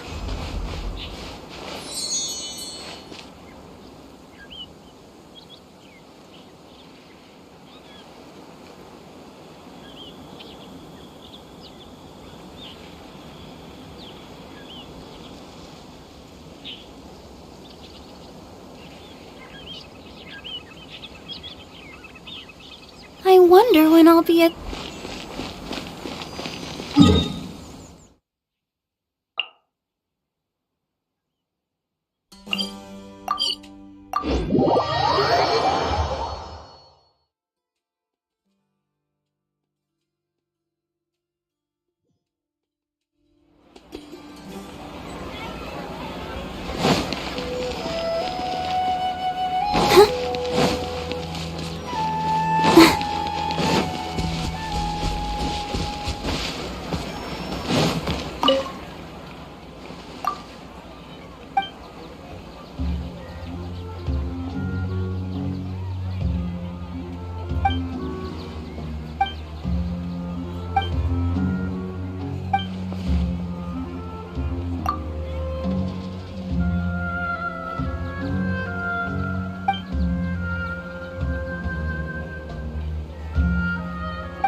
The wind rises.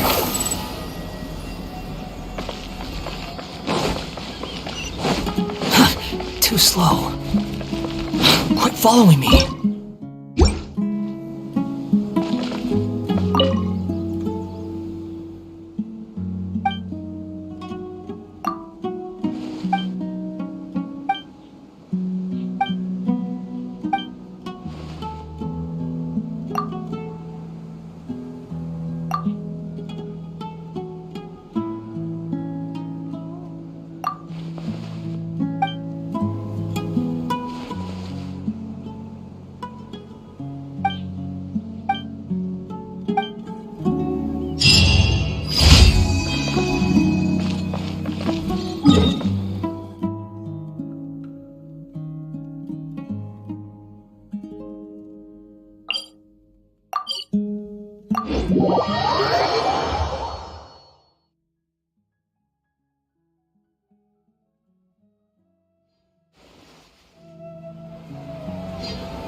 Quit following me.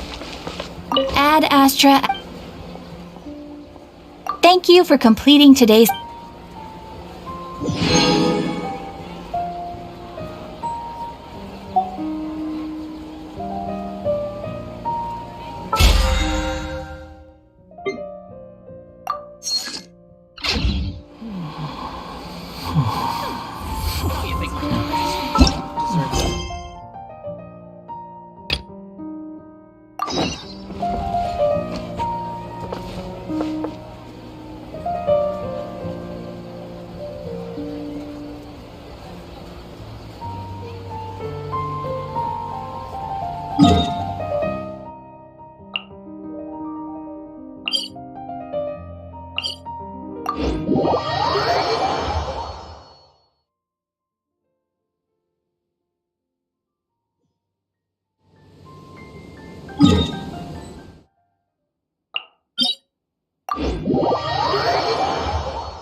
Ready, steady, go! Let's dance!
You think I've got a sharp tongue?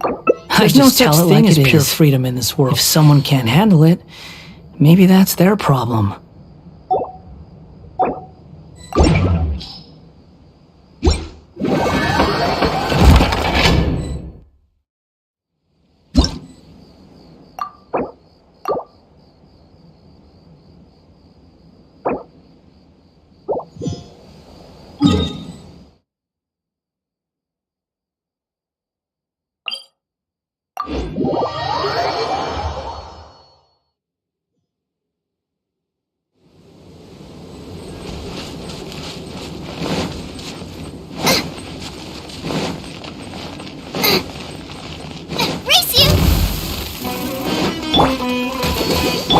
A touch of frost!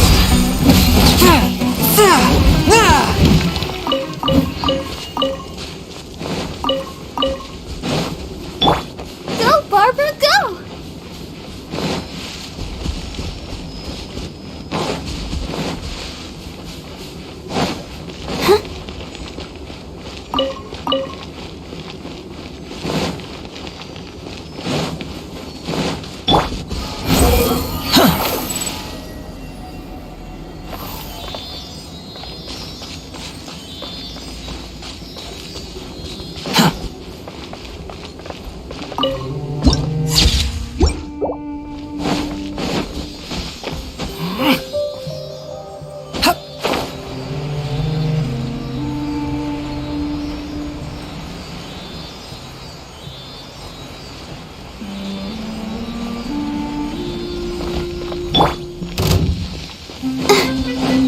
Sounds good to me. Forth, my blade!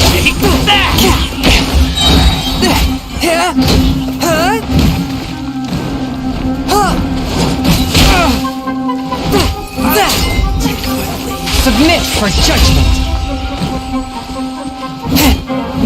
I'll take my leave.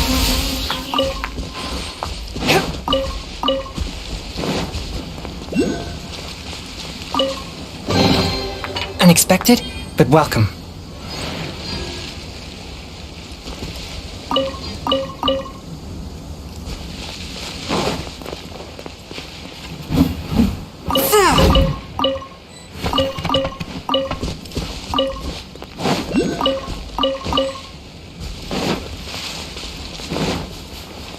Oh, is this the place?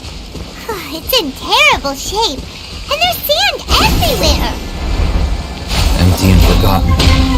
An ideal place to hide people.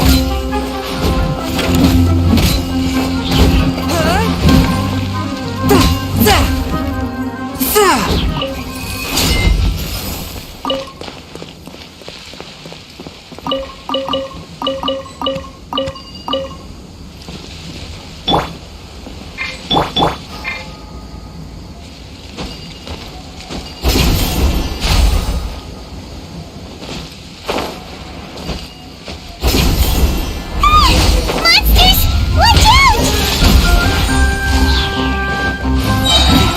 From whence you came!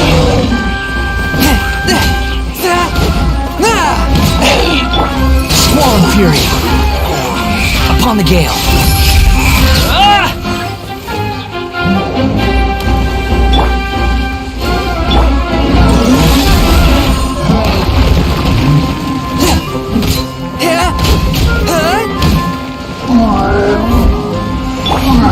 Nice and spicy!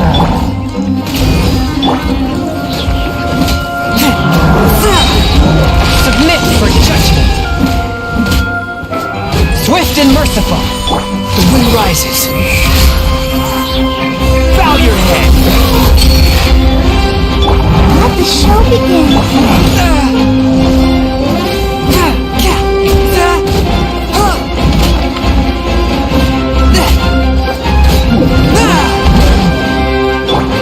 Swarm Fury! They were easier to deal with than Paimon had expected. Super strength? strong bandits? Or monsters taller than buildings dropping out of the sky? Or... He looks super serious. We gotta stay on our A game too. This is the one.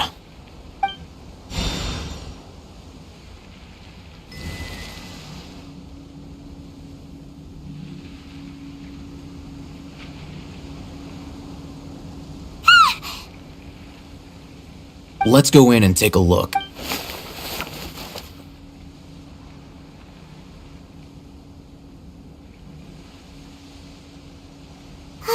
Hey, Ethan! We haven't found squat! Are you sure we aren't wasting our time here? Patience. Shawnee says she only hears the crying at night. We have time to burn. Until then,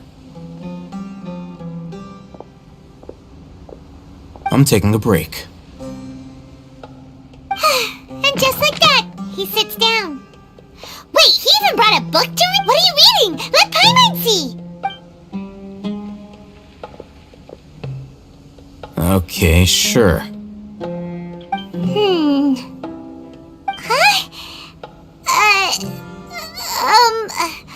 The natural position, which is the positional propensity of an entity in... So, Oh, Paimon gives up! You keep reading your book, see ya! How is he so relaxed? Look at him, reading an impossible book in a creepy place like this. Hey, Paimon's your Tibet travel guide. Paimon knows plenty of useful stuff already. And anyway, it's not Paimon's fault that the books people read in Sumeru are so complicated.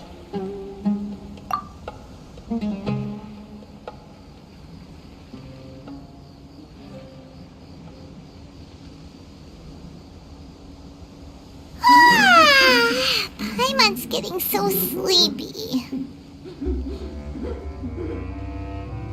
Huh? What was that sound? there it is. It's coming from that direction.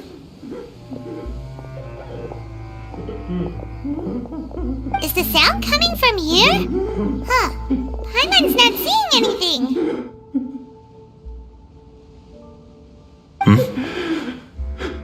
It's from below. But there's no way we can get down there. Something is off about the interior here.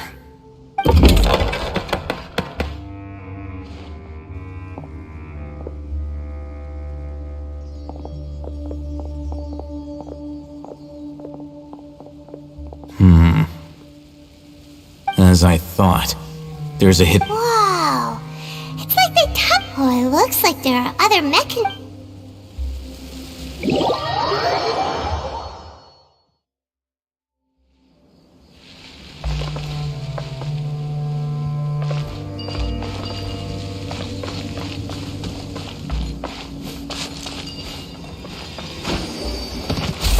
Behold!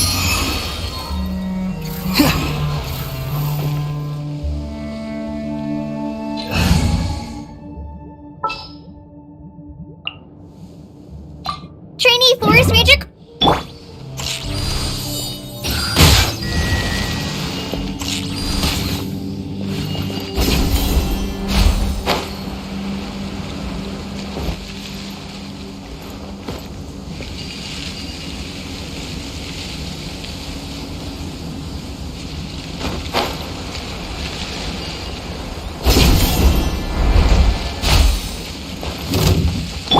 Let's dance!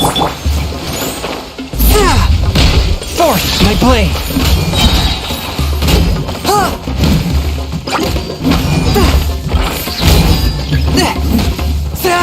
Spirit blade! Attack!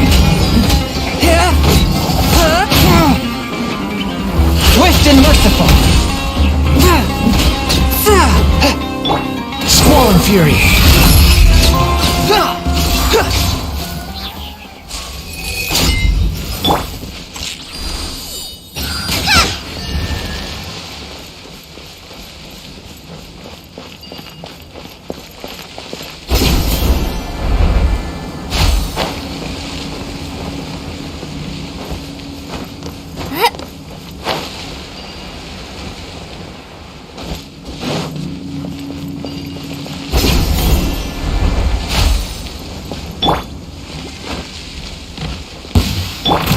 force to my blade.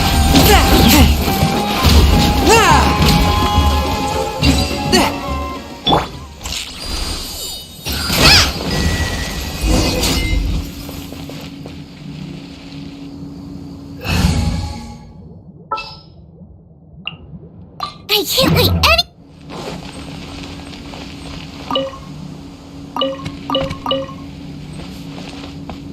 Gooba, get them!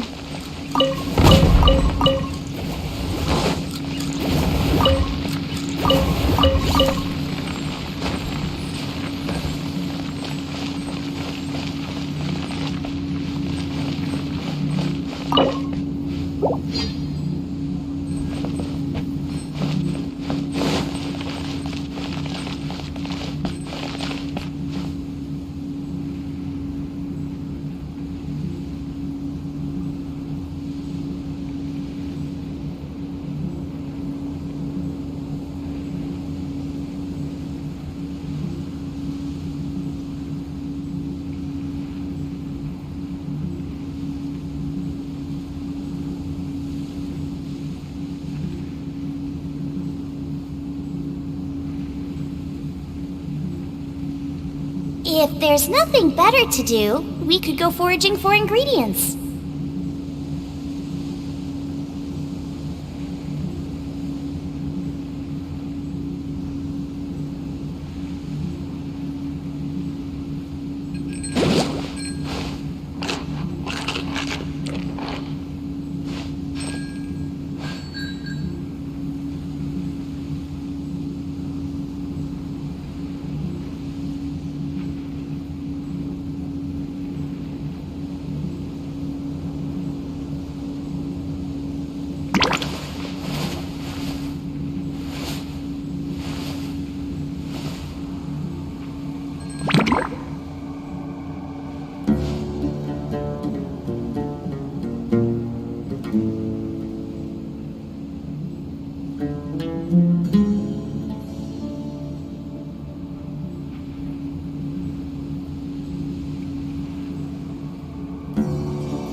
Is there time for a quick snack? I'll whip one up in no time.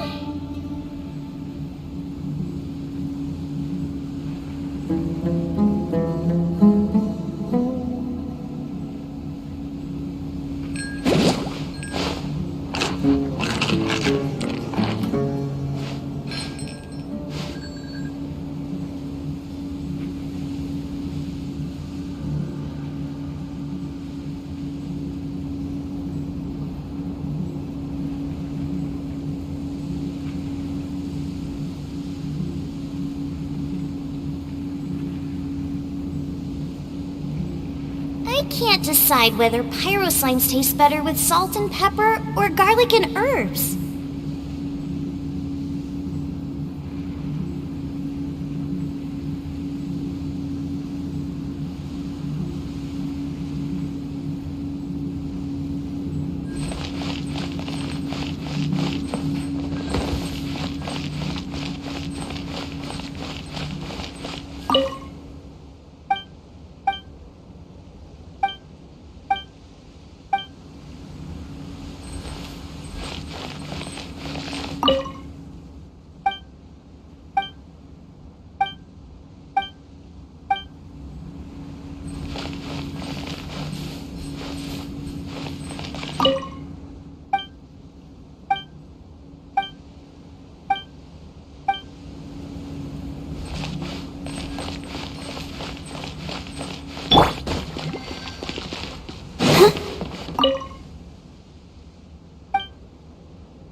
good idea. Let's approach him slowly without alarming him.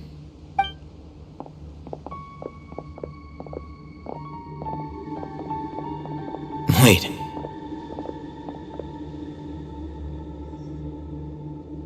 You're... He can't speak, and his eyes are unfocused. Also, why is he the only one here? Didn't expect to see him here. You know him? He's Razak, a senior of mine at the Academia. He's a scholar too? Is he the kind that holes up in a forest and mumbles stuff about training? No. And that's the problem. Razak was never involved in any of those things. He never trained in the forest, let alone reach Satyavada life. Leaving that question aside for the moment, him being here alone means that we might be too late. Looks like they've already taken everyone away. For whatever reason, they left Razak here. Perhaps they simply didn't have time to come back for him. There are drag marks on the ground. They're clearer by the doorway. Someone was forcefully drawing a cart that was loaded with something heavy. Loaded with people? That is one possibility. It looks like they were in a hurry, as if they were afraid of being caught. In their haste, they failed to notice Razak hiding in a corner. The symptoms are identical. Looks like we found living proof. Huh? Why do you say that? Allow me to jog your memory. Recall your time at Port Ormos. Don't you think his symptoms look familiar?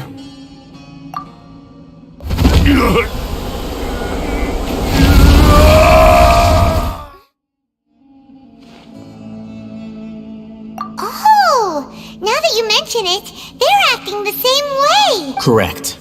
The Academia is behind all of this. It isn't difficult to deduce their rationale. First, the Academia spread a false rumor of King Deshret's resurrection, emphasizing the role of the village keepers, the mad scholars who were exiled to Aru village. These rumors were all the persuasion that the radicals needed, and those based in Aru village leapt into action. Unbeknownst to them, of course, through rounding up the scholars, they were actually helping the Academia. As well as being able to exploit the radicals for their own ends, this scheme has one further advantage to the Academia. All the risks and responsibilities are offloaded onto King Deshret's followers. Life for the desert dwellers has been brutal ever since King Deshret's death all those years ago. Beneath the surface, feelings of desperation are widespread. Many would give everything they have for the prospect of something better. Anyone looking to exploit that for their own ends simply needs to make a few empty promises. Even if complications arise, people will see that those involved are all followers of King Deshret and look for no further explanation than differences of belief. A deep-seated mistrust of the desert and everyone in it by the rest of Sumeru will make sure of that. The notion of an Academia plot wouldn't even cross their minds.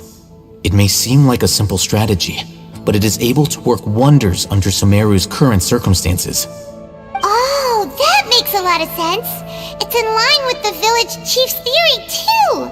But there's still one very important question. Wasn't it the Academia that brought the scholars to Aru village in the first place? Why does it want them— Throughout this process, one thing has changed. The scholars' identity. First, they were scholars. Then, they became lunatics. After that, they were exiles. And finally, they become missing persons.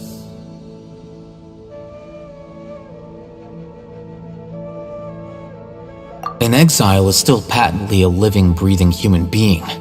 But when someone becomes a missing person, that is brought into question. If you can't find someone, you have no way of knowing what exactly happened to them. That makes missing people an ideal resource. Resource? For what exactly? One possibility is that the information in their brains could be extracted into knowledge capsules. Extracted? You mean... With the technology of the Sumeru Academia, it's entirely possible. Perhaps the process caused them great suffering, which is why they cry out in the dead of night when no one is watching them. So, the human brain... Nope, nah, Paimon doesn't want to think about this. I'm the Academia scribe, after all. I'm familiar with their projects. Anyway, judging by Razak's state, the contents of a divine knowledge capsule were extracted from his mind, but something went wrong in the process. Or perhaps his curiosity got the better of him, and he used such a capsule for himself. Paimon's a little confused. Can they just use anyone's brain?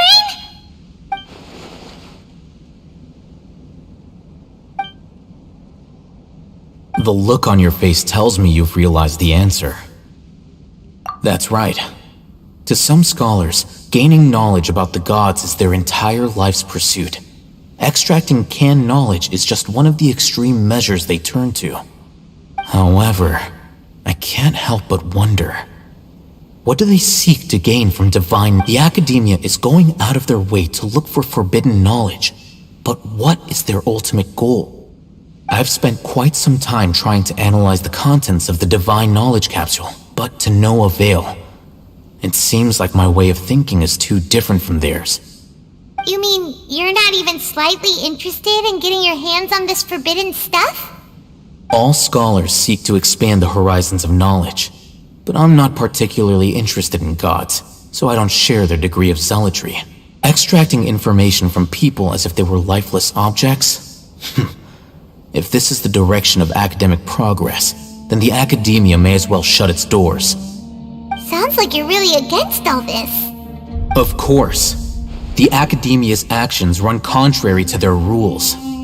Whether it be academics or knowledge, everything has its boundaries. If those lines are crossed, the rules and order that govern everything in the world will be destroyed. This matter needs to be corrected, just like fixing a typo in a book. Wait, didn't you step in to help because you felt sympathy for those poor people? Not to be callous, but no. My criteria are a little more restrictive than that. There is no shortage of suffering in Sumeru, and the same can be said for the rest of Teyvat as well. What do you plan to do about that? Save every last person? Probably not. Paimon's not sure. You can say that. Simply put, I don't blindly place my faith into strength or heroism. I do what I want. The divine knowledge capsule is something I want to investigate in full. That doesn't mean I'm willing to take action for the sake of a few strangers.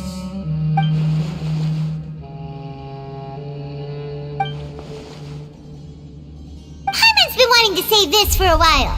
There are a lot of bad guys in the Academia, but you're not one of them. You're their weirdo. You're probably right. Though I must say, I quite enjoy this feeling of being the odd one out. Uniqueness is also an asset, is it not? Wow, that's a great way to think about it. Paimon's really impressed. If only Miss Shani had a similar mindset, her life would definitely be a lot easier. I'm just a more likable person than her in general. There's nothing more to it than that. He won't last long if we leave him here. We'll work out our next step after we return to Aru.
cold. Need to watch out.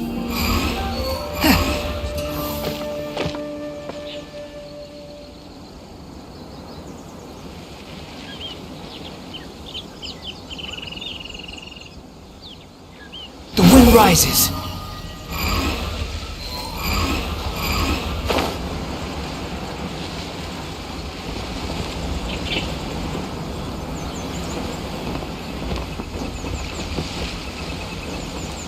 You need to watch out for any signs of earthquakes.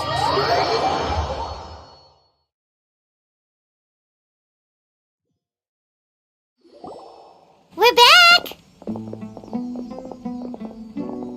You must be tired. You should rest and take some water. What's the situation? Who's this? Unfortunately, somebody who's too young to take on the role of Isak's grandfather. Nevertheless, he's one of the people we're trying to find.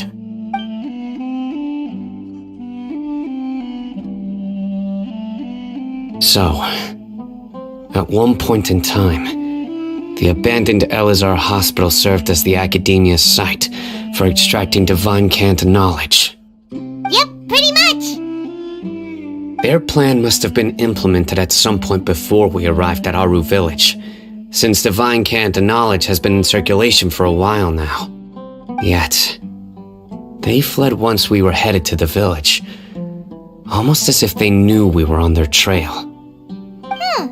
Yeah, why is that? We may have a mole in our midst. One of us could be secretly revealing our whereabouts to the Huh? Are our friendships that shallow? Looks like none of you have realized wherein lies the issue.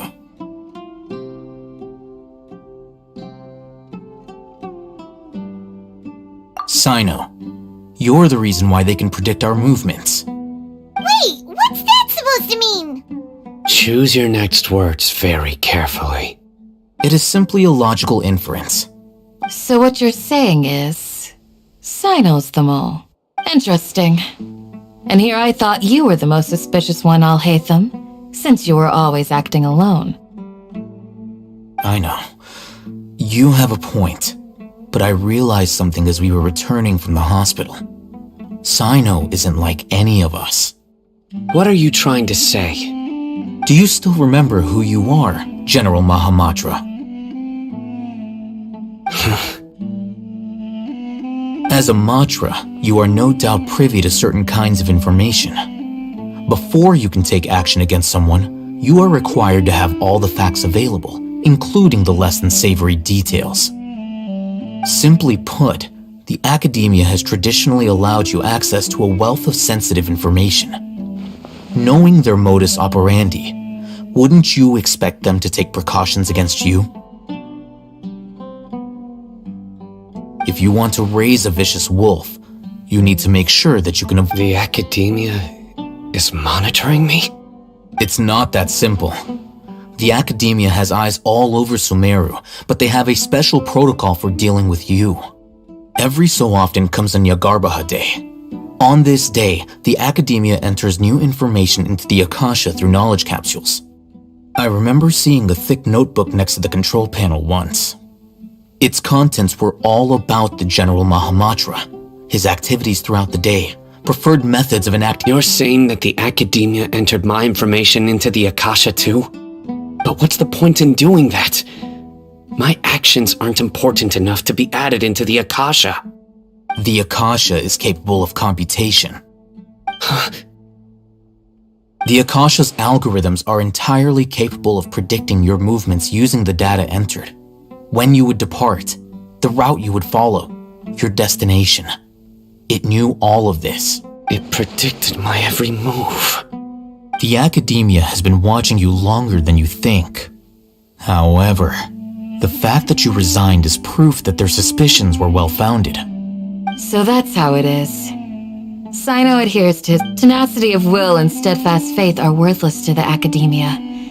They need scholars who are easily pliable and mindlessly go after anything they can profit from. Sino, don't take it to heart. This just proves how much of a trustworthy ally you are.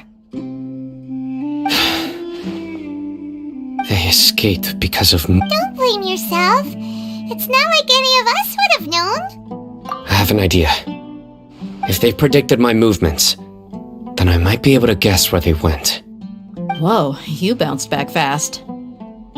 There is always an opportunity for safety after danger passes. Oh, so that's how it is! Paimon gets it now! If the Academia is trying to avoid...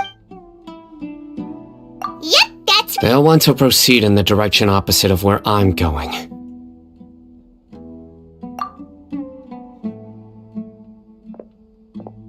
I must go. There's also something I want to investigate. Let's go, guys! After him! Please, wait! I want to go too! You want to go too? If so, you have to promise you'll stay safe. I want to find Grandpa. I promise I'll be careful and not cause any trouble. Everyone, I leave him in your hands. Yay! Let's go! Remember to pack some food with you! Paimon feels like we're missing someone, though.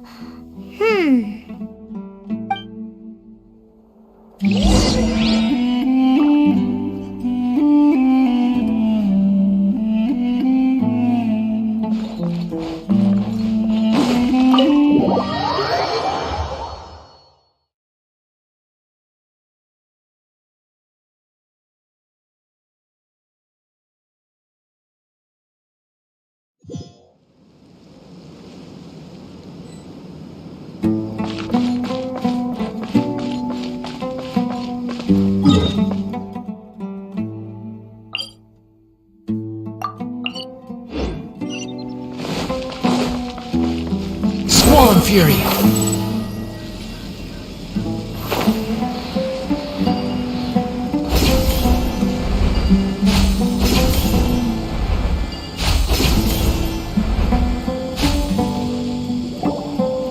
So, where do we go from here?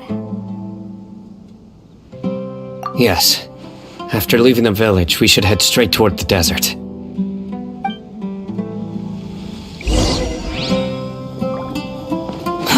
Too slow. I know the desert like the back of my hand. Is that because you play here a lot? Yep.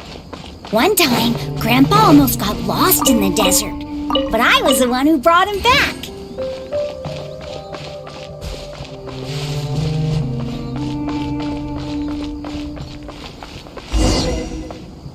There's something here. What's this? It's buried in the sand. Looks... And Paimon thought running around everywhere was already enough work. Okay. So... These are likely fragments of an Academia-developed device. Looks like there were more than one village keeper. They must have been escorted. Let's split up and search the area. Chances are that we'll find other things nearby.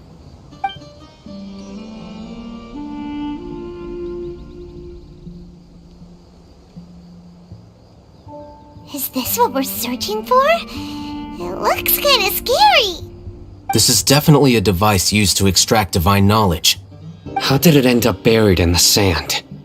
That can't have been... They must have been attacked along the way. Wait, what? Grandpa, I hope you're okay. Don't worry, your grandpa's gonna be fine. Razak didn't display any signs of starvation or dehydration, which means that they left fairly recently. We should be able to catch up. One more thing. Given that the device had been I believe the attack must have happened prior to the sandstorm.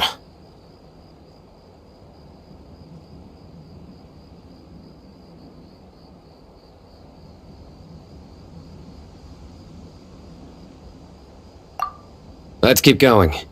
They can't have gone far.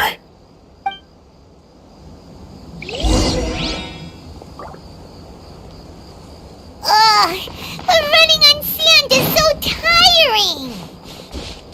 But you're flying, aren't you, Paimon? Is flying over sand tiring too? it is!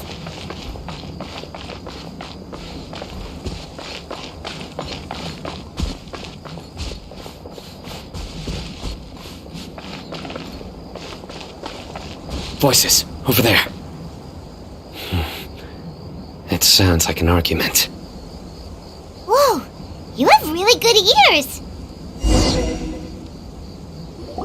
Don't get any closer. They'll notice us. Dia's talking with the Eremites? Very interesting. Let's listen in.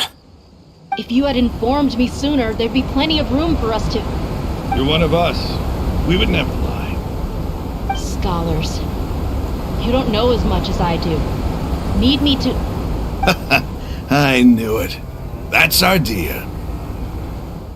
Dia? Why would you... Dia! Hey, what are you doing? Huh? Didn't you say you'd help me find Grandpa? Why are you on their side? Well, look who's here. Ain't that something? This complicates things. You've betrayed Aru village? So, this is the great General Mahamatra. Dear, you'd be better off as my assistant than hanging around with this motley crew. Seen for yourself. I have the means and methods, and my ideals are far more admirable than theirs. I'm not the type that's easily swayed, Raman. You of all people should know that.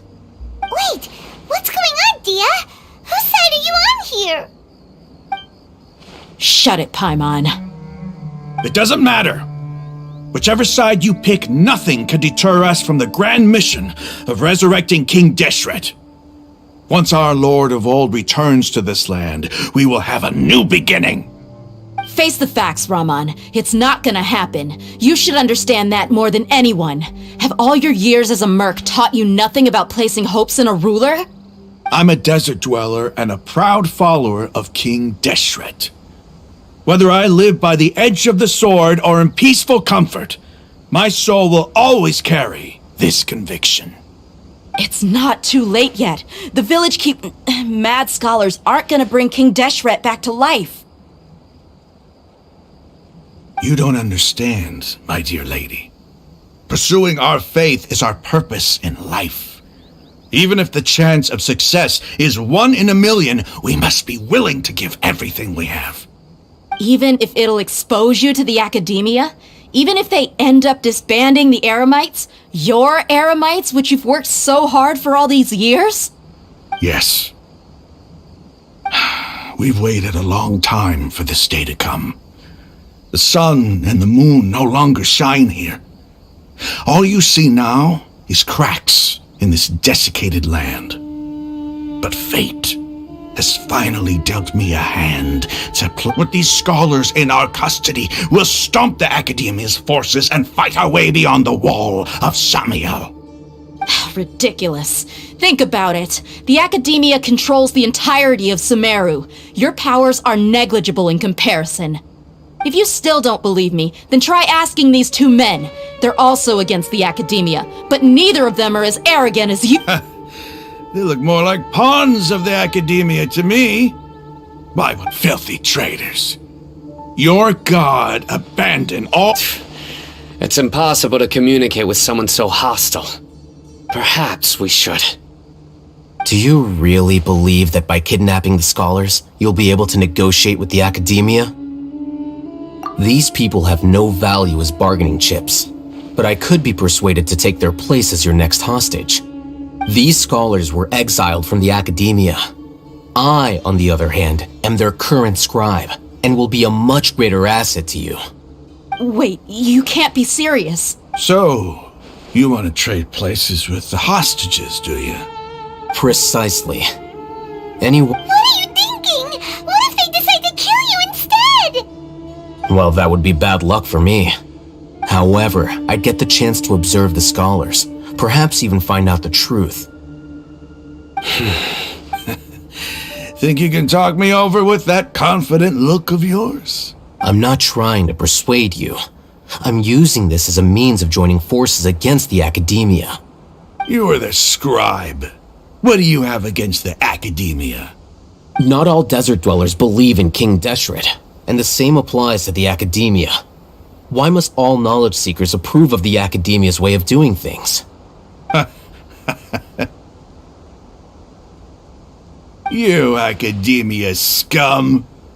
Every last one of you is nothing but a hypocrite, just like everyone else on the other side of that wall. I've made myself clear enough. I won't listen to another word from the Dendro Archon's people. Not so fast. I'll hate them. Do you stand by everything you just said? I never make empty promises. You know you're making a dangerous decision, right? I do. Good. Raman, hear me out. These people are my friends. Maybe you can't take the followers of the Dendro Archon at their word, but what about me? Do you trust me? We've known each other for years. Of course I do. In that case, I'm willing to vouch for their honesty with my right arm. Come on, Raman, don't be a coward. If you're serious about taking on the Academia, you need to steel yourself. You can't be afraid. An arm from the Flame Mane. You've piqued my interest. But what if you refuse to oblige? What should I do then? No one's a fool here, Dia. We're mercs. And mercs don't tend to live long unless they have their wits about them. You're not wrong, but this is different. I promised my friends that we'd bring back the village keepers together. Let's do it right here then. Give me your right arm as proof of your resolve. Don't listen to him! He's not even trying to negotiate! He just wants to make things more difficult! That's fine. Are you crazy? We came here to save lives. One arm for that many people is still a pretty good deal, if you ask me. Raman, I'm holding up my end of the deal here. You'd better not let me down. Sure. Go ahead and cut off her right arm. No!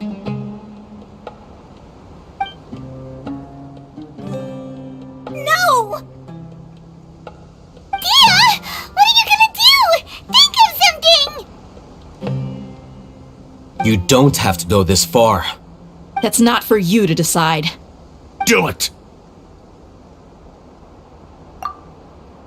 Dia! Run!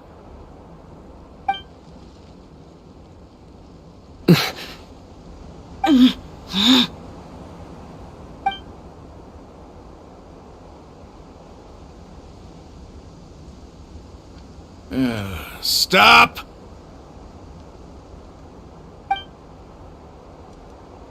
What's wrong? Can't— Flame Mane, you and I are both desert folk.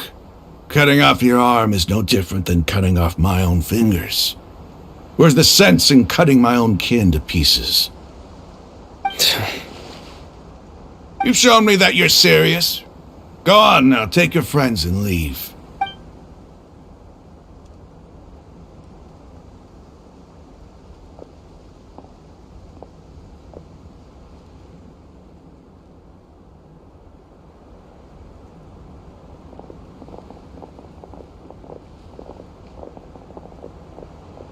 Phew.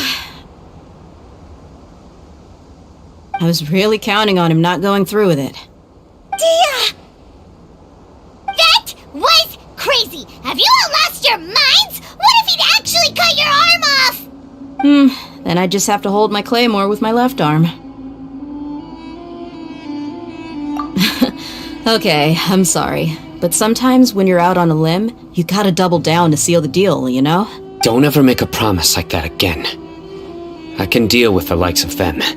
If it came down to it, you would not lose to them either. I don't doubt it, Sino. But this is about more than me and them. There's a lot more. Even if we got rid of one bunch of radicals, there are others out there. Wiping them out would do more harm than good. I'm sorry, Dia. I should have stayed put and listened. I should have trusted you. It's okay. I promised you I'd help find your grandpa, so I'll do whatever it takes. Whatever it takes? You just might be scholar material. Huh? Are you serious? The Eremites once said that I was a lunatic. Perhaps a little madness is essential to be successful in research. Why does it feel like he's using his praise for me as an excuse to brag about himself? Okay, let's get moving. We should head back to the village and rest up. Today was just a trial run. Noon tomorrow is gonna be the hard part.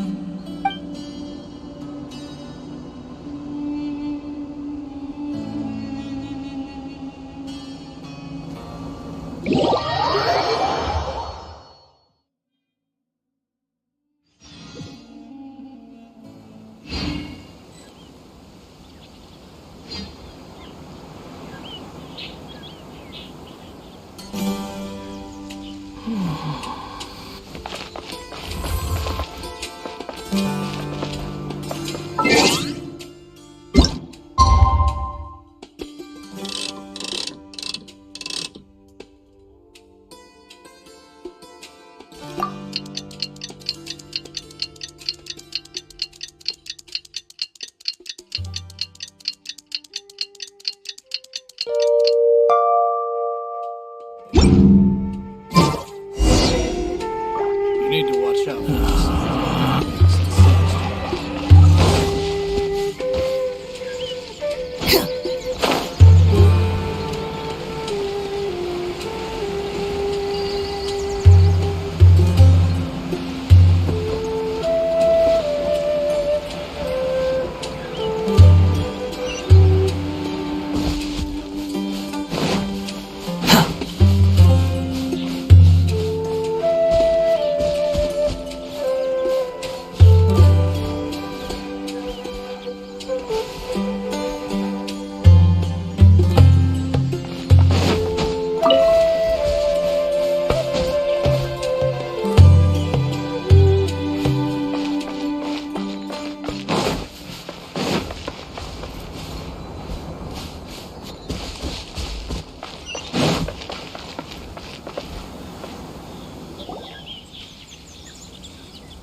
You're all here so early. Looks like we have everyone here. Isak, are you sure you want to come with us? I'll watch from a safe distance. Dia, I want to be there to bring Grandpa home. Okay, let's go then. Dia, wait. What's the matter? I heard that you were quite reckless yesterday. No more of that today, understood? Or I'll be very upset with you. Fine.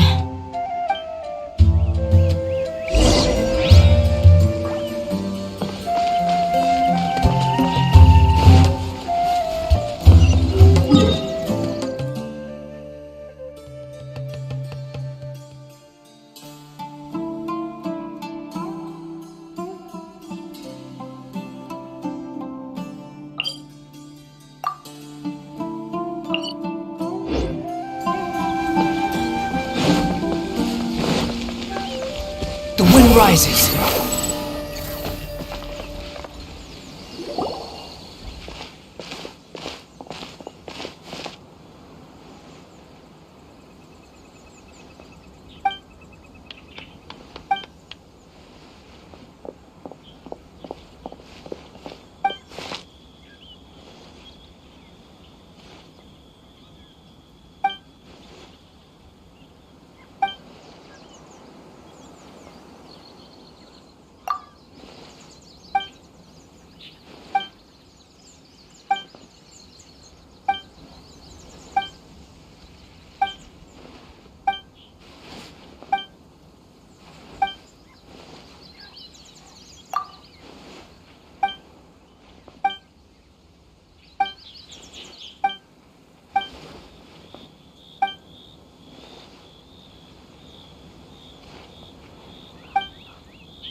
your safety.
Of nonsense. Is King Deshret really gonna come back from the dead?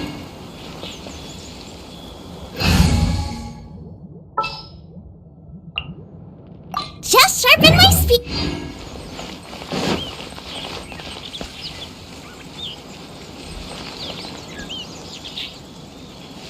I hope I can be as poor as Candace one day. Join the Eremites and embrace a wonderful new life.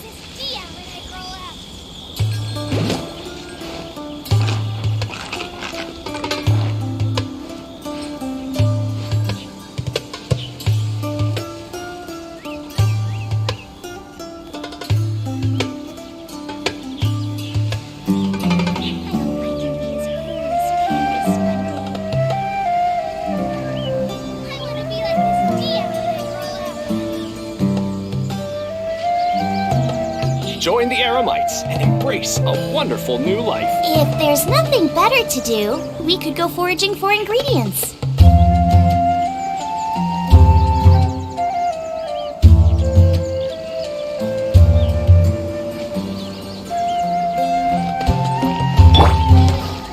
Behold!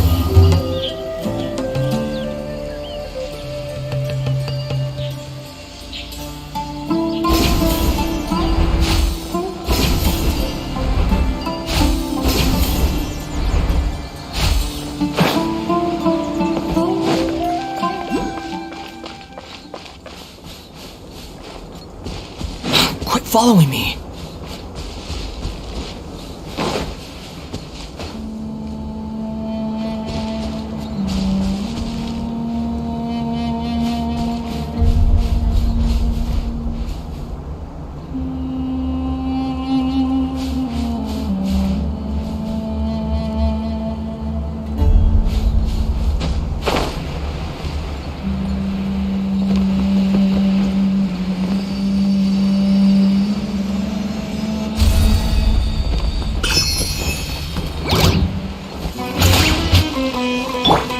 Protect us!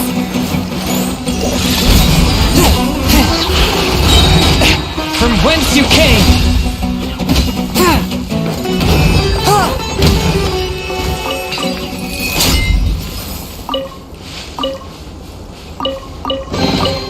It was worth the trouble.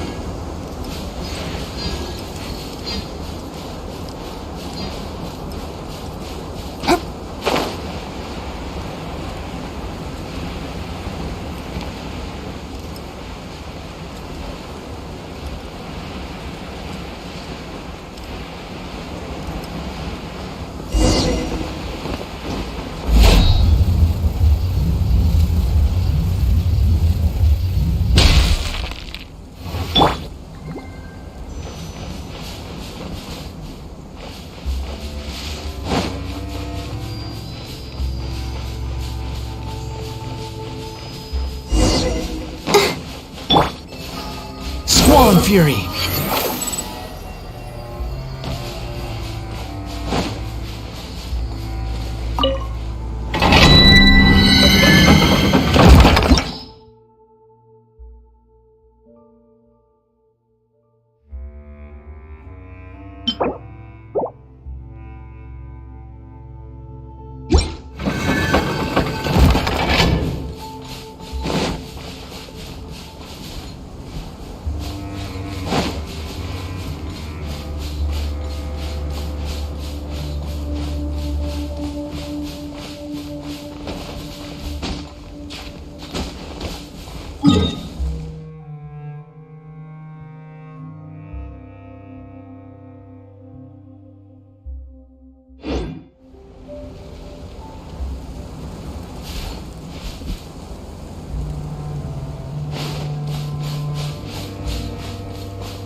Too slow.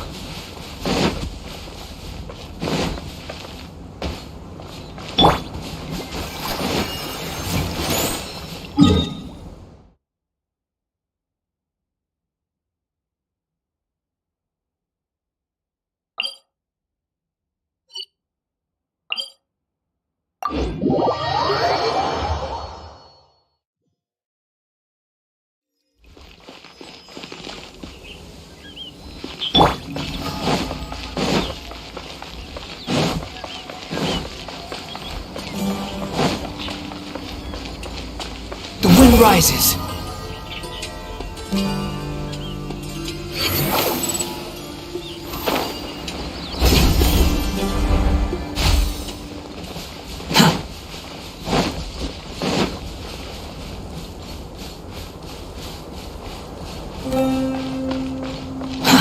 Too slow.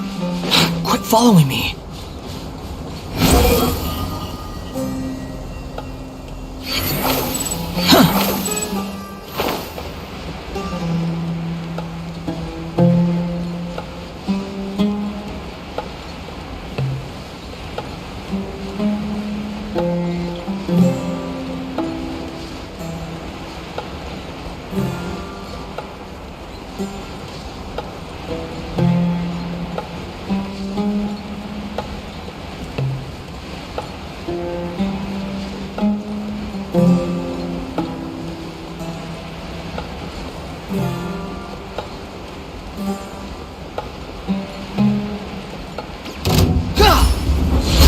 Let's dance.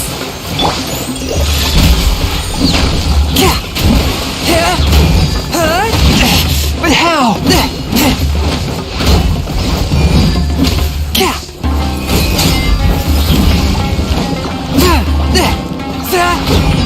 A touch of frost.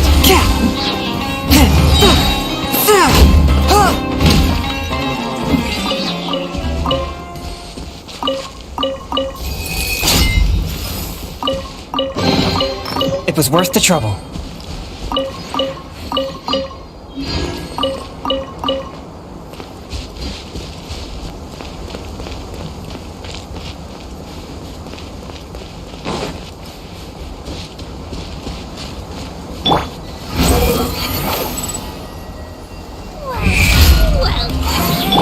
Let the show begin.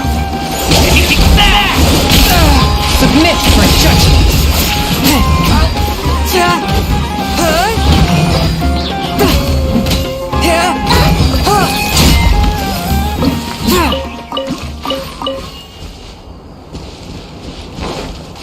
Swift and merciful.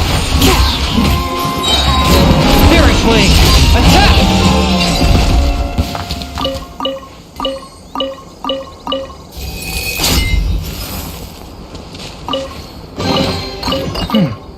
Objects like this may prove useful when purging evil spirits.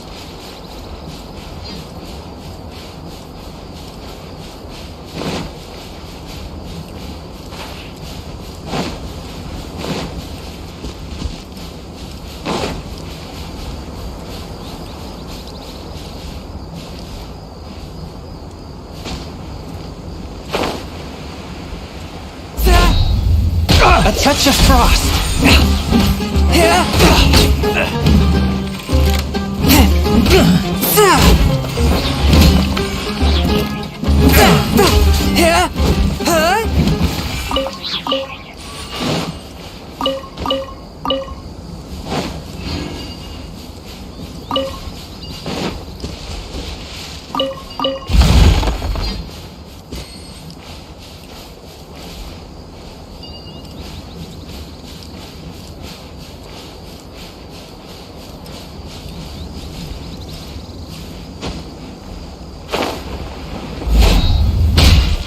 Forth, my blade!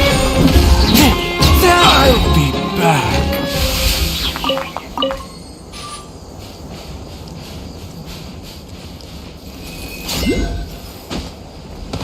I ride on wind and cloud alike.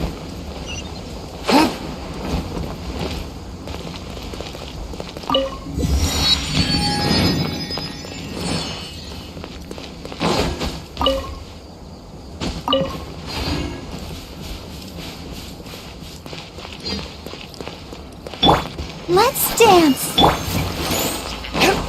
A touch of frost!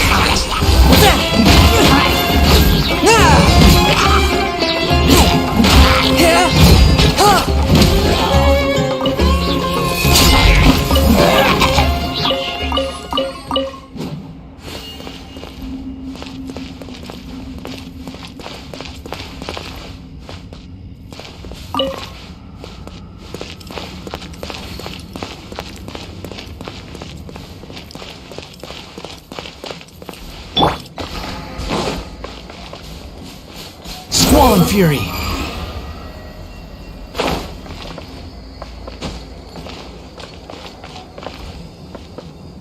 The wind rises!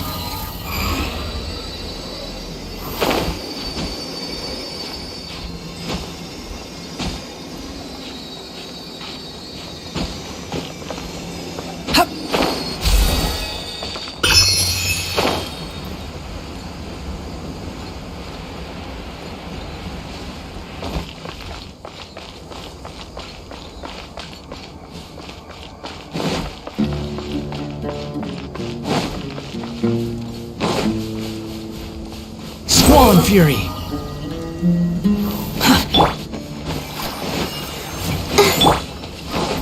Submit for judgment! That's close enough! One with my blade! You are not welcome here. How regret. The wind rises!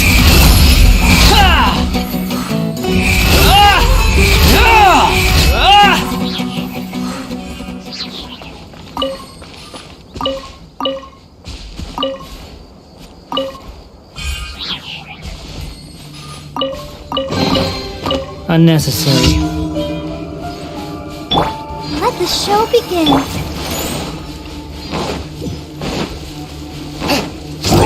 My blade! Spirit Blade! Attack! Squall and Fury! You dare to gaze upon me? This is it.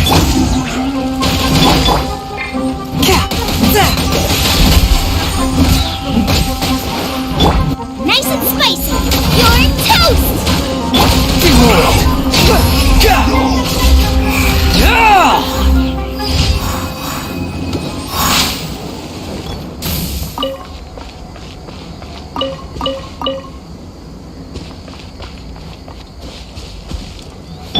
Let's dance.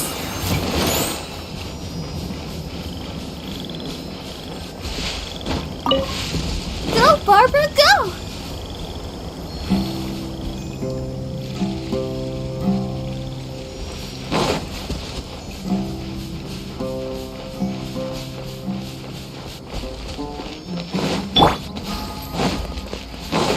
From whence you came! Need. The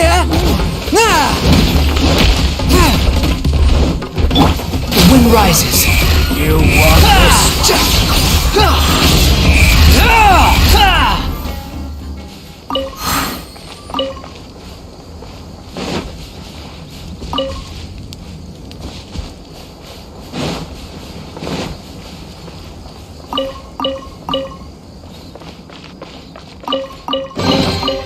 Unnecessary.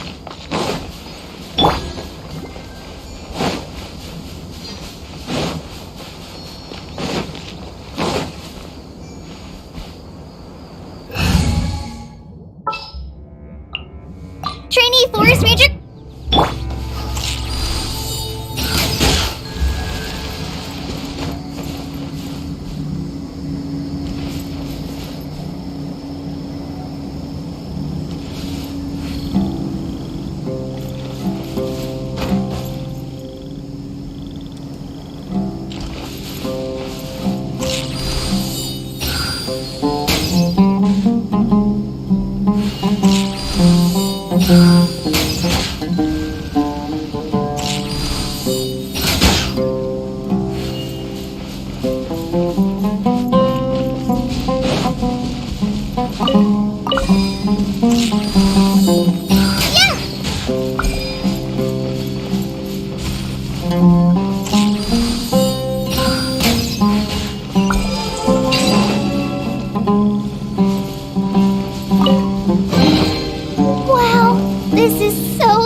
Submit for judgment! You won this one.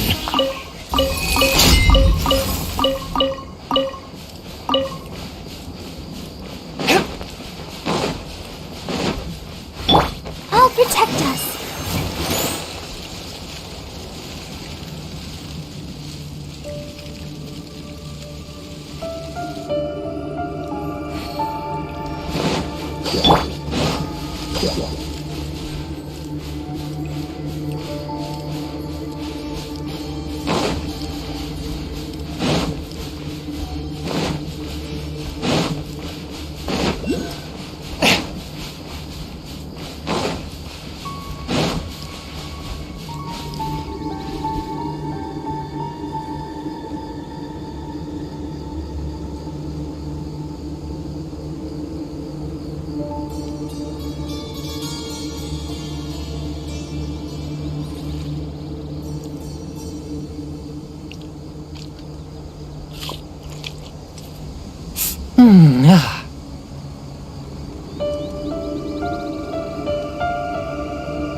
Exorcism uses thaumaturgy and martial arts to conquer evil. There are other means to the same end, but they are not the true way.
A touch of frost! Squall and fury!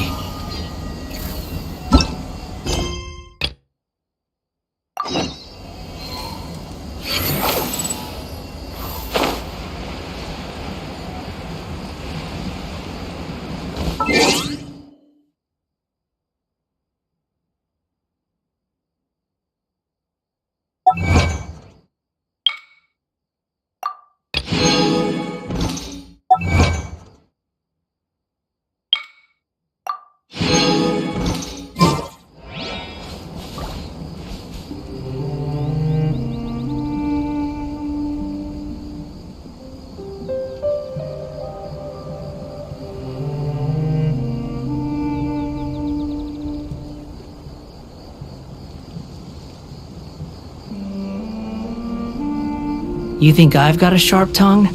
I just tell it like it is. If someone can't handle it, maybe that's their problem.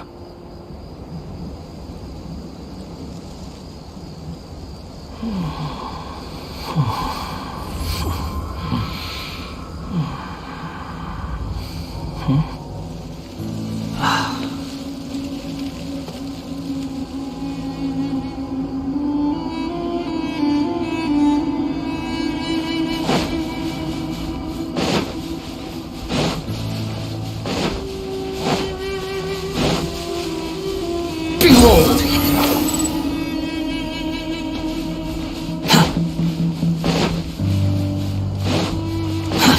Too slow.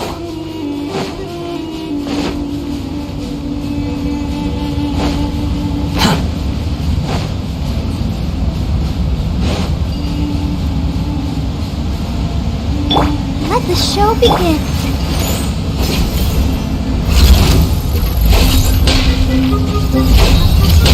Swift and merciful! Squall and fury!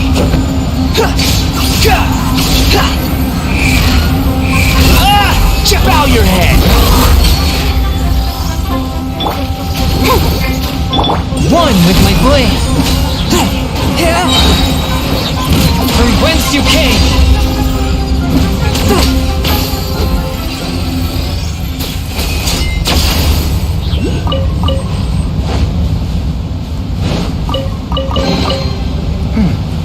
Objects like this may prove useful when purging evil spirits.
Let's dance! Swift and merciful!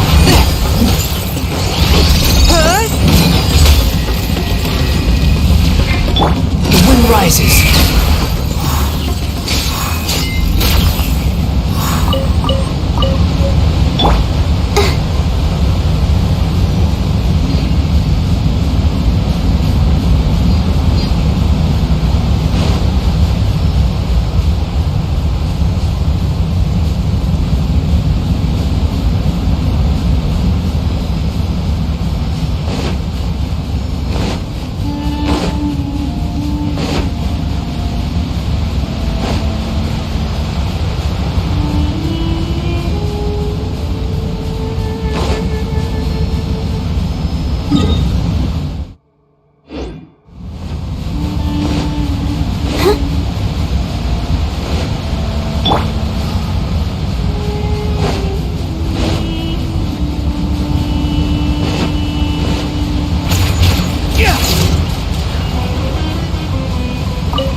following me.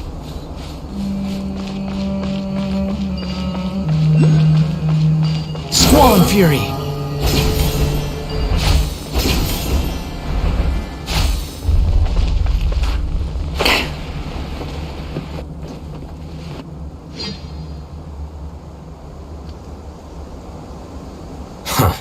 They got here before us. Uh-oh. Is it because Paimon overslept by 5 minutes and held everyone up?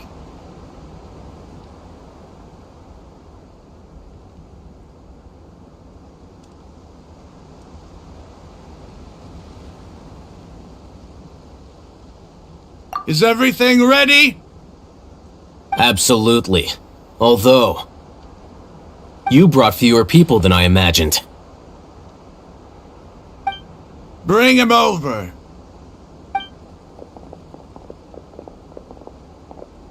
Grandpa!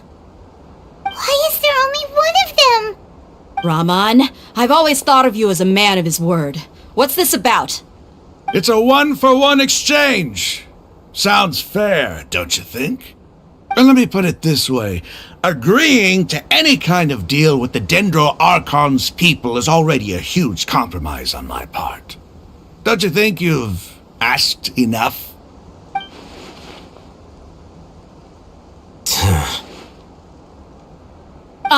You stay right there!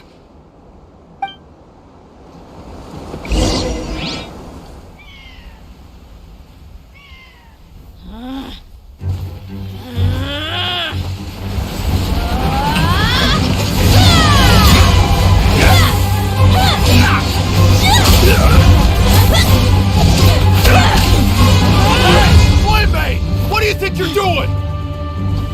Grandpa! Don't you see this blade here? You coward! Why are your hands shaking? Wait a second! It's a earthquake!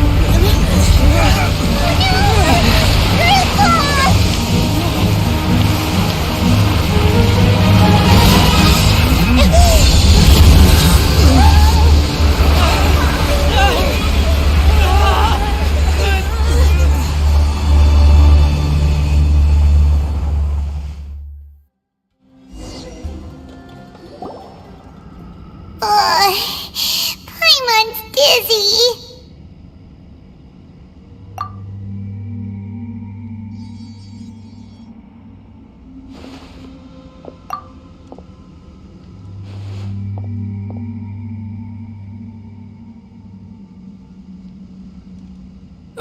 This day's going just great.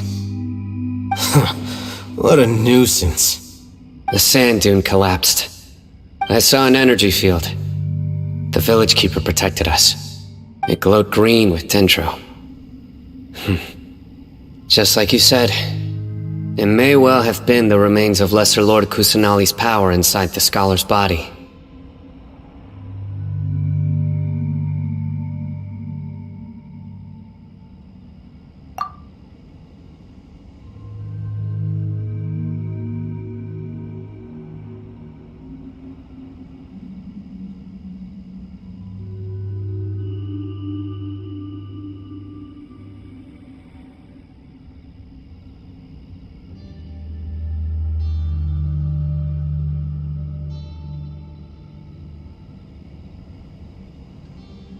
The Dendro Archon.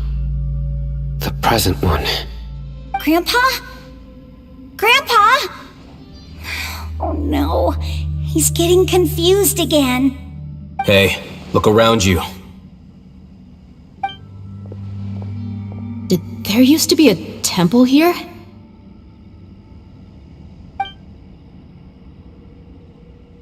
It seems that when the sand dune collapsed, it exposed these underground structures. The symbols on the gate belong to King Deshret's civilization. This structure must be ancient. Over time, the sandstorms completely buried it and left it in the state we see now. It could have been an underground palace in the distant past. Oh, a miracle. Praise King Deshret! What's he doing here? They must have fallen down here with us. Pretty lucky if you ask me. Most of them seem in really bad shape. Except for him. He got off lightly. Mind your head. No, this isn't the time for conflict. Our exalted lord has shown us the way to his sacred palace. He's not actually gonna go in there, is he? As it happens, I want to take a look inside too. What are you doing? Don't you think it's curious? 1 minute, Lesser Lord Kusanali's power protects us from harm, and the next, remnants of King Deshret's civilization appear. 2 major deities are vying to showcase their power to us. It would be a shame not to witness them both. Paimon thought you weren't interested in gods. Indeed. In my view, gods are just a higher form of living being, or creature, you could say. New discoveries are always worth investigating. Whether they have anything to do with gods is neither here nor there. Raman, what are you gonna do about your men? I'll just let them lay here. King Deshret will take care of his people. Right now, I'm going inside.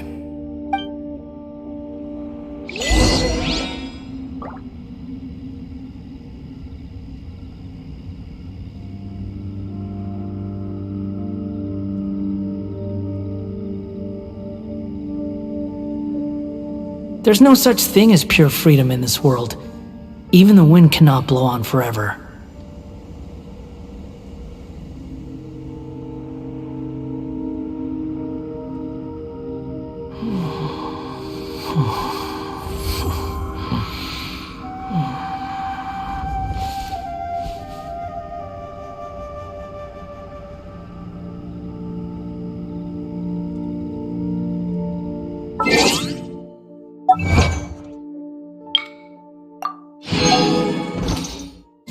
You think I've got a sharp tongue? I just tell it like it is.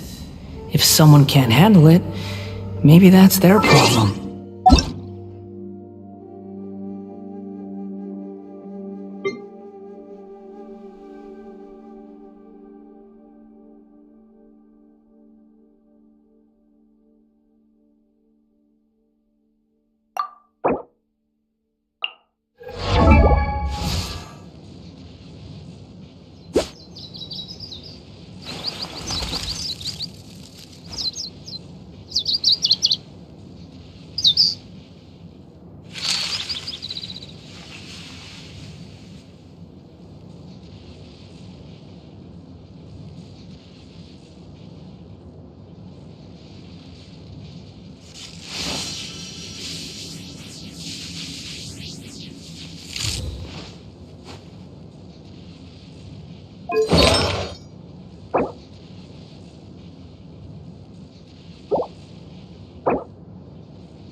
There's no such thing as pure freedom in this world.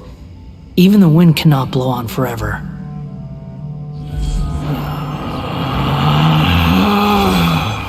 Relax.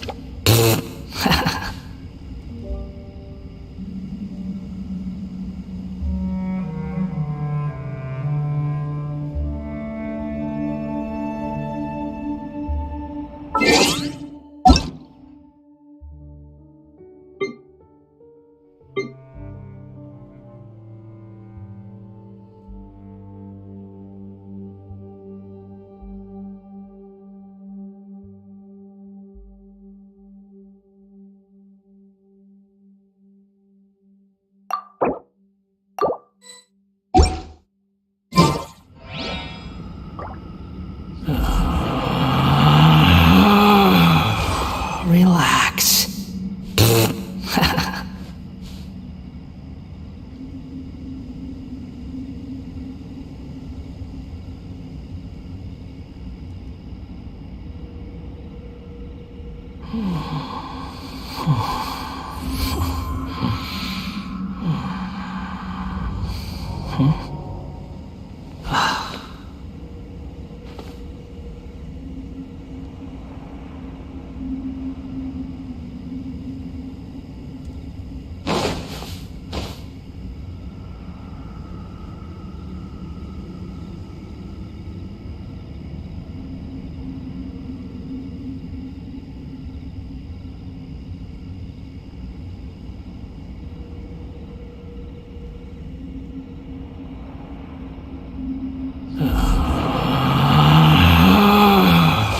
Relax.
You think I've got a sharp tongue? I just tell it like it is. If someone can't handle it, maybe that's their problem.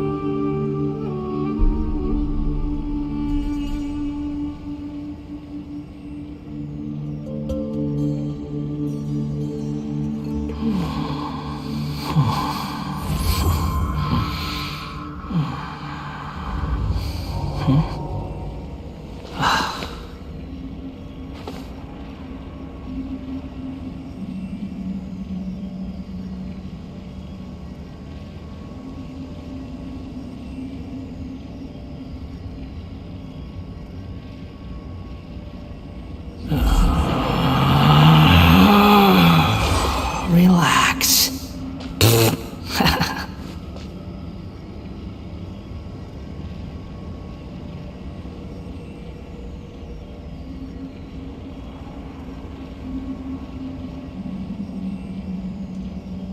There's no need to exchange pleasantries. It's rather pathetic to force a conversation just to occupy silence.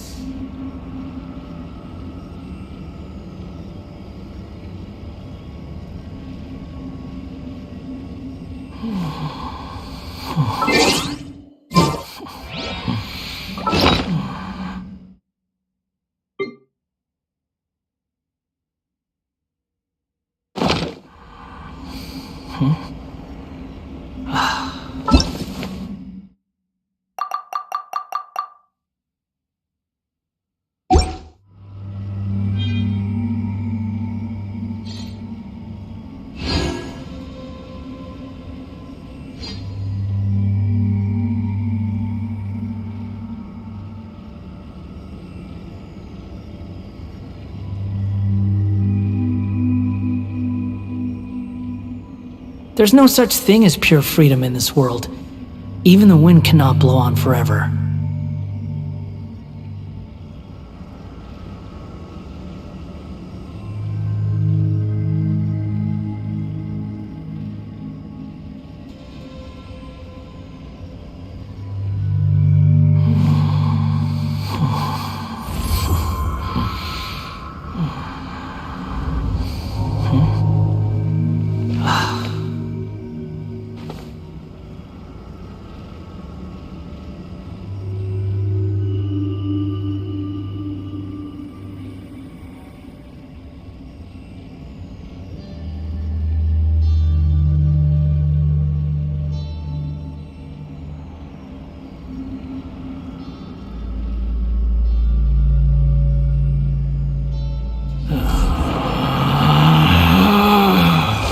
Relax.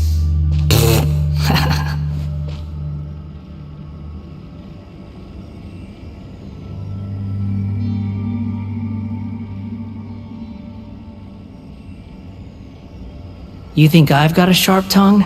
I just tell it like it is. If someone can't handle it, maybe that's their problem.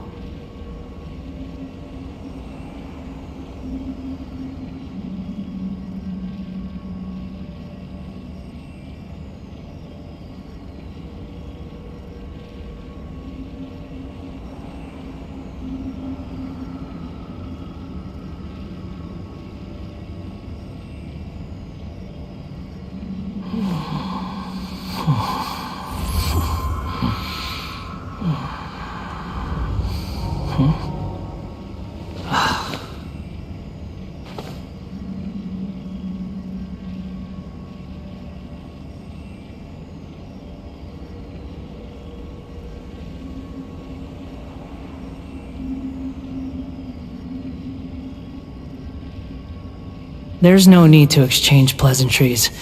It's rather pathetic to force a conversation just to occupy silence.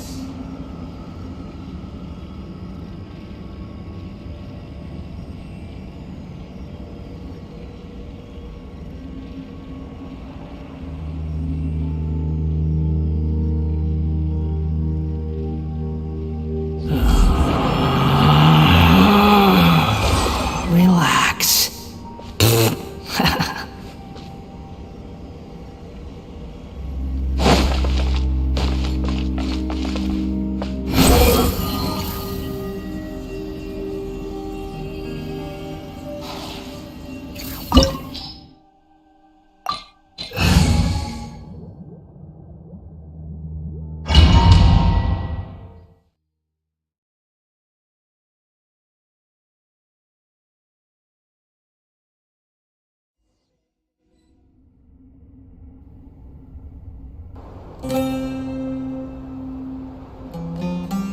It's full of life here. This defies comprehension. It looked completely desolate from the outside. Yet, it flows with energy inside. Yeah, and there's so many plants. It's so pretty. Sir Rahman. Huh? Me? Do you see another Rahman here? Are you mocking me? What do you mean, sir? Interpret it however you want, but there's something I'd like to draw your attention to. While this structure is clearly left over from King Deshret's civilization, the energy that flows in here is that of the Dendro Archon. Whatever you say. It's not like I have a vision. There's nothing to be angry about. Think of this as an academic journey. It does seem kinda strange. If that's true, then we might have to explore this whole area to find an explanation.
following me.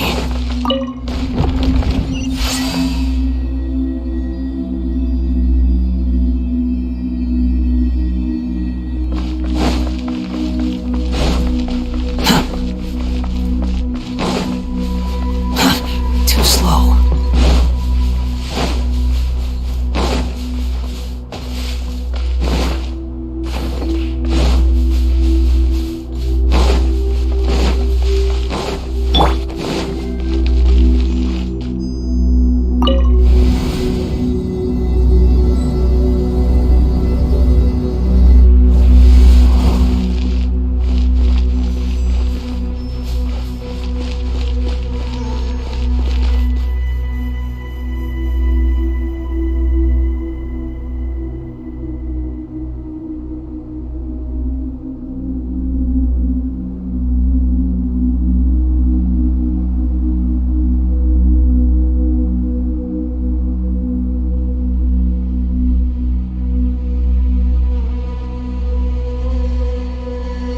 I wonder when I'll be as tall as my big sister.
Submit for judgment! The wind rises.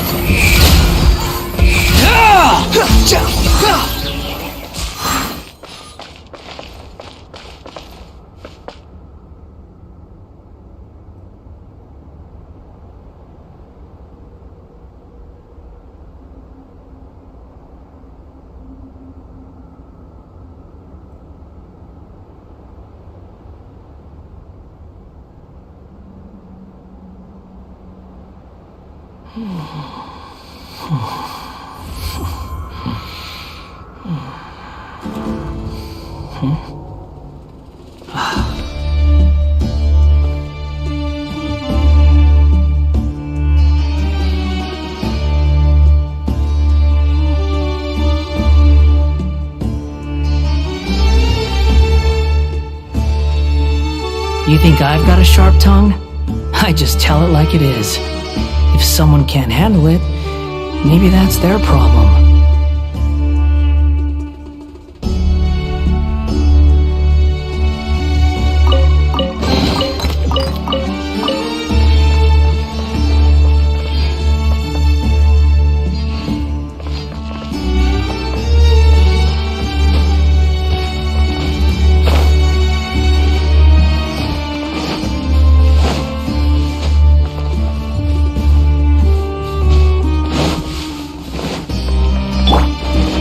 Let the show begin.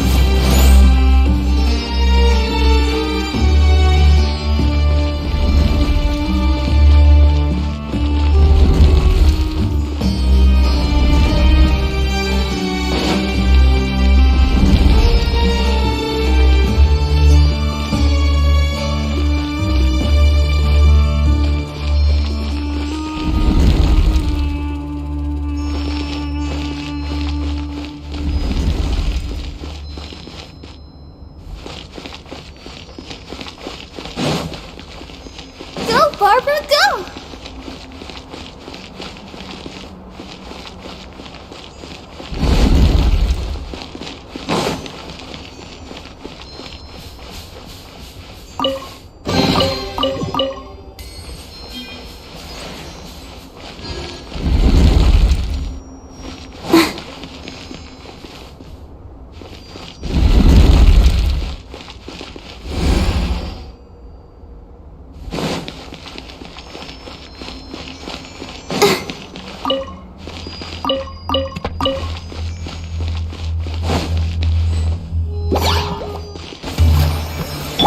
A touch of frost.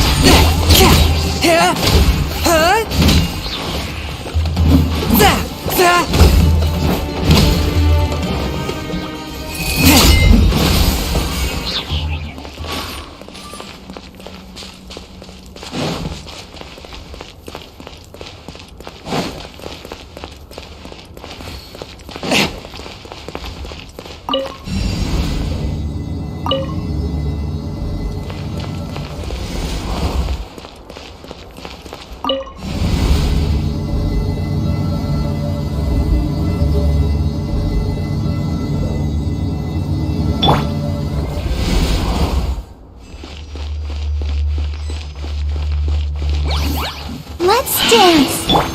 Swift and merciful. Spirit blade.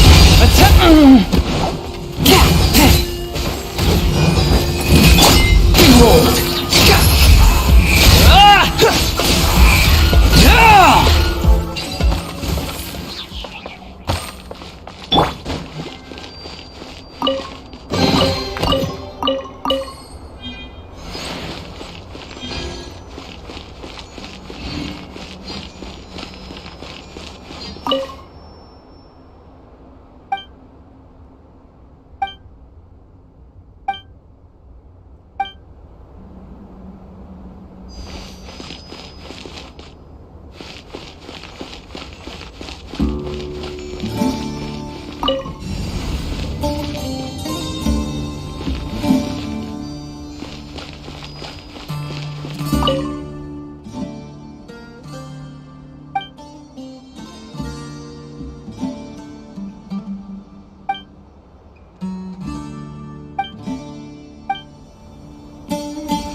Let the show begin.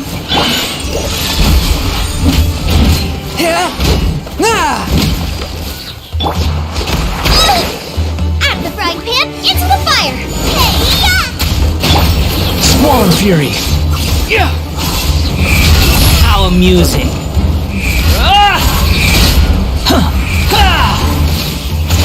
Wretched vermin.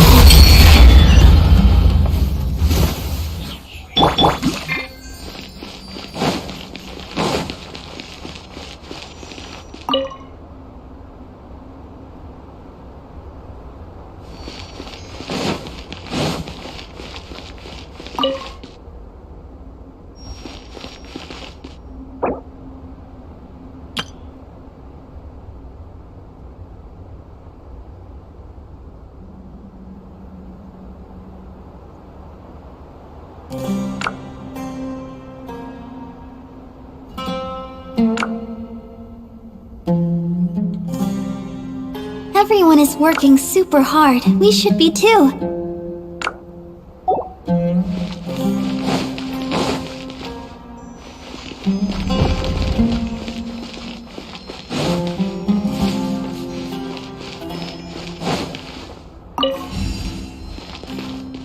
Go, Barbara, go!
da da da da da da da.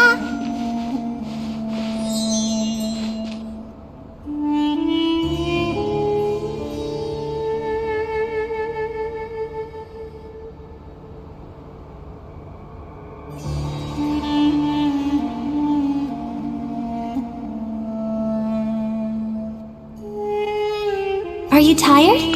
Try my new spicy energy drink. I'm sure it'll wake you up.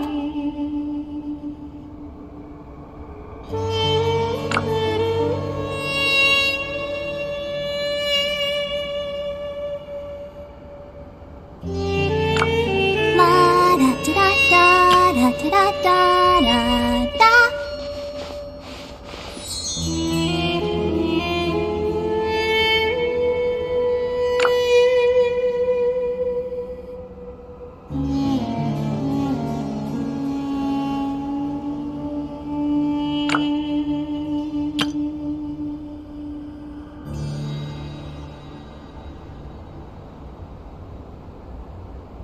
I wonder when I'll be as tall as my big sister.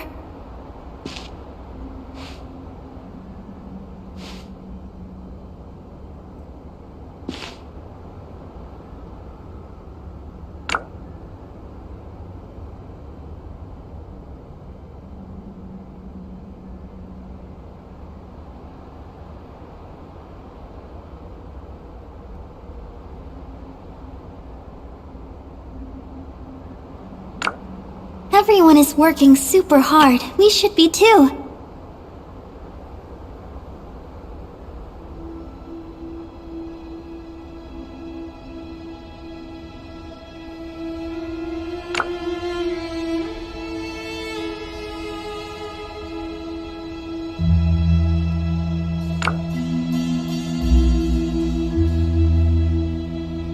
La da da da da da da da da.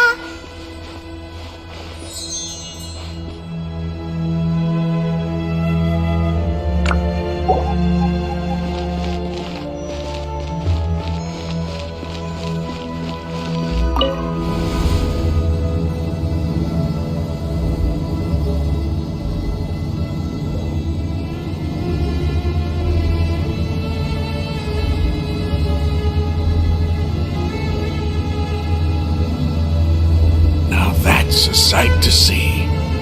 King Deshret's splendor surrounds us. There's so much vegetation here. It's different than what I expected. Sure are a lot of plants for a desert. That's what I call divine providence of King Deshret.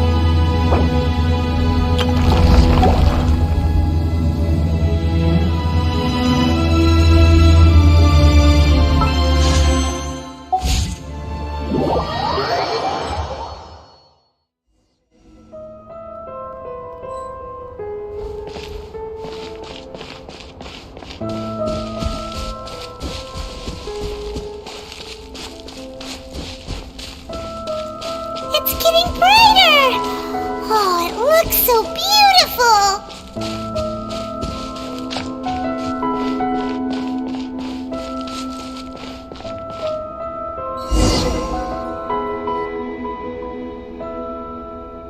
Wait. What's that?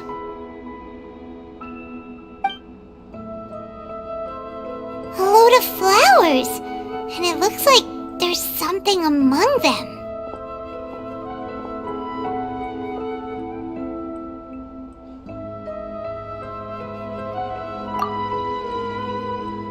These are King Deshret runes. They left something behind. Yes. What does it say? Here lies our faithful priest Kasala. His wisdom is a miracle among the people, deserving of high praise and admiration. You can read ancient King Deshret? Of course. Every student needs to master at least 20 languages before they... He's not serious, right? There's still something off about this place. The elemental energy here is too concentrated. The scent of life. Is it trying to tell us? Is this it?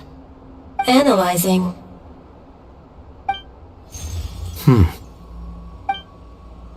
There seems to be a hidden message among these skeletal remains. Excellent. There's a device from King Deshret's civilization in this gravesite. I'll transmit the information over and project it for everyone to see. Isn't sharing knowledge against the Academia's rules? Yes. However, under the circumstances, I'd prefer you to see this for— You'll understand after watching it.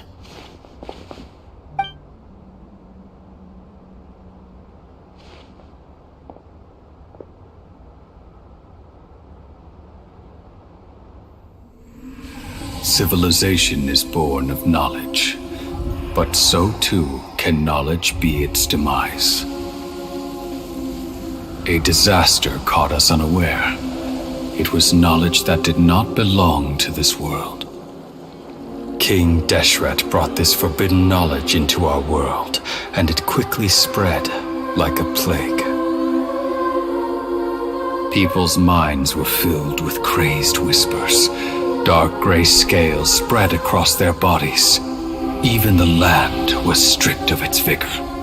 Only a desperate, deathly silence remained. Were it not for greater Lord Rukkhadevata from the forests, the damage would have been irreversible. She summoned the priests to build temples and infused into them the divine power of life. The disaster was miraculously tempered, and the embers of our civilization were preserved in Aru village. Alas, the miracle could not last. As long as forbidden knowledge continued to exist, it would forever blight this world. In the end, the proud king of the desert, my eternal lord, chose to sacrifice himself. I have spent my whole life since guarding one of these many temples. But now, my duty is coming to an end. As I close my eyes for the final time, the sight of that noble deity will appear in my vision once more. In helping King Deshret to eradicate forbidden knowledge, she exhausted her strength, and her form became that of a small child. How strange. Now that I think of her, I no longer have any fear of death, for I sense that the spirit of life will abide with me during my eternal sleep.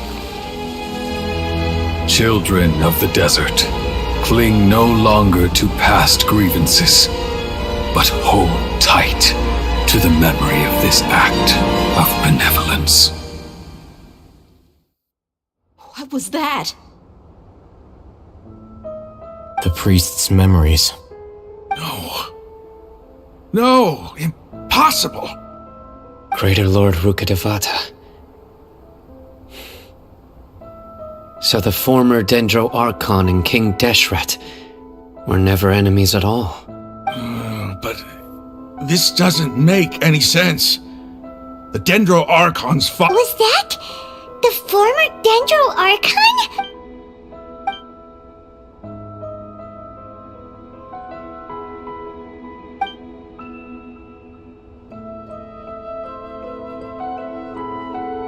You might be distrustful of the Akasha, but there's no reason for you to doubt King Deshret's technology.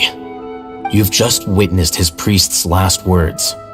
I've never heard about any. The surviving followers of King Deshret all gathered in Aru village. Our god did not make mistakes. We refused to believe King Deshret's death, the all but total annihilation of our civilization. It was all Greater Lord Rukkhadevata. We saw her as nothing more than a traitor, who stabbed us in the back in our moment of crisis.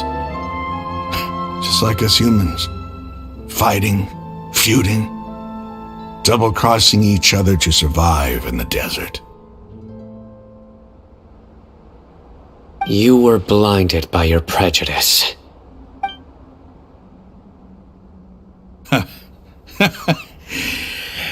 If I hadn't seen this for myself, if I hadn't witnessed his last words with my own eyes, ears, and heart, how could I ever begin to accept this? The truth is so far from what I've always known. Am I really supposed to believe that after all these years, all this time, Rahman, that's enough. Give it a rest. You're starting to make a fool of yourself.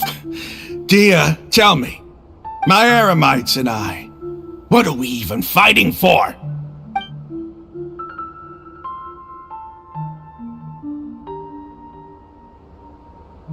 Hey, how you doing?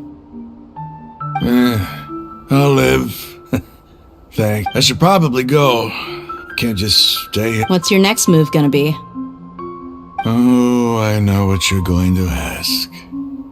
I feel deeply ashamed of everything I've done.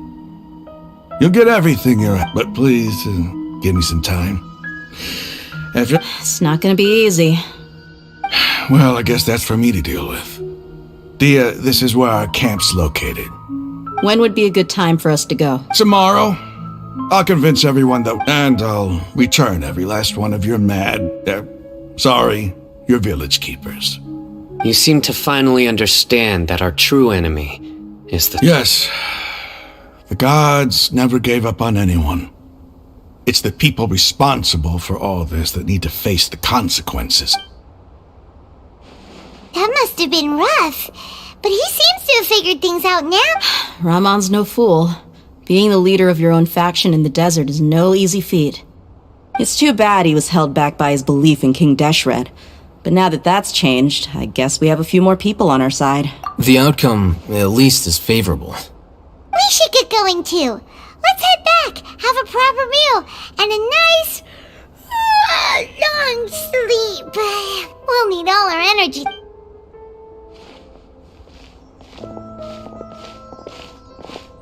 Sino, we're leaving! Stop yelling.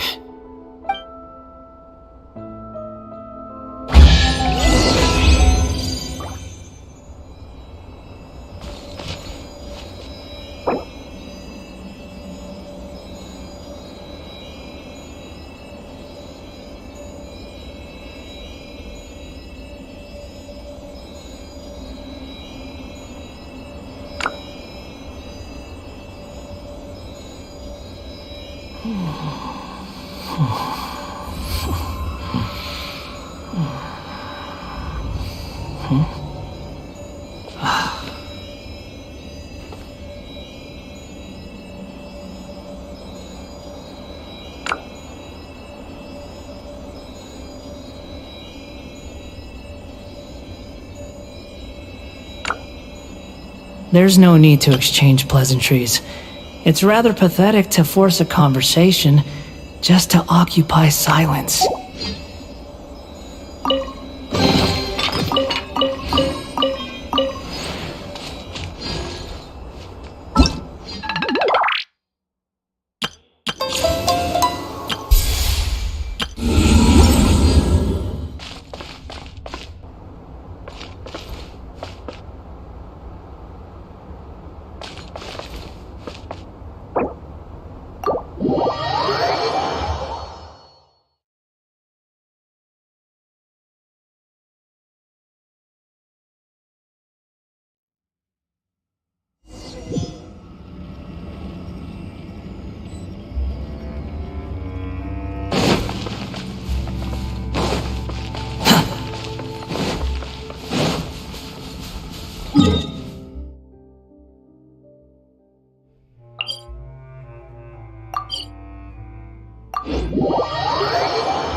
Behold!